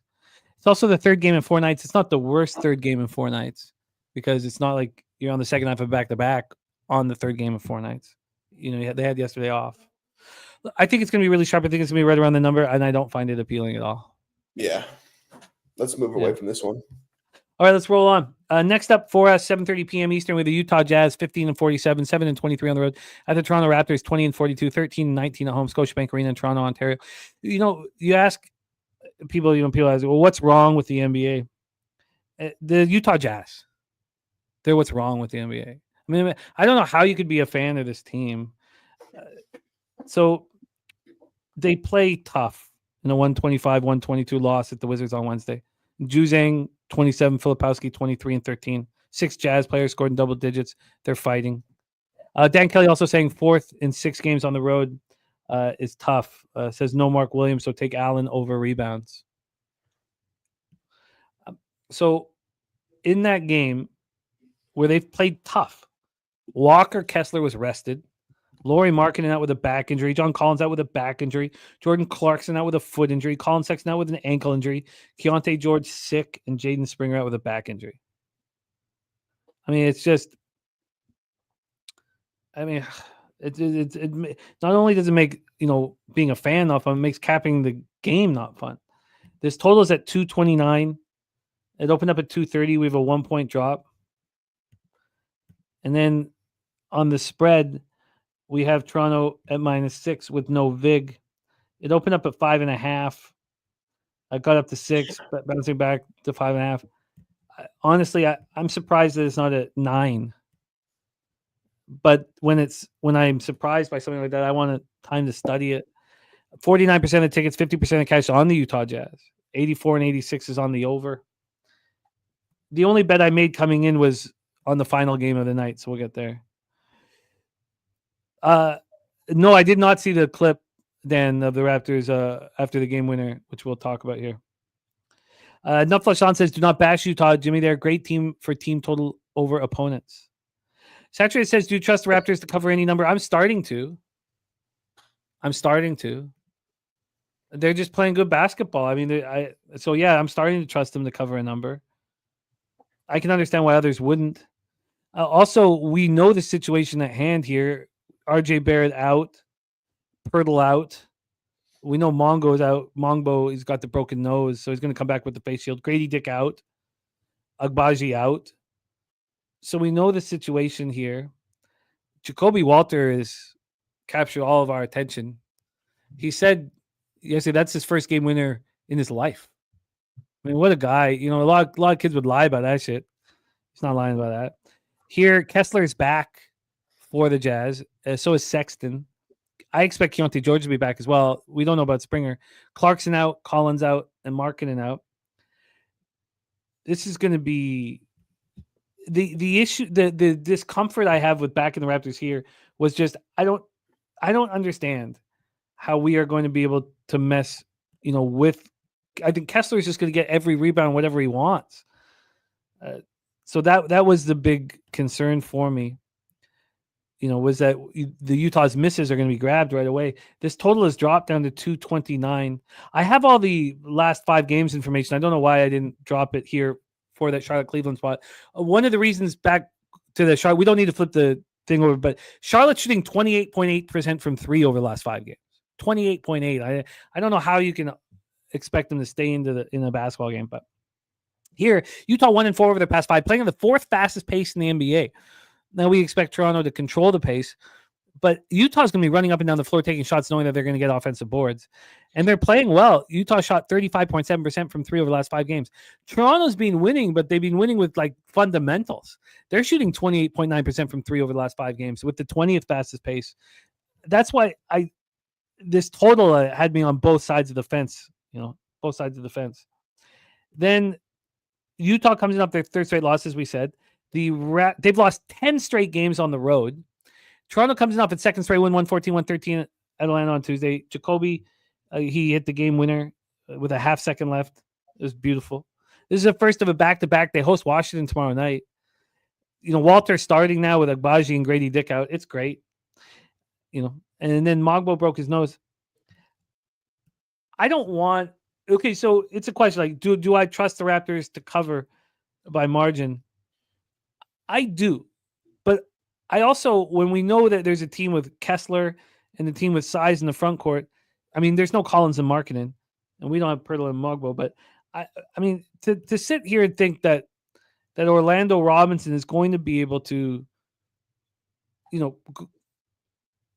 put his shoulder into Kessler's chest, because that's what you have to do. It's the vets. It's a Charles Oakley and Antonio Davis front court that Kessler would call in sick to play against. It's not this front court. So I couldn't get to the Raptors, even though I found it interesting. Take it away for us here. Wine Time Jazz Raptors. Yeah, no play in this one for me, Jim. Only could lean towards the Toronto Raptors. We're seeing the line moving towards them as well. Definitely looks like the sharper money is going to be on them in this spot. And yeah, they're missing some of their starters, but they're still, they open up at a 4.5. They're a 6 now. Utah Jazz, hate watching them play basketball here going down the stretch, man. I could only take the Toronto Raptors. I saw Sweaty Butcher in the chat saying good money line parlay piece. I like that too, because I do think the Raptors can cover this game, honestly. Something's keeping me off this game, though, as well. I don't want to be involved in this game. I just don't want to force anything too much today. If I had a lean, I might end up moving on the Raptors later on in the day. We'll see. I do like it still at a -6, and I do think they can cover the spread here at home on a Friday night. Utah coming to town. I'll probably move on the Raptors. Nothing for me on this one as of right now, Jim, but I'm looking at the Raptors. Yeah, this is the least amount of Raptors games. Also, not only that, I watch parts of every Raptors game. It's the least, like if we talk about, when you look at the like YouTube analytics, you can see the average amount of time someone watches a show for. My average time watching a Raptors game is the shortest it's ever been in the history of the franchise. Like but they've captured my imagination over the last little while. I think they're moving in the right direction. I like Darko or Rocco, whatever you want to call him. I like him. He's, Razor saying Toronto 1-5 straight up last 6 games at home, 8-33 in their last 41 games against the opponent in the Western Conference. This game is just disgusting. I'm very comfortable moving on here. Very, very comfortable. Let's move on to Memphis, Dallas. We got it up there. You hit that up for us, Jose. Thank you. All right, here we go. Memphis Grizzlies are done. It's amazing that you can say that about a basketball team. Ja Morant, who I'm sure is already listed as out. Let's see. This was appalling what Ja said after last game. Let me see. I don't see him out. He's listed as in. Yeah, he's in. Listen to this. So this is what he said about the last game. So they've lost 4 straight, 7 of 9. They lose Wednesday, 120-103. Jaren Jackson Jr. out, and that's what Dan's been talking about. He's been talking about JJJ out and how you can't back him. So here, Ja said this after the game. He said, I should have been out, but I was out there. Regardless out or in, there's going to be something said. I think I just said I probably shouldn't have played, but I did. Are you fucking kidding me? What that's my first time hearing about this. That's absolutely wild, honestly. I cannot believe that leadership. In hockey, you'll never know. They'll never say anything. They won't tell their wives if they're hurt. You'll never know. You find out at the end of the year, he's been playing with a He's always getting surgery for this. They never speak on it. They never say a goddamn thing about it. Oh, by the way, it's not here in our chat, but so sometimes this happens. I don't know why. Oh, no, it is there. Sorry, the Sweaty Butcher Surf and Turf. My bad. Raptors money line and Mavs team total under. Oh, okay. I like that. That is the Surf and Turf. Let's copy and paste that. I actually don't. I'm on a different side on that one, but. So, okay, so I when I watched Josh say that, I was like, I couldn't believe it. I was like, I've stuck up for you. And here you're saying, oh, I shouldn't have been on the go. You're trying to get pity from us? Is that what you're trying to get, Job? Fucking pity from us? Let's roll into this one. Grizzlies, Mavericks. Grizzlies 38-24, 16-14 on the road. Mavericks 32-31, 19-13 at home. We're at American Airlines Center in Dallas, Texas. Memphis won. Both teams 1-4 over their past 5. Very different avenues to get there. Memphis still playing fast, third fastest pace in the league, 103.35 possessions game, shooting 48.7 from the field and 31 from 3. Dallas 1-4, 100.2 possessions a game. That's 14th in the league, 43% from the field and 31.9% from 3. Memphis comes in off that 4 straight loss, 120-103 at home versus the Thunder on Wednesday. 4 straight, 7 of 9. They scored 48 points in the second half. They shot 9 of 34 from 3. And Ja was saying, you shouldn't have been out there, but I did. I did for you guys. Fuck off. The Mavericks coming off their 3rd straight loss, 5th in 6 games, 137-107 to the Bucks on Wednesday. That's about as wrong as I've ever been. It felt like they showed no effort, no anything, nothing in their first game after Kawhi. I'm so used to Kawhi being hurt. After Kyrie going down, and then Rob Free said in the chat, he's like, they have no size. They're in huge trouble. And I was like, no, their heart's going to come up. I hate when I romanticize those situations. And again, you probably shouldn't do that in basketball, but we see teams step up in basketball. I'm not going to take it on in basketball. It's just a bad look, a bad bet, whatever. Clay trying his hardest to carry this basketball team. And, even if he's incapable of doing it, I like that he's trying to do it. He took 27 shots. 27 shots. He scored 28 points. That's a Kobe stat line. No AD, of course, with the adductor. No Daniel Gafford with the MCL. No Derek Lively with the right ankle. No Caleb Martin with the hip injury. So they had 8 players available. Well, I think that this Grizzlies team that's clearly moving in the wrong direction, you can play with 8 players against them. I don't know if I have the balls to do it. Let's take a look at the line history and then hand it over to Wine Time. Dallas is a plus 10 right now. They opened up at 10.5. They got up to 11. Now they're back down to 10. It was a 9.5 for a little bit. We have a half-point move towards Dallas. When I start disliking something that somebody said, I know I'm trying to get on that side. I just lost badly with them. This total's at 239. It opened up at 240.5. The problem is that the fans are so angry. Yeah. So it's not like you're getting... it's not like you're going to get a whole fan base, pushing them forward and willing them to win. 26% of tickets, 25% of cash on the Mavericks. Lines moved a half point towards them. We have 55% of tickets, 51% cash on the over. Take it away for us here, Wine Time. The Mavericks hosting the Grizzlies. Yeah, Jim, the first play of the day for me. Kind of on the other side of Sweaty Butch in this one. I'm on the full game. I'm not on the team total. I'm on the over, guys. I'm on the over 2. I just want to make sure I get what I gave it out on Twitter. I believe it was 239. Let me double check. It was over 239 minus 110. You can still find that at some spots. There's my guy Stacks right there in the building. He's with me on that one. There is some 239.5s. Opened up at a 238.5. I wasn't able to get that number when it opened up at my local books. I wasn't able to move on it. I was able to move on at 239 this morning. Got it in. It's kind of been 39.5, back down to 239. Highest total on the board. I like doing this on Fridays with 2 teams that I think are going to be able to score at will today. Jim, you kind of touch on it too. Just want to talk about the Memphis Grizzlies a little bit going forward. Yeah, in the playoffs, this is a team I will be fading when it comes to the playoffs. Whoever they play in that first round, it's going to be interesting to see. But this isn't a team I will be backing when it matters most. The Dallas Mavericks, man, Jim, this team is just getting blown out left and right, man. And, we were on them plus the points on them on Wednesday. It was never close. They were out of it the entire time. Max Christie had 11 points at half. We had the over 15.5, was only able to score 2 more points. Just devastating. He was out there playing almost the entire fourth quarter, just not shooting the ball. Just wild. something tells me here, though, Jim. I'm not on this Dallas Mavericks +10, but I want to be here with the Dallas Mavericks. I don't know if I'm just chasing with the Dallas Mavericks right here, Jim, if I'm being honest, but I feel like this might be a spot to take them here, getting double digits at home. They've been getting smoked every single game. Can they show some heart here in this matchup? I think they are going to be able to score here, which makes me think they can hang in these 10. And I'm getting a +10, -110 right now. Over under still 239, -110 right now at my book. It's showing. I might move on the Mavericks +10 here. It seems like everyone's taking the Grizzlies here in this spot. If I'm looking correctly at the market, let me touch on that one more time. I know you already did, but yeah, I mean, 74% of the tickets, 75% on Memphis. People are going to take Memphis here coming off 4 straight losses. But you mentioned this team has no heart. They could very well lose this game outright. But at the same time, it's hard to say that the Mavericks are going to win this ball game. The Mavericks were set up nicely to make the playoffs even without Luka.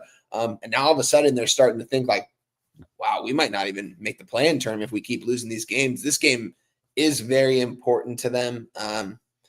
It should be at least, right, Jim? I mean, I don't know. That's what I'm thinking. I want to move on the Dallas Mavericks +10, -110. Not going to do it quite yet. But I am on the over 239. I think this is going to hit 245 to 250 area easily. I think it's going to be a close game throughout the whole game, and both teams are just going to continue to score.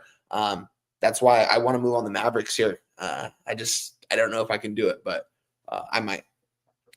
The only thing stopping me is it's such a blow. Like, you don't want to sell the Grizzlies at their lowest low. But Dan even saying Memphis 5th game in 8 days. Dallas coming off a complete no-show, coming back home. I wish their fan base wasn't so angry. I'm going to move on the Mavericks +10. I'll bet it after the show. All right. I'm going to move on it with you, Jim. Make it official for me as well. Let's do it. It makes me feel fucking sick to my stomach. I know. Okay, let's roll on. 8 p.m. Eastern. Oh, and we have wine time on the over 239 -110. Yep. 8 p.m. Eastern. Minnesota Timberwolves at the Miami Heat. Timberwolves 35-29, 18-15 on the road. Heat 29-32, 15-12 at home. So we have heard from cappers. Let me pull them all out here. Viper MB on Minnesota -5.5, and then there was somebody else on Minnesota. But when I realized, 10 or 20 minutes later, when I copied and pasted, I copied Viper again. So I didn't copy. So it was somebody else here, and then I thought, God, I know someone else. The Prime Cut. Thank you. The Prime Cut. So because I was getting confused with the Surf and Turf. That's what I lost. That's what I had. I had the Prime Cut, but I guess it just was the other one again. So let me get this again. Saturated on the Timberwolves as well. And this is there's some spots that will come up where I'll be like, okay, I can go up against these guys. Let's go. Sorry. Delaware's up 16 at the half. Yeah, it was a perfect bet. Why did I think game, but why did I think Presbyterian was the next game? It was so clear the way we broke it down. Like it was. I moved on at about 45 minutes before the show. I moved on the full game, so I mean, I shouldn't say anything yet, but I didn't check the score until now, and seeing them up 16 at half definitely makes me feel good. It makes me want to smash something. I agree. We got there. I just a little overwhelmed with action. Let's get back to this Timberwolves Heat spot. So both teams 3-2 over the past 5. Minnesota playing at 17th fastest pace, 99 possessions a game, shooting 46.4 from the field and 39.3 from 3. Miami shooting the ball spectacularly well. 52.1 from the field, 42.3 from 3 over the last 5 games. No team's shooting better than them right now. They're playing at a slow pace, 28th in the league, 94.82 possessions a game. It's a surprise that they're shooting so well. Timberwolves coming up their third straight win. 125-110 at Charlotte on Wednesday. This is their third game in 4 nights. McDaniels, Edwards, each one for 29. Conley was rested. Gobert missed the Hornets game. Conley is expected to return. Gobert's not. I'll have to double check that. He coming in off their second loss in 3 games, 112-107 at Cleveland on Wednesday. This is the first of a home back-to-back. They host the Bulls tomorrow night. Shout out to Kobe White, man. He looked so good last night. It cost me a lot of money, though. Hero didn't play because of a sickness. He's one of 6 Heat players who missed the Cavs game. Nikolai Jovic with the broken hand. Andrew Wiggins with ankle. I don't know what. Khalil Ware with the knee injury. Drew Smith with the Achilles tendon out for the year. Jaquez has a sprained ankle. It's Bam. Bam's trying to keep this all together and hold the fort down. 34 points against Cleveland. Davian Mitchell also is stepping up, playing well. We talk about what are the players that are making them shoot the ball so well. Mitchell, he's shooting 48.5% from three in the last 10 games. Alec Burks, 41.9% from three. Haywood Highsmith, 40.9% from three. It's just wild. These guys who are stepping up shooting wise, and I felt like this was a possible spot to back them here. Now Minnesota's been screwing me. They've been playing better than I expected them to play. And Rudy Gobert is questionable. Gobert could be in there. He wouldn't play long if he was. Julius, he's the only guy on the injury report for Minnesota. And all those guys are game time decisions for Miami. Wiggins is listed as questionable, but he's missed 5 straight games. I don't want to count on him. We know that Hero will be back in the lineup, even though he's still a game time decision. Alec Burks is questionable. I don't understand how we're supposed to put together these plans and our scripts for a game when we just don't know who's going to be in. Let's get over to the line history here. This total is at 215.5. It's minus 107 to the over. It's opened up at 217, now 215.5. And when we get to the point spread here, we have Miami plus 5 now. This opened up at 4, got up to 5, got up to 5.5. And then we had a half point of buyback. It's still been a 1-point move towards Minnesota. But I imagine here when we look at the cash flow, it's going to be all Timberwolves. It's not, though. 66% of tickets, 64% of cash. I think those of you with Timberwolves in your pocket should feel good about it. 89 and 91 on the over. For me, this is a spot where I won't just flip. But I guess I'll stay off here. That was your play today, too. Thank you. I knew I was... thank you for that, Kong. Minnesota minus 5.5. Take it away for us here. Wine time, floor is yours. If you guys got it on the Timberwolves, anything better than a 5, you beat this market. Seeing 66% of the tickets doesn't really necessarily scare me, especially seeing the line move towards in your direction. If you're a Timberwolves backer, shout out to my guy Sweaty Butcher. Going to be rooting for you on this one. I can't get a good read on this Minnesota Timberwolves team, Jim. My ROI with them this season with you and giving it out on X is just atrocious. I don't want to be involved with these games. It seems like when I think it's a Timberwolves spot, it's not. And it's just I've had such a hard read on the Miami Heat as well. That's not a team I want to fade right now at this point. Eric Spoelstra is still one of the best coaches in the NBA, man. I mean, he gets it done regardless. The last couple of weeks I've kind of haven't said the great things about Miami Heat, said that they weren't going to make the playoffs, but they still have one of the best coaches. They do have Hard over there. They've got Bam. They've got guys that believe that they can win with the current guys they have, and their roster is good. You know what I mean? They're not gonna win an NBA title, but they can certainly make that play-in tournament or make the playoffs. See what they can do in a 7-game series. We'll see. I'm not going to take them here. I'm not going to take either teams in this spot. I think Timberwolves is the play, but at the same time, when I think that, it's usually the opposite with the Timberwolves. So I'm going to stay away from this game. This should be a fun game to watch, though. This game is in Miami, Friday night. This should be a fun one. This should be a fun game to watch. Good luck to everyone on their action in this one. No player props for me. Nothing for me in this game. I would love to fade the Timberwolves in their 6th game in 9 days. I would love to. But am I going to sit back here and say, don't worry. The Heat shooting 52.1 from the field, 42.3 from 3. Don't worry. Davian Mitchell's going to, I just can't. Look, Haywood Highsmith's going to hit a couple trays for me in 3. I can't do it. I do not want Minnesota. I question Minnesota, especially if Gobert comes back. They look better with Randall out than with Randall in. I don't, obviously they'd want Randall, but DiVincenzo's looked better, especially, got such a bad start to the year. Let's roll on. Next up for us, Portland Trailblazers, Oklahoma City Thunder. I'd love to ask Dave Mason. I'd like to ask him because this line opened up at 3:43 p.m. with the Oklahoma City Thunder minus 15. Yep. And I know there's limits. But the limits go away at some point. Now, they don't fully go away. I've heard until about around midnight. But I'd like to ask Dave what it is, and I'm going to. So that's that's the BOL. Here we have the offshore that I use, for line shopping purposes. They open it up at 2. They open it up, they're much more conservative. They opened it up a little after midnight at -2. And this went to -1. And then this moves all the way to -3 for the Thunder. And I honestly, I was like, why would this be moving towards the Thunder? Now, I know I don't want to back the Blazers in the final game of a road trip. BJ saying Portland spot and Von Polo on Trailblazers first half.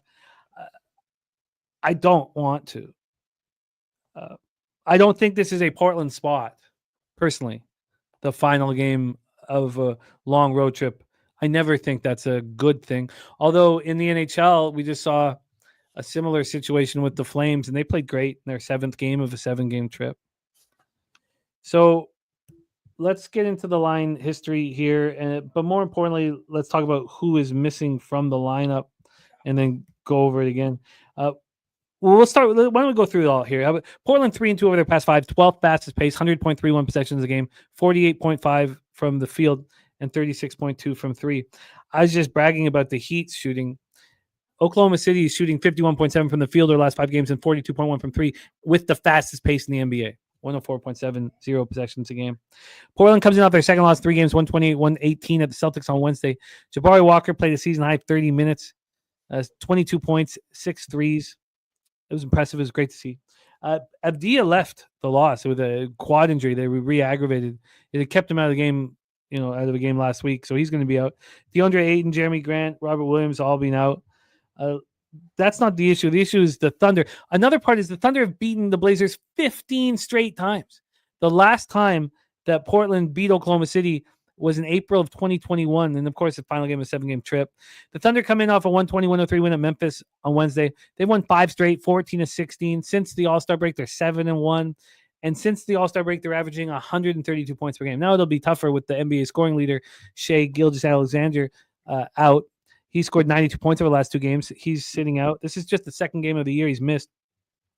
No Lou Dort, right knee soreness. Jalen Williams, right wrist sprain. Isaiah Hartenstein, nasal fracture. So they're all out. Chet Holmgren is questionable.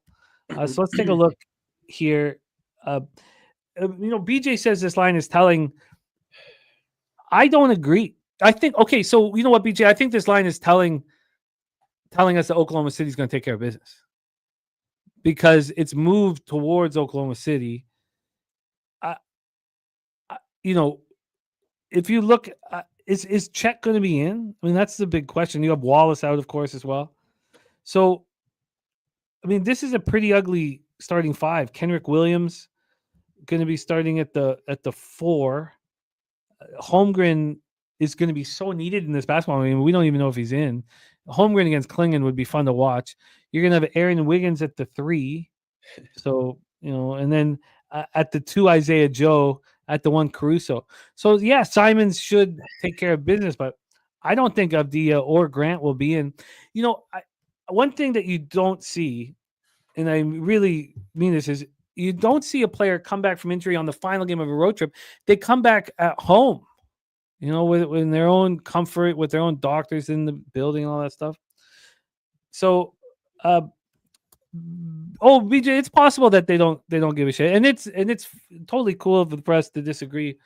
BJ says OKC's throwing in the towel in this game. Jermaine saying Portland easy cash today. Well, the line's moving towards Oklahoma City Thunder right now. Take it away. Oh, and let's take a look at the cash flow here. Now, there is some confusion with the cash flow, because some of the tickets might have come in early, but 78% of the tickets, 72% of cash on the Thunder, 85 and 78 on the over. We did the line history for the side, but we didn't do it for the total. So let's grab this total here right now from a total perspective. It's going to take a second to load. Oh, here it is. Okay, from a total perspective. Oh, I think we did this. Sorry, 228.5. This opened up at 226.5. How is this climbing? There's still defensive players on the floor. Take it away for us here one time, Blazers, Thunder. Yeah, I think the Portland Trailblazers would definitely be the sharp side if Williams or SGA were in it. But they're both ruled out, and yet OKC still ruled the favorite. Guys, Jalen Williams is starting for the OKC Thunder tonight. I don't know if anyone enjoys watching him play basketball too much, but OKC, I think, is still favored for a reason here in this spot. Yeah, looking at the market, only 22% of the tickets on the Portland Trailblazers. I get it. It looks sharp, and it might be sharp here in this spot, guys. But at the same time, I think OKC can still take care of business with who they have on the court here today. And you're talking Jalen Jay? Yeah. The weaker Jalen. Yeah, weaker Jalen. Yeah, sorry. No, not the with the wrist. He's him and SGA are out for this one. If one of those guys was in and this line was like this, I would think, it's a clear-cut Portland Trailblazers spot. It's like, why is this line looking like this? But it makes sense. Two of their stars are out in this one, which is why we have OKC barely as a favorite. Last night, I had Portland Trailblazers circled on my card. I wanted to take them. I woke up this morning, seeing the line move more and towards OKC, took me off this game. And I think that OKC is going to take care of business here, even without their guys. I know it kind of seems like the public is hammering them here, but you know what? I just think that Portland Trailblazers, they're playing some really good basketball here down the stretch, guys. They should have covered in their last game against the Boston Celtics. They were down 8 points, 6 seconds, and Chauncey fouled. They lose by 10. And of course, it was Peyton Pritchard who had just a career night. Him and Derek White, shout out to them, the most combined three-pointers made by a duo in NBA history, I believe it was. Correct me if I'm wrong. I believe that's what the stat was. Just absolutely wild from those two guys. They put on an absolute clinic and a show.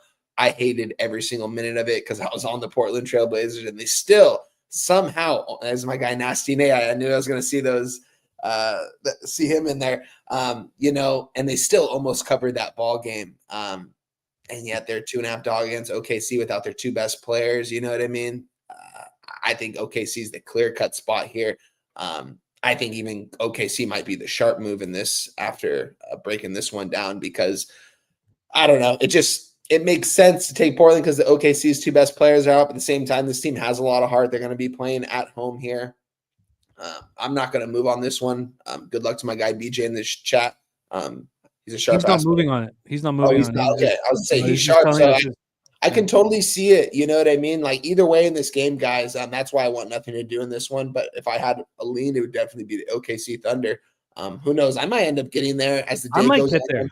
Yeah, as the day goes on, I'm gonna look at this more and more, and I'll end up. I need Chet in. Yeah, and I think Chet will be playing in this one. The question is Grant gonna play in this one? Well, again, like I hate saying this because what do I know? But in my history of gambling, players don't come back on the last game of a road trip. They come back in the first game of the homestand. Yeah. And my guy Saturated said, I don't trust Blazers without Advia. Yeah, is Advia ruled out in this one? Yeah, he's out. Oh, wow. Yeah, no, he's not ruled out yet. But I was going to say, I don't think he's ruled out quite yet. If he's not in this one, he's the guy when they're down like a couple scores, he's going to attack the paint and get an easy bucket, get to the free throw line. He's a walking bucket out there, man. And I was on his point props on Wednesday. He should have hit that too, but obviously he was injured. He couldn't take a lot of short shots there down the stretch. He was kind of stuck around that same number. He finished out for quite some time, it seemed like. But I like Denny Advia. I like the way he plays. I like watching him. But I don't think if he's not in this one, especially, OKC is going to take care of business here. But okay, I'm going to take this further.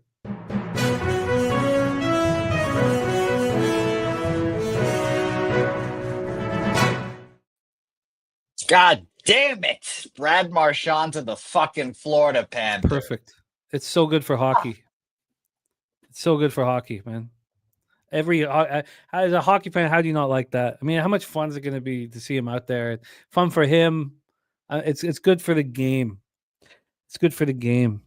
I'm going to take this further. I'm going to bet OKC is the very first thing I'm going to do as soon as the show's over. I want to get in before Avdija is announced out. There's no way he's playing after aggravating their injury. Now, look, this could all blow up my face. Avdija could be in, and Jeremy Grant could be announced in. They love rats in Florida, right? I think that the difference here. Do we have any 2.5s, Jim? Sorry? Do we have any 2.5s anywhere? My book's only giving me a 3 for the OKC. All I saw were threes, but let me check Yeah, as well. dude, I'm gonna move on the OKC Thunder right now, honestly, before it gets to a 3.5 or 4. Because Yeah, they're going to be announced out, one of them or two of them, when and he then gets announced out, this is going to a 4. and Chet gets announced in. This might get moved a full point, so I'm gonna do it now, guys. I'm gonna tweet it out with my Mavericks added.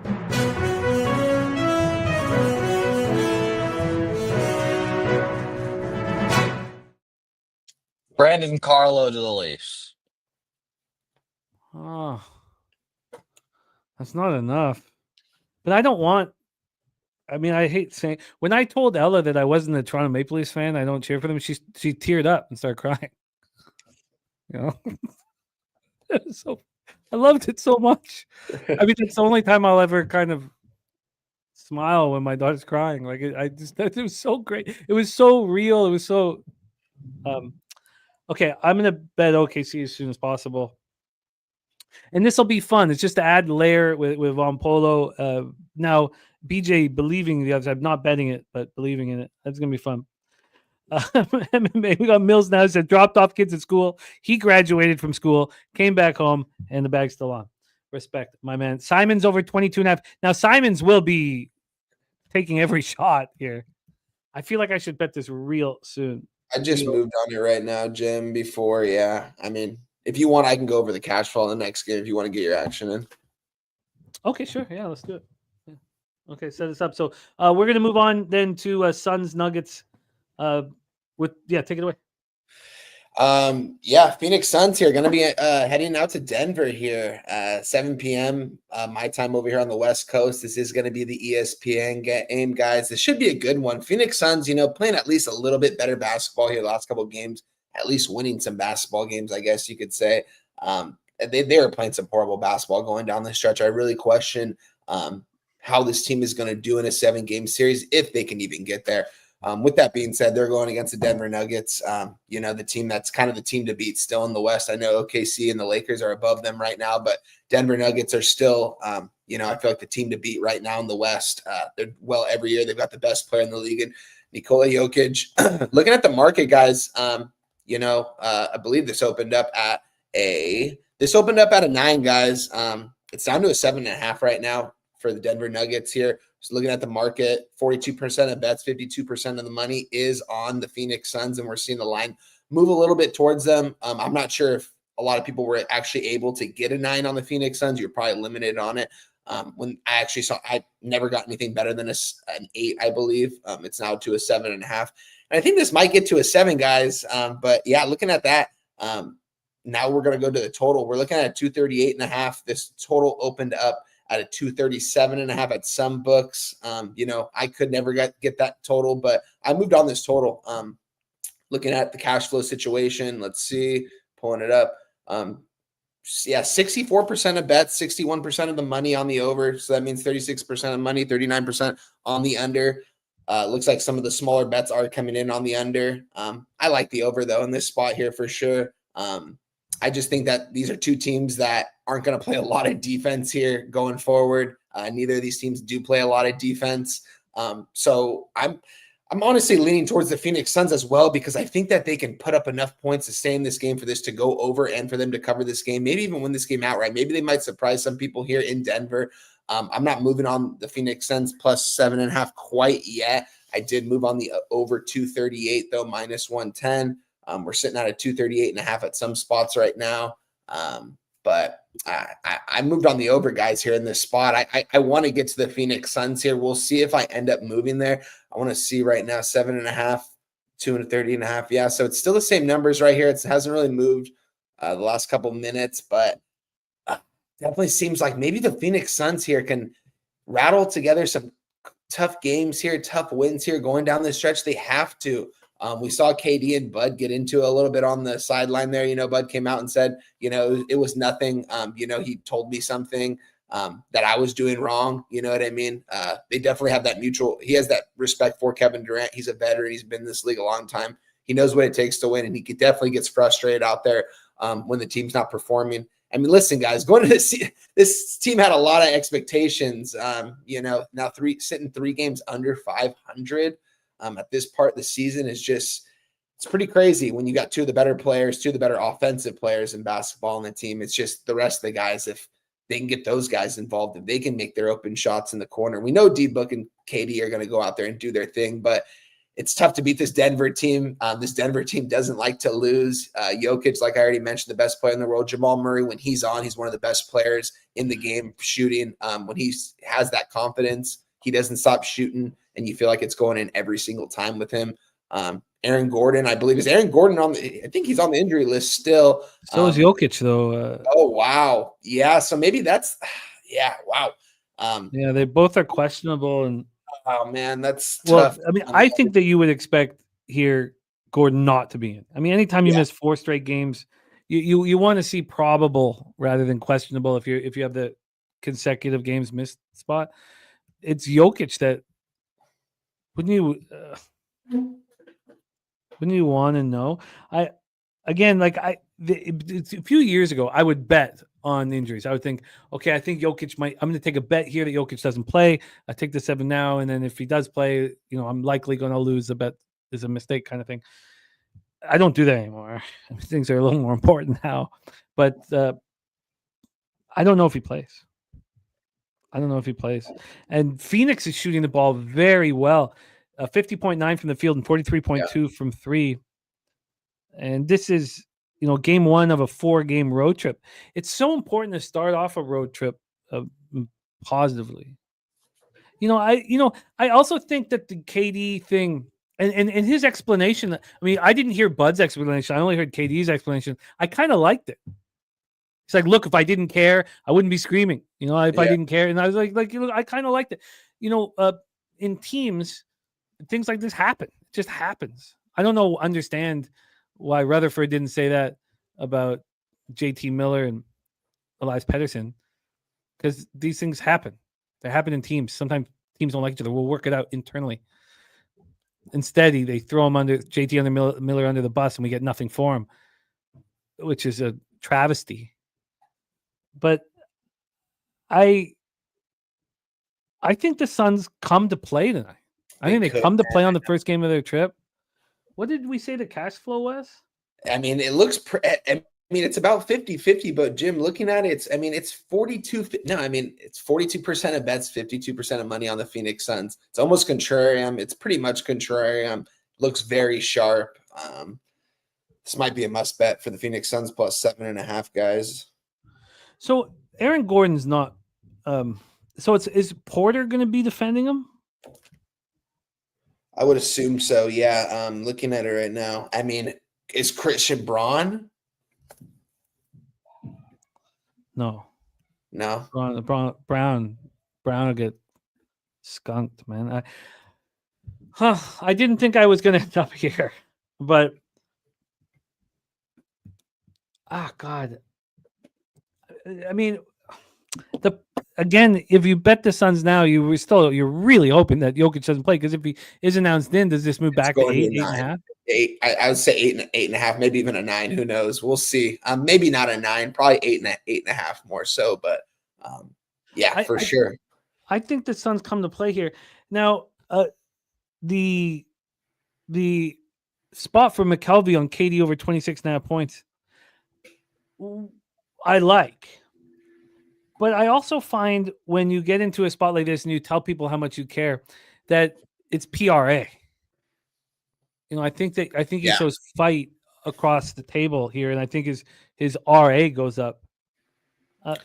The Suns need to start winning ball games, Jim. Are they not going to give their best effort here against still a top 3 team in the West? You know what I mean? They got to. If they have any kind of heart and they want to make some kind of run at the playoffs, 7.5 points. We're not taking them on. I'm not going to take them on the money line here like I normally would, but 7.5 points, I'll take that. Yeah, I get that. I'm interested. Suns and KD over PRA. I don't know whether I should bet this now, though. We're not going to hem and haw over that. I've got to make that decision here. We have 2 games left on the card. What was your action there that you just made official for Phoenix Denver? Over 238.5, over 238 minus 110 here on this spot. And I'm going to move on it, Jim. It looks like the sharp side here in this spot. And from an X's and O's standpoint, looking at it, it's just the Suns need to win this game here. Why should I not take them the 7.5 points here? I'm going to take the plus 7.5. I'm going to get a minus 110 here, but I am going to move on that as well. And then, the Nuggets, they play with their food. They don't go for the jugular. They don't try and stomp a team out. They like they did with the Kings. You get great live betting opportunities with the Nuggets. Great ones. Yeah. All right. I like it. So one time moving on the Suns here. Let's roll on to the next spot on the board. 10 p.m. Eastern. We have San Antonio Spurs, 26-34, 10-19 on the road. Don't forget, we're racing for $100. $100. Big race for us. Spurs Kings next one up. Golden One Center in Sacramento, California.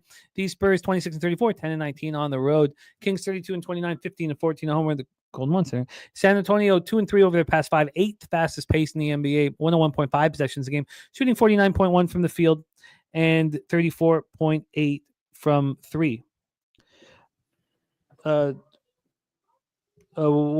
Swish asking, who did you suggest for Minnesota? Miami for I didn't suggest. I think I might have had a lean towards Minnesota. I took nothing in that game, though. That's a game I'm completely off of. I don't even want to give my opinion in that game because it's not going to be a good opinion. Robert Franklin on the Spurs plus 6.5. The Kings' pace has slowed down pretty dramatically without De'Aaron Fox in the lineup, but their shooting has been phenomenal. 51 from the field and 43.6 from three over the last 5 games. 4-1 over that stanza. 23rd in pace, 97 possessions a game. And this is De'Aaron Fox coming home. This is, 7 seasons he played for them. Spurs coming off their second win in 3 games, 127-113 at home versus Brooklyn. Vassell, career high 8 threes, a career high 37 points. Castle went for 17, Keldon 15, De'Aaron Fox 15, Bismack Biyombo 13 and 14, and Chris Paul went for 11. Kings coming off a 116-110 loss at Denver on Wednesday. It was their lone loss on a very successful 4-game trip. They got 35 from DeMar DeRozan, 20 from Zach LaVine, and Jonas Valanciunas. What a great pickup that was, 19 and 13. They had a 9-point lead going into the fourth quarter before they let things go. They're playing well despite Domantas Sabonis still dealing with the hamstring injury. And Malik Monk battling a right toe sprain. Monk's going to miss this game as well. At least that's what I have in my notes. Let's go do a double check here on who is in and who is out.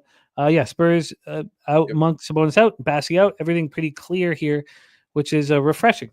Let's get into the line history. We have the Spurs. Oh, by the way, for the 3, I'm a little worried about my bankroll after these last few days and San Antonio coming up and stuff. So I just sent it in -3 at -110. I could have got a -2.5 at -116 if I wanted to be liquid. And I also could have got a -3 at -104 if I wanted to pay for it right now. So just for transparency, I did just send it in at the -110. Here we have Sacramento -6.5, -108. They opened up at -6. So now they're at 6.5. Saturate says got to be on Big Val here. Says, what are the Spurs going to do to stop them? I mean, this is probably the perfect situation for him. I completely agree. Bismack Biyombo is going to get in foul trouble immediately. These guys are going to clog up the paint. I'm a little surprised. Let's take a look at this total here. And then, do we want to move on to Aaron Fox props? It all is in the second question. This total is at 233.5. I know there's a ton of offense, but this paint's going to be just boorish. This opened up at 236 and it's dropped to 233, and then it's come back up to 233.5. So it's just a 2.5 point move, which is about as far as you want to go. Take it away here for us. Wine time. Spurs Kings. Yeah, Delaware's lead slowly diminishing, only up 8 with 14 minutes to go. On another note, though, guys, back to this game right here. All right, this is a game I do have some action in, guys. We were on Zach LaVine in that last game. We were on those Kings money line. We were on the Kings spread, guys. You asked me, we should have gotten all 3 of them. They had the lead in the entire game. It seemed like, they just blew it. and Zach LaVine had a chance. The last shot of the game, they were down. They weren't going to win the game, but they had a chance to cover the spread. We had a chance to hit the over 22.5. He took a three, just missed. We took it on the chin, 0-3 out of that game. With that being said, I'm right back to the Sacramento Kings here in this spot, guys. On them in a little bit different of a way here. Zach LaVine kind of been stuck around that 20 to 22 point mark the last 4 to 5 games. We're seeing his point prop high. We're seeing DeRozan's high. Valanciunas high. Guys, they just kept feeding DeRozan the other day. I mean, I think he took, 35 shots, I want to say. Just absolutely wild how many shots he took. They kept feeding him. And I'm a DeMar DeRozan guy, but I wish some other guys would have stepped up there late in the game. One guy couldn't really take over, and I wanted to see more of LaVine there down the stretch. At times, LaVine just stands there at times and just doesn't do much in the corner. I think he needs to demand the ball a little bit more. With that being said, the Spurs coming off a nice win. I believe they're coming. Was their last game against the Nets, Jim? Yeah, right? The Spurs coming off the win against the Nets, yep. The Nets. And I was on the Nets there in that spot, guys. The Nets, they were in it the entire first half. Spurs come out that second half, just come out firing. Played some really good basketball there down the stretch. De'Aaron Fox coming back home to Sacramento, where he was his whole career. I read something saying that, he didn't want to have – pretty much he didn't want Brown to get fired. He didn't want another head coach, reason why he pretty much requested a trade, all that stuff. Wanted to get on some Fox props here. I just couldn't really get that way. Did something a little bit different. Can we touch on it though? Is it so? He's averaging like 19 a game for the Spurs. It's at 23.5 is what I'm looking at. So they put his player prop at a number that he has not reached in the last 6 games, a number that he's reached in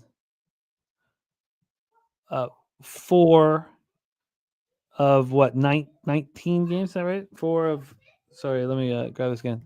So does that make it less appealing or more appealing, honestly? It makes me want to take Fox props because he is due to have himself a game. I just I haven't really seen it too much. I haven't really even seen him attacking as much. Guys like Devin Vassell get involved over there as well. It definitely raises some questions. Thinking like, damn, why is it that high? Since he hasn't been hitting that and he's coming back home, probably tells you he is going to hit it here. Did something a little bit different. I took Sacramento to win, and Zach LaVine over 24.5 points, plus 115 there. I like the play. I think LaVine's his point props. I mean, it's at 24.5. He hasn't hit this number here in the last 4 or 5 games, I believe. He's been right around that number. He should have hit the number these last couple of games. It's just at times I think he's kind of shying away from the shot, and this is a game that the Kings absolutely need. The Spurs absolutely need this game too. I mean, the Spurs want to make any kind of run in the play-in tournament, have any kind of postseason hopes. They're going to have to get it done here. It's going to be tough to do it here against the Sacramento team that's, on their way to the playoffs. They're playing some good basketball down the stretch here. LaVine's going to have to play well. DeRozan's going to have to play well. I'm also looking. I'm not even looking. I'm going to take my guy Big Val over 15.5 points minus 120. It's 15.5 minus 120 for a reason, guys. This guy's going to have 20 tonight. This is going to be a high scoring affair as well. I'm not sure if I'm going to get to the over here in this spot, but I am going to move on Big Val. I think he's going to have himself a night tonight. Probably 20 to 22 points here. I think he's going to eat. This is the game to take Big Val stuff because Biyombo is going to get in foul trouble early. I'm not sure he's going to be able to guard him down there down low. He's going to get to the free throw line if he can make these free throws. You know what I mean? He's a decent free throw shooter for a big man. So I definitely think he's going to get these over that point prop. What was the number you got on it? Let me just double check right now because I haven't moved on it officially. Let me find the best one right now. Big Val. Over 15.5 minus 120. Or 125. Minus 125. It's a little juicy.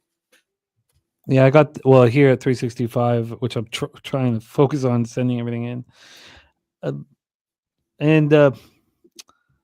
guess the double is just going to be ridiculous, right? The double is minus 250.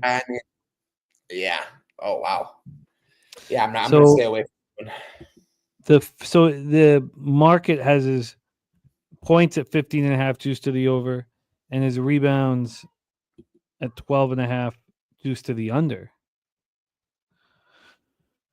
Big Val, huh? I want the Aaron Fox props. I think I'm with Joseph Alvarado. I mean, am I simplifying things too much? I don't know. And then Valanciunas the same way. He's gonna just eat Bismack Biyombo up. Yeah. So I want De'Aaron Fox points, and I think that the Valanciunas points and rebounds make sense. I think I think we've got action here. Again, I'm trying so hard not to bet props, but these are coming up pretty appealing here. All right, well, let's roll on. Let's roll on to our final spot on the board. Then we race for $100, $100 race for our gold members. Let's go.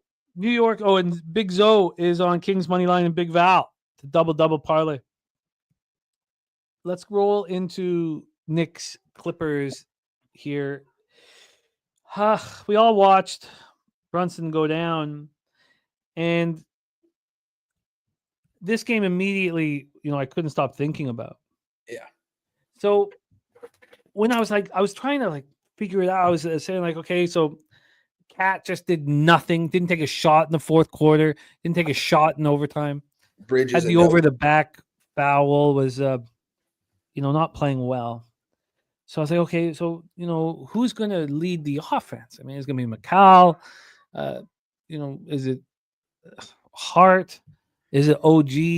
And then I started thinking, whatever it's going to be a rock fight. So as soon as I realized, when I was like, okay, maybe I'm not able to pinpoint exactly who's going to be the focal point of the offense, although at times when you kind of test Cat, he does deliver. I was like, well, just bet the under. What am I doing? So I moved on the under, and I doubled up on it. I took the first half under and the full game under. And I've been trying not to bet props. I took them both at 365. Of course, as you guys know, it's been a rough week. I'm trying not to be too liquid. I got the first half under 112. That cost me 5 cents. I got the full game under 218. That was at minus 110. The interesting thing is this line went from 219.5 up to 221 immediately, which I thought was wild. It started dropping. I didn't get it. Oh, and by the way, too, it was 218.5. And I hadn't, because when I send the local, I have to take a picture of it and send it. It changed before I took the picture. So I only got a 218 flat, which was really pissed me off. Now we have a 216.5. So it's dropping, which I guess I should feel good about. I'm always very, very nervous with totals. And then the first half, I'd like to see what's going on with the first half, as that's a pretty low first half number at 112. Here, it's down to 110. That's big. That's helpful. Okay, I like all that. That's all helpful. Those are the only bets that I came in NBA to the show with. Now, look, it's been a week of my worst nightmares. Then we have a line move towards the Knicks. This makes sense to me. If we focus on how ugly the offense looked last night when Brunson went out, or even in the fourth quarter when it was only Brunson and they weren't scoring, then you're going to think, oh, well, the Knicks can't do anything. But if you could say, look, Thibs, what the hell adjustments were you making? You were getting out coached by a rookie head coach. Or you could say, now they have a full day to plan for Brunson not being there, and one of these guys understands they got to step up offensively. So I think that the Knicks can keep this within 7 or 8. But I wanted to talk that out before I moved on, and I didn't want to invest too much on the game. New York 3-2 over the past 5. We don't need to talk about what they've done over their past 5, although they're shooting 29.4 from 3. We can talk about that. Clippers 2-3, 29th fastest pace. They've slowed way down. These two teams are playing slow, man. 49.2% from the field and 36.5 from 3. Knicks on the second half back-to-back. We all watch that shit go down. Anunoby went for 20. Hart went for 18. Knicks scored 15 in the fourth quarter. They scored 50 in the fourth quarter. Lakers scored 14 in 5 minutes in overtime. Cat 12 and 14. So who's going to fill the void? Clippers began their 3-game homestand by snapping their 3-game losing streak, 123-115 win at home over the Pistons on Wednesday. Our guy Winetime had him on the money line as a dog. Harden went for 50. This is a wild stat, Winetime. It was the 8th game only the 8th game An LA Clipper has gone for 50 in the history of their franchise. Only 8 times it's happened. And Bob McAdoo did it 4 of them. That's crazy. Yeah, that's wild. Bogdanovich went for 23. Zubac went for 22 and 11. Yeah, Kawhi was rested. Storm and Norman with the hamstring injury. I think that we could be overdoing this, how bad they looked. But I did want to talk it out first.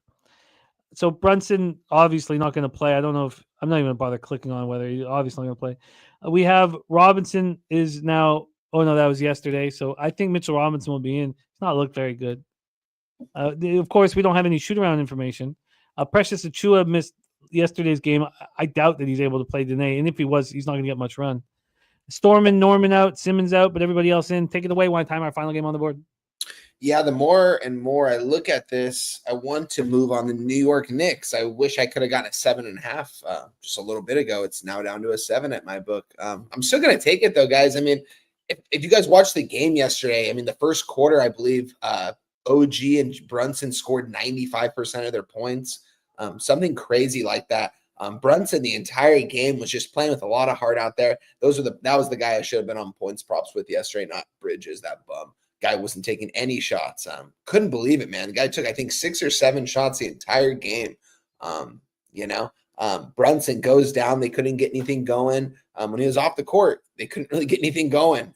They looked like they were struggling out there, and I think everyone saw that. But this team is talented, and they've got guys like Karl-Anthony Towns, Mikal Bridges, Josh Hart, OG. OG had himself a night yesterday. They're still in LA. They had to get. They have all day to prepare today. Tibbs is a really good coach over there. Conservative guy, you know what I mean? Conservative coach, but he's a really good coach. His players buy in. And when they buy in, they played really well. The Knicks blew that yesterday. I mean, they were up by 10. It seemed like 10 or more the entire second half. Just a collapse. With that being said, I'm going to be on the New York Knicks here, +7, -110. I was on the Clippers the other day. They took care of business. Shout out to Bogey in the fourth quarter. I'm getting over his point props as well for me. And just able to kind of, when Harden wasn't on the floor, score the necessary points to win that game. Harden comes back, takes care of business. Shout out to James Harden, man. I don't think I've ever thanked that guy for anything, but got to say shout out to my guy James Harden for that game right there, because he turned back the clock there. And I don't think we're going to see that today by any means. I think the Knicks are going to take care of business here. Knicks might even win this game outright. If I'm being completely honest, I'm not going to take the money line here. I'm going to be safe because we're getting 7 points. I don't want the money line, so I'm going to take the Knicks +7 -110. And I like the under. It's down to a 217.5 right now. The Knicks are going to want to play slow. They're going to want to play slow here. You can get a plus. If you can get a plus or a 217.5 at your local right now. Check right now. 216.5. Apologies, Jim. 216.5. Wow. Yeah, did you hear Harden after the game? He said, "He's like, I know how to play the game within the game." When somebody says something like that to me, I'll turn off the TV or I'll just walk away. I don't want to hear that. My pops would get so pissed off when people would talk about giving 110% or 200% or something like that, something over 100%. He would turn off the TV. He would stop. And if anybody did that to us in public, he would just walk away. He'd walk away from the company. You're done now. If you want to talk about impossibilities, talk to a child.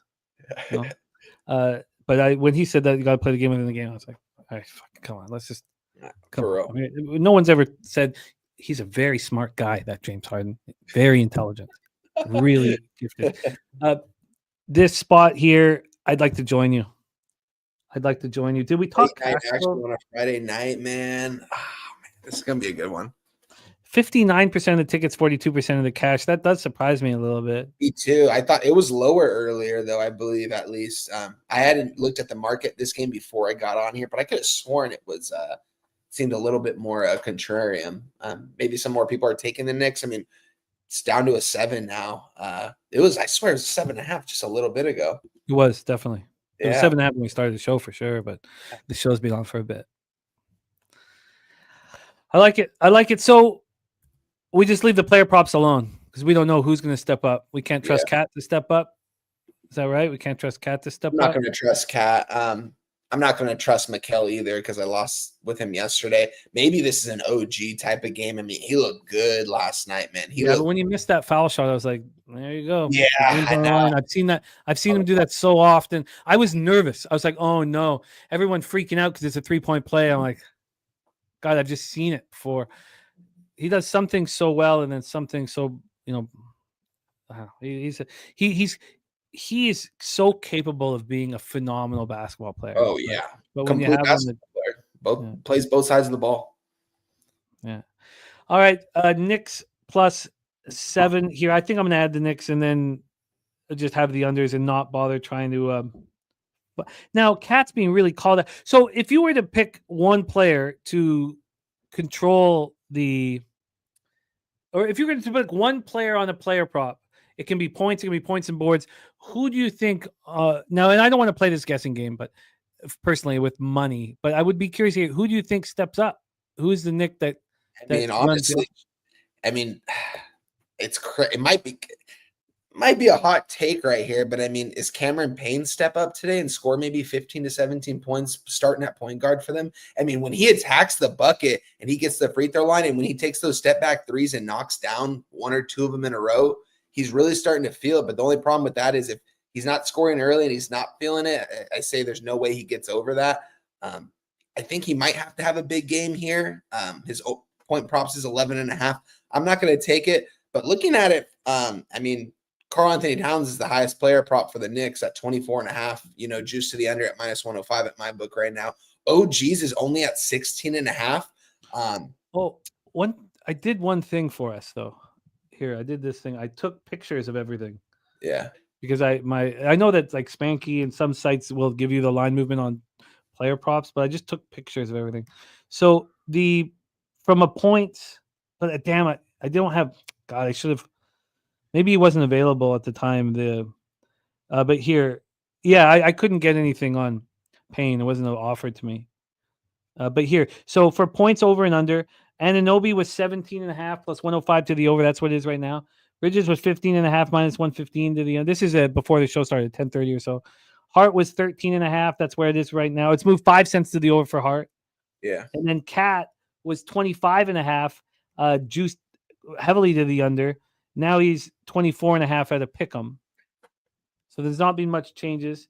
And then the other spot here, we have. I did a PRA. Oh, I must not have. I must have just done that twice. What an idiot I am. I was just exhausted. I thought I did PRA, but damn it. That's all I did. It's weird too, Jim, that OG, he's gone over this the last 4 games. I don't know, maybe he doesn't have a great game today then. I mean, especially with their best, I'm surprised that it's only at 16.5, 17.5 at some books. I would think, I know that's what he's averaging, about around 16.5 points, but in the last 4 games, he's hitting this quite easily, hitting 20 points or more. Why doesn't he go over this? I think so. But maybe, I don't know, maybe he gets it done. He distributes the ball a little bit more today. I'm not sure because that has me questioning a couple of things about OG's props. I would think it's a little bit higher considering Brunson's out. He just had a really good game yesterday in LA. I know it was at crypto, but what about this? We're coming off of an overtime game. These guys took a lot out of them. I know there's no travel, but do you find the first half a little more appealing than the full game? On the Knicks? Yeah. What kind of I didn't even look at the first half number right now. What can we get here? Plus, can I get up? Is it plus 3.5? Plus 4? Sorry. I got it right here. This is the least amount of sleep I've had in a while. Sorry, is it plus 4? Yeah, plus 4 minus 110. Team total over first half is 53. But I'm not going to, man. It's tough. I trust the Knicks. I'm going to trust them full game. I'm not going to take them first half here. I know what you're saying, though. Wanting to show out early here in the first half. This is their 3rd game in 4 nights with the flight across North America. Yeah, and they had time to prepare without Brunson, and Tibbs is a good coach. He's going to have a good game plan today. He knows their record against the good teams in the NBA, and he can't be happy with that right now. Yeah, this is difficult. I'm gonna stick with the full game. I think here. Maybe I get on. Don't be surprised. I tweeted out an hour before game time. Nick's first half. You know what I mean? Just because I'm gonna want something there in that action spot. But I'm gonna stay away as of right now. I'm just gonna stay with the full game. All right, let's review all action in NBA. Great job, Wine Time, my man. So you have made additions. I think I got most of them. But why don't we just? I'm gonna go over the action before your additions, and then you hit the additions, and I make sure that I have everything. Yep. Wine Time came in here with Mavs Grizzlies over 239, Suns Nuggets over 238. Sacramento to win, Levine over 24.5 points at plus 115. Added Mavs plus 10 and Thunder minus 3. Both at minus 110. Yes. And am I missing anything else? Yeah. I just tweeted these out 4 minutes ago, guys. We're on the Suns officially plus 7.5 minus 110, and the New York Knicks plus 7 minus 110, guys. I love Got it. a loaded card today. I didn't expect to have this loaded of a card, but this is a great card to break down. I think we broke it down really well, and we found some really good spots today, Jim. So I'm not afraid of how much action I have tonight. I'm going to be locked in. The wife's going over to her friends tonight, so I got the TV, living room to myself. I'm going to be sitting here by myself just sweating these games out. I'm meeting up with a friend of mine. He's got a gambling addiction, and he's a chain smoker from Quebec with a thick Quebec accent. And I love him. I love the man. So it's going to be fun. He's also a great comic, but he's a famous comic, so I shouldn't say his name after mentioning the gambling addiction. I'll do that another time. Kelly McInnes, thank you, my friend. He says today could be a first win. Barco saying Belmont pounding Illinois State. What is this? Are you saying pounding to the extent that maybe we want live? No, it's 9-4, 9-4. I didn't move on any of those games. Stony Brook fighting all the way back. Radford up 6 on Presbyterian. Oh, God, I'm going to put in a ton of action here. Great job, Wine Time. Let's go over the action for me. I have moved. I didn't tweet it out. Oh, on the -3, minus 110 on the Thunder. So I've moved on that. But I'm going to add the Mavericks. I'm going to add the Knicks. I'm going to add the Suns. And the KD over PRA. Dan Kelly says nothing wrong with a gambling addiction as long as you win. Oh, it's not the good kind of gambling addiction, Dan.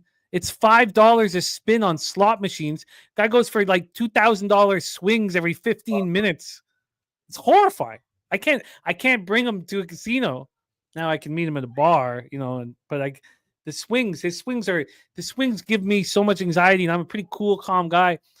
I can have 5-6K on the line, but it's like, spread out on a bunch of bets. He has these swings that are like, I'm like, I can't even comprehend them. So if he was only betting sports, he'd be fine.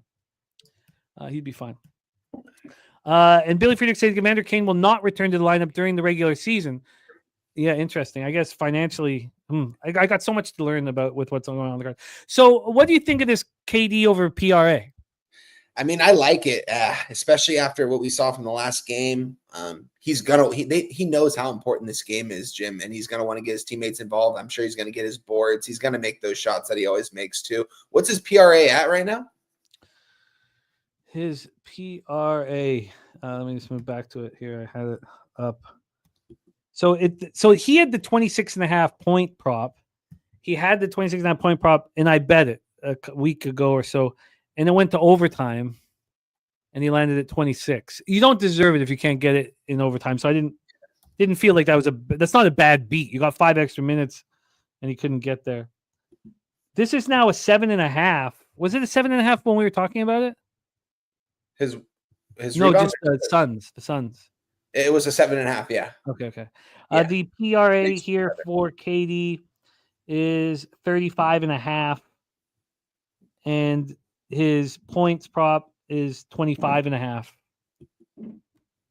I mean, I like it. I think he's going to get over that points props. Honestly, if I'm being honest, I think he's going to have a huge night tonight.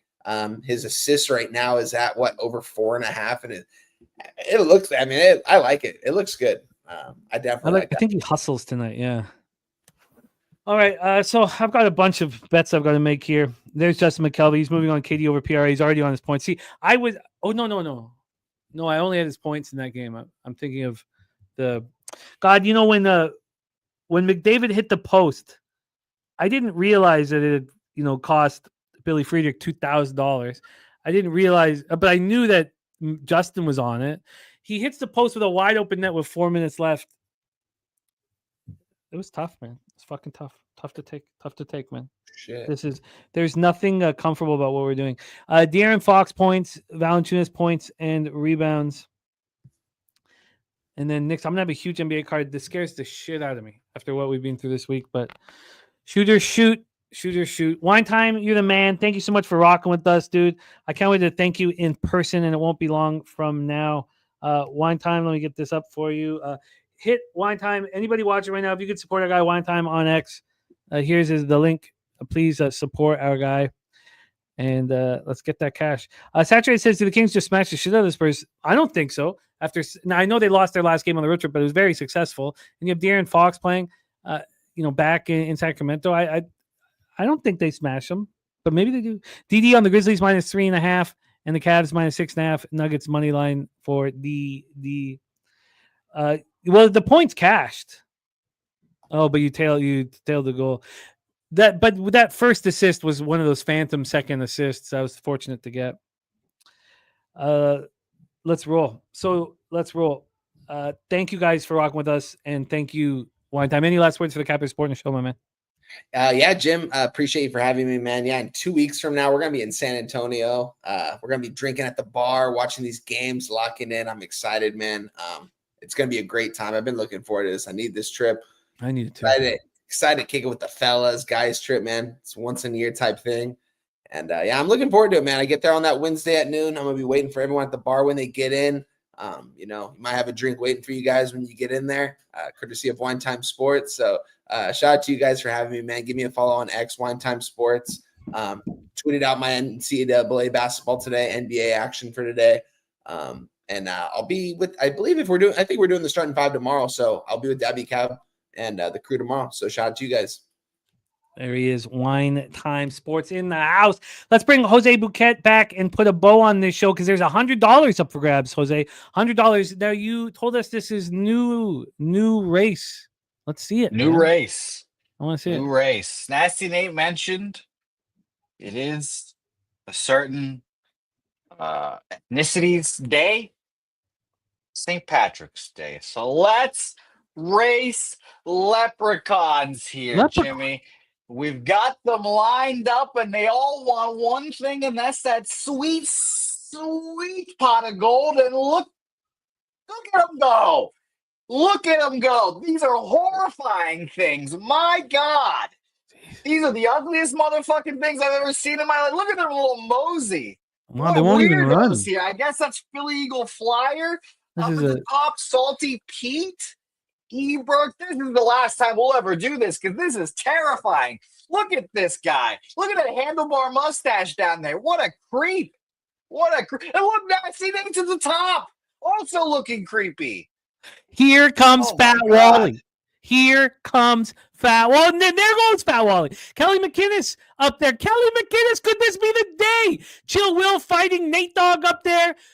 God, this is tight. I don't even see names. I just see hats. Hideous hats. Dutch Boy Fresh trying to get to the wire. Can he get to the wire? Because Kelly McInnes wants it. Kelly McInnes is right there, but Gorky says no, sir. And Gorky is our champion. $50 richer. They all bow to the great Gorky. They all bow to the great Gorky. Nutflush Allen saying, I thought that was Kelly McInnes' day. What hideous little leprechauns, man. These are disgusting creatures. Absolutely hideous. Billy Friedrich says we waited 5 hours to see nothing. Justin says that don't count. That's so funny. That's so funny. My guy Gorky. Every time he comments, he sends us $2. It's so dope of Gorky. That adds up, man. You know what's Gorky- funny? Apparently, can no one see this race because we're seeing it on screen, and apparently no one is seeing it right What? now. We didn't see the race. Yeah, I don't know. Could you guys really not see this? How's that possible? Do you see it now? We can see it on our screen, guys. That's What? Only we saw. Why? How's that possible? I feel deceived right now. Oh It was my a blank God. screen. Oh, well, how awkward was that? Okay, well, nothing came up apparently. Well, let's see this again. Wow. Crystal Craig That says is- saw nothing.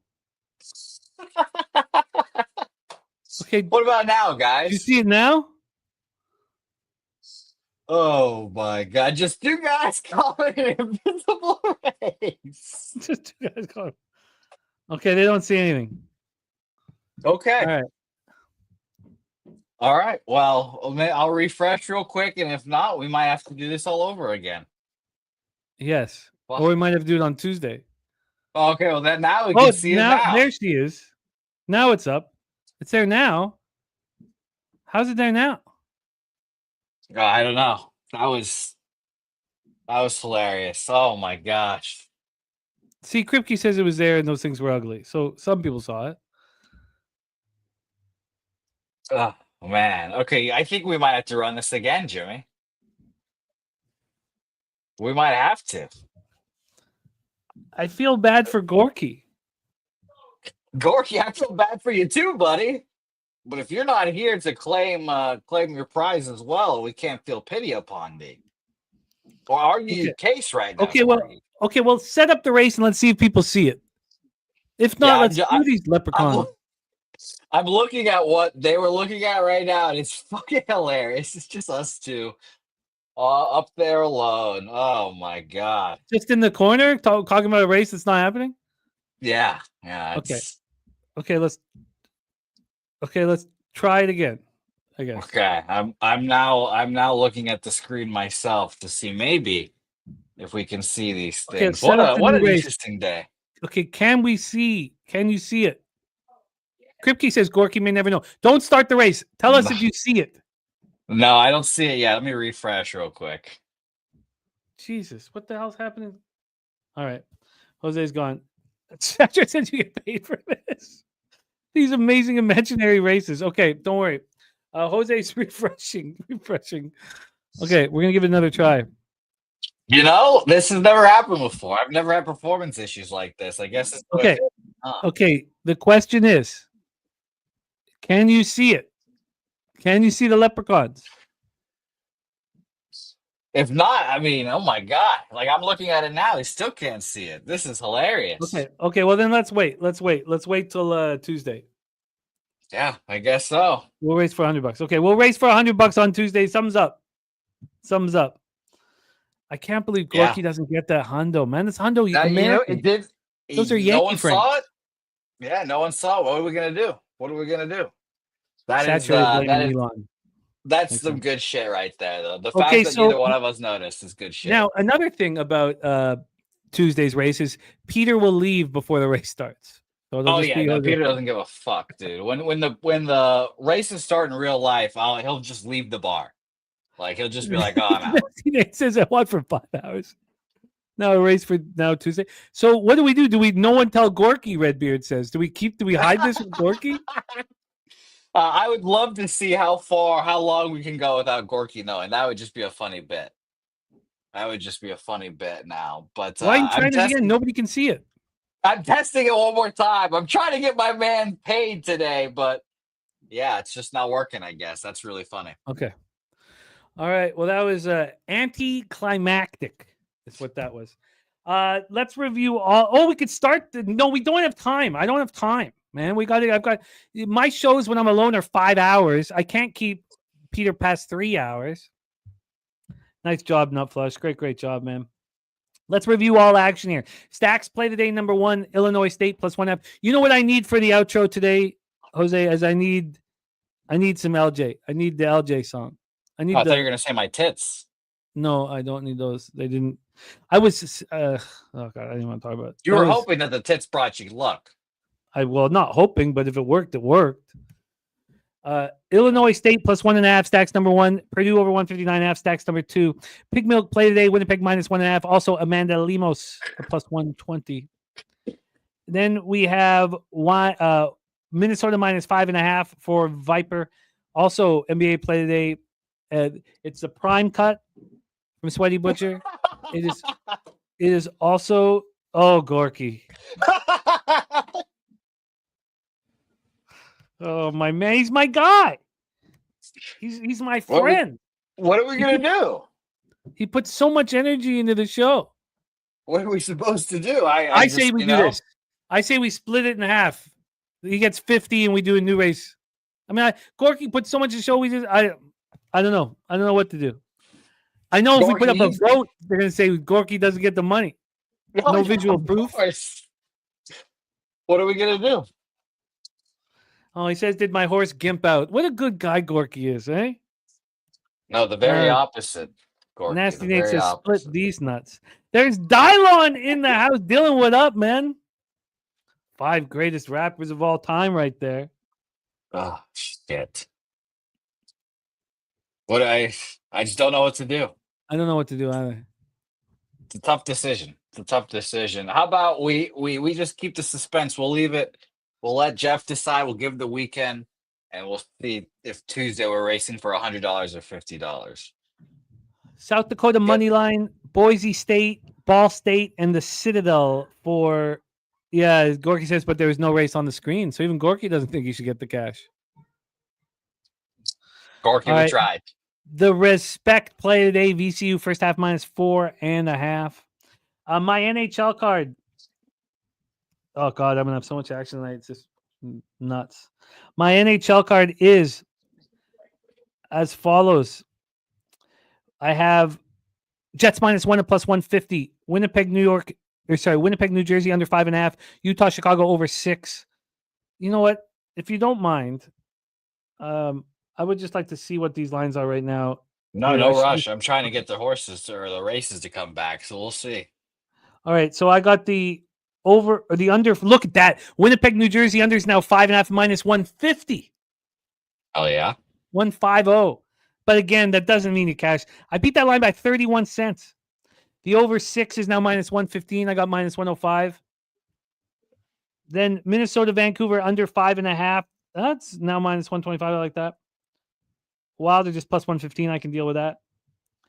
The Anaheim Ducks plus 130. Okay. And the over 5.5. I got minus 130. Okay. So I'm beating these line moves badly. And the Jets are minus 125. Okay. I'm fine with that. Okay. That's my action in NHL. Lil Domo smacked a nice 2-leg off the action. Tampa, Carolina, great money. Yeah, it's beautiful.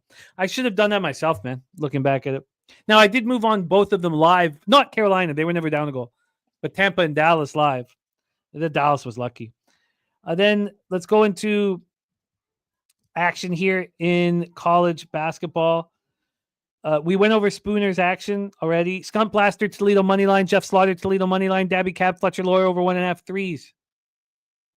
I've got 57 minutes to make my move on Western Carolina. Nut Flush gave us that Stony Brook team total over and gifted it to us. Spooner's on Ball State. I'm very interested in. South Dakota, I want to see what's going on line movement. Murray State, same with those seniors. We got NASCAR action from Fat Wally. God, he's running hot. We're going to have NASCAR action at San Antonio. Have that race up, have NASCAR action. I've never had action on a NASCAR race in my life. It'll be fun. Then Saturated on the Wolves as well. Taint play of the day is Bowling Green minus 3.5. I'm interested in Toledo. NHL play today from Ron Crawford, Wild. The Illinois State was the play today in college basketball. How is that looking right now? God. 29-12. Spurs also is action for Ronnie Crawford. I'm interested in Central Michigan. I'm interested in Buffalo first half. I'm interested in the Citadel. These are the worst teams in the whole of America, and I'm interested in them. Illinois, I'm going to move on. SEMO, I got to study the App State spot. God, how did we finish a 5-hour show and I've got another 2 hours of work? Pepperdine, I'm interested in. Northern Iowa, smash and grab. Spooner, the Boise State, I think it might have moved too far. I like San Diego first half and Loyal, the first half team total under. The Illini, I'm very interested. Are they minus 4.5 now? They were when we were talking about it. Yes, they were. saturated. We're all over your Illini today. ILLI. I wonder is this a spot to take Illinois State live now? Belmont's defense sucks. Plus 14.5. I think I might do that. I'm gonna go over these numbers here. I think I might, but I shouldn't just say I might do that. I should let you guys know if I do it or not. Jose, can you give shouts out to all our cappers that are supporting the show? And I'm gonna decide whether I'm gonna move on this live right this minute. Sure, to go ahead, because Nutflush Allen saying that Radford team total over 67.5 was given out as well. So shout out to you, Nutflush. I can't say your name, but he's saying I've been live betting Illinois State money line here. He's from 340 now to 630. So good luck to you there, my pal. And Zoe Fay here is stomping on the Redbirds, plus 12.5 here as well. How bad have they been shooting? 29. So and Bell shooting. Yes. I'm in right now. Saturate saying you must be watching a different ISU team than me, but I assume Jimmy just saw that they're shooting 70% from 3 and the other team's shooting like 2% from 3. Okay, I'm moving right now. Oh, plus 14.5. Okay. Okay. I'm not signed in. This is the sweat. This is the sweat. This is the real life betting anxiety with Jimmy the Bag here. So it's very funny. That's very funny. Nasty Nate, that's a good point. He's saying that he thinks he won the race, and they being us just said Gorky won to keep the streak going. That's good, Nasty Nate. That's good. That's good. That's not a bad idea at all. That's funny. That's funny, man. Yeah, what you guys don't know is that the Leprechauns are still running right now. They're running on screen right now. They weren't running. They were walking. It was a test of a champion. It was a brisk walk, and it was ugly stuff. Saturated says to his Suns dropped to 7. Okay, I gotta get my action in. Saturated, Big Zoe, Callie McInnes, College Station, Nasty Nate.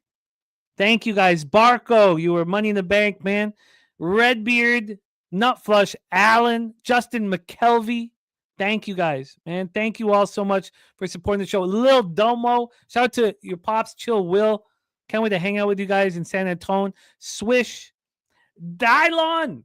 So dope. Dylan's gonna be rocking with us in San Antonio. Gorky, man, Gorky. Oh God, he gives us so much. And he had a chance to get some in return. And we made it up. Irish King, Leonard Porsche Jr., Crystal Craig, Kripke, Razor, Sharp Picks, Joseph Alvarado. Thank you guys so much. Truly, truly, truly thank you guys. Let's get that cash. This is, God, when we came in on Tuesday, I was so confident, so relaxed, wondering how much money I was going to get paid on Friday. I am a fucking mess. Huge bags under my eyes. I'm getting 4 hours of sleep, and I'm also waking up at 5:30 in the morning. Like I can't even sleep. I gotta win today. You're a good man, Gorky. We look at this guy. Gorky. Is there a better man than Gorky? Gorky, you're the man. I hope we can bless your action. Jose, maybe we race for 150 on Tuesday. Who knows? Who knows? But I don't think we can just take Jeff's money and throw it in there without thank you guys so much. Let's get that cash. Jose, can you bless our action and let us into the future? Yes. Shout out to all you guys in the chat. Zoe, College Station, Nasty Nate, and Kelly are champions of horse racing. You too. Shout out to you, Leonard, Crystal Craig, Razor for getting me to bet that Venezuelan horse. Michael Lester, Saturated, Kingu, all you guys. Shout out to you guys. It'll be a whole lot of fun. Like you said, Jimmy, we're right on the doorstep. We're right on the doorstep of glory, and it's going to be a whole lot of fun. It feels like these next 2 weeks are going to crawl, but God damn it, they are going to be here before you know it. So book your tickets. Book your tickets. Just get down here. Once you're here, you'll find a spot to crash at. But just get down here and make sure you're here for the best weekend of the year. Until then, that motherfucking money. Let's take those udders out. Let's leche. Hey, Los Bookmaker. That's for you, Daryl.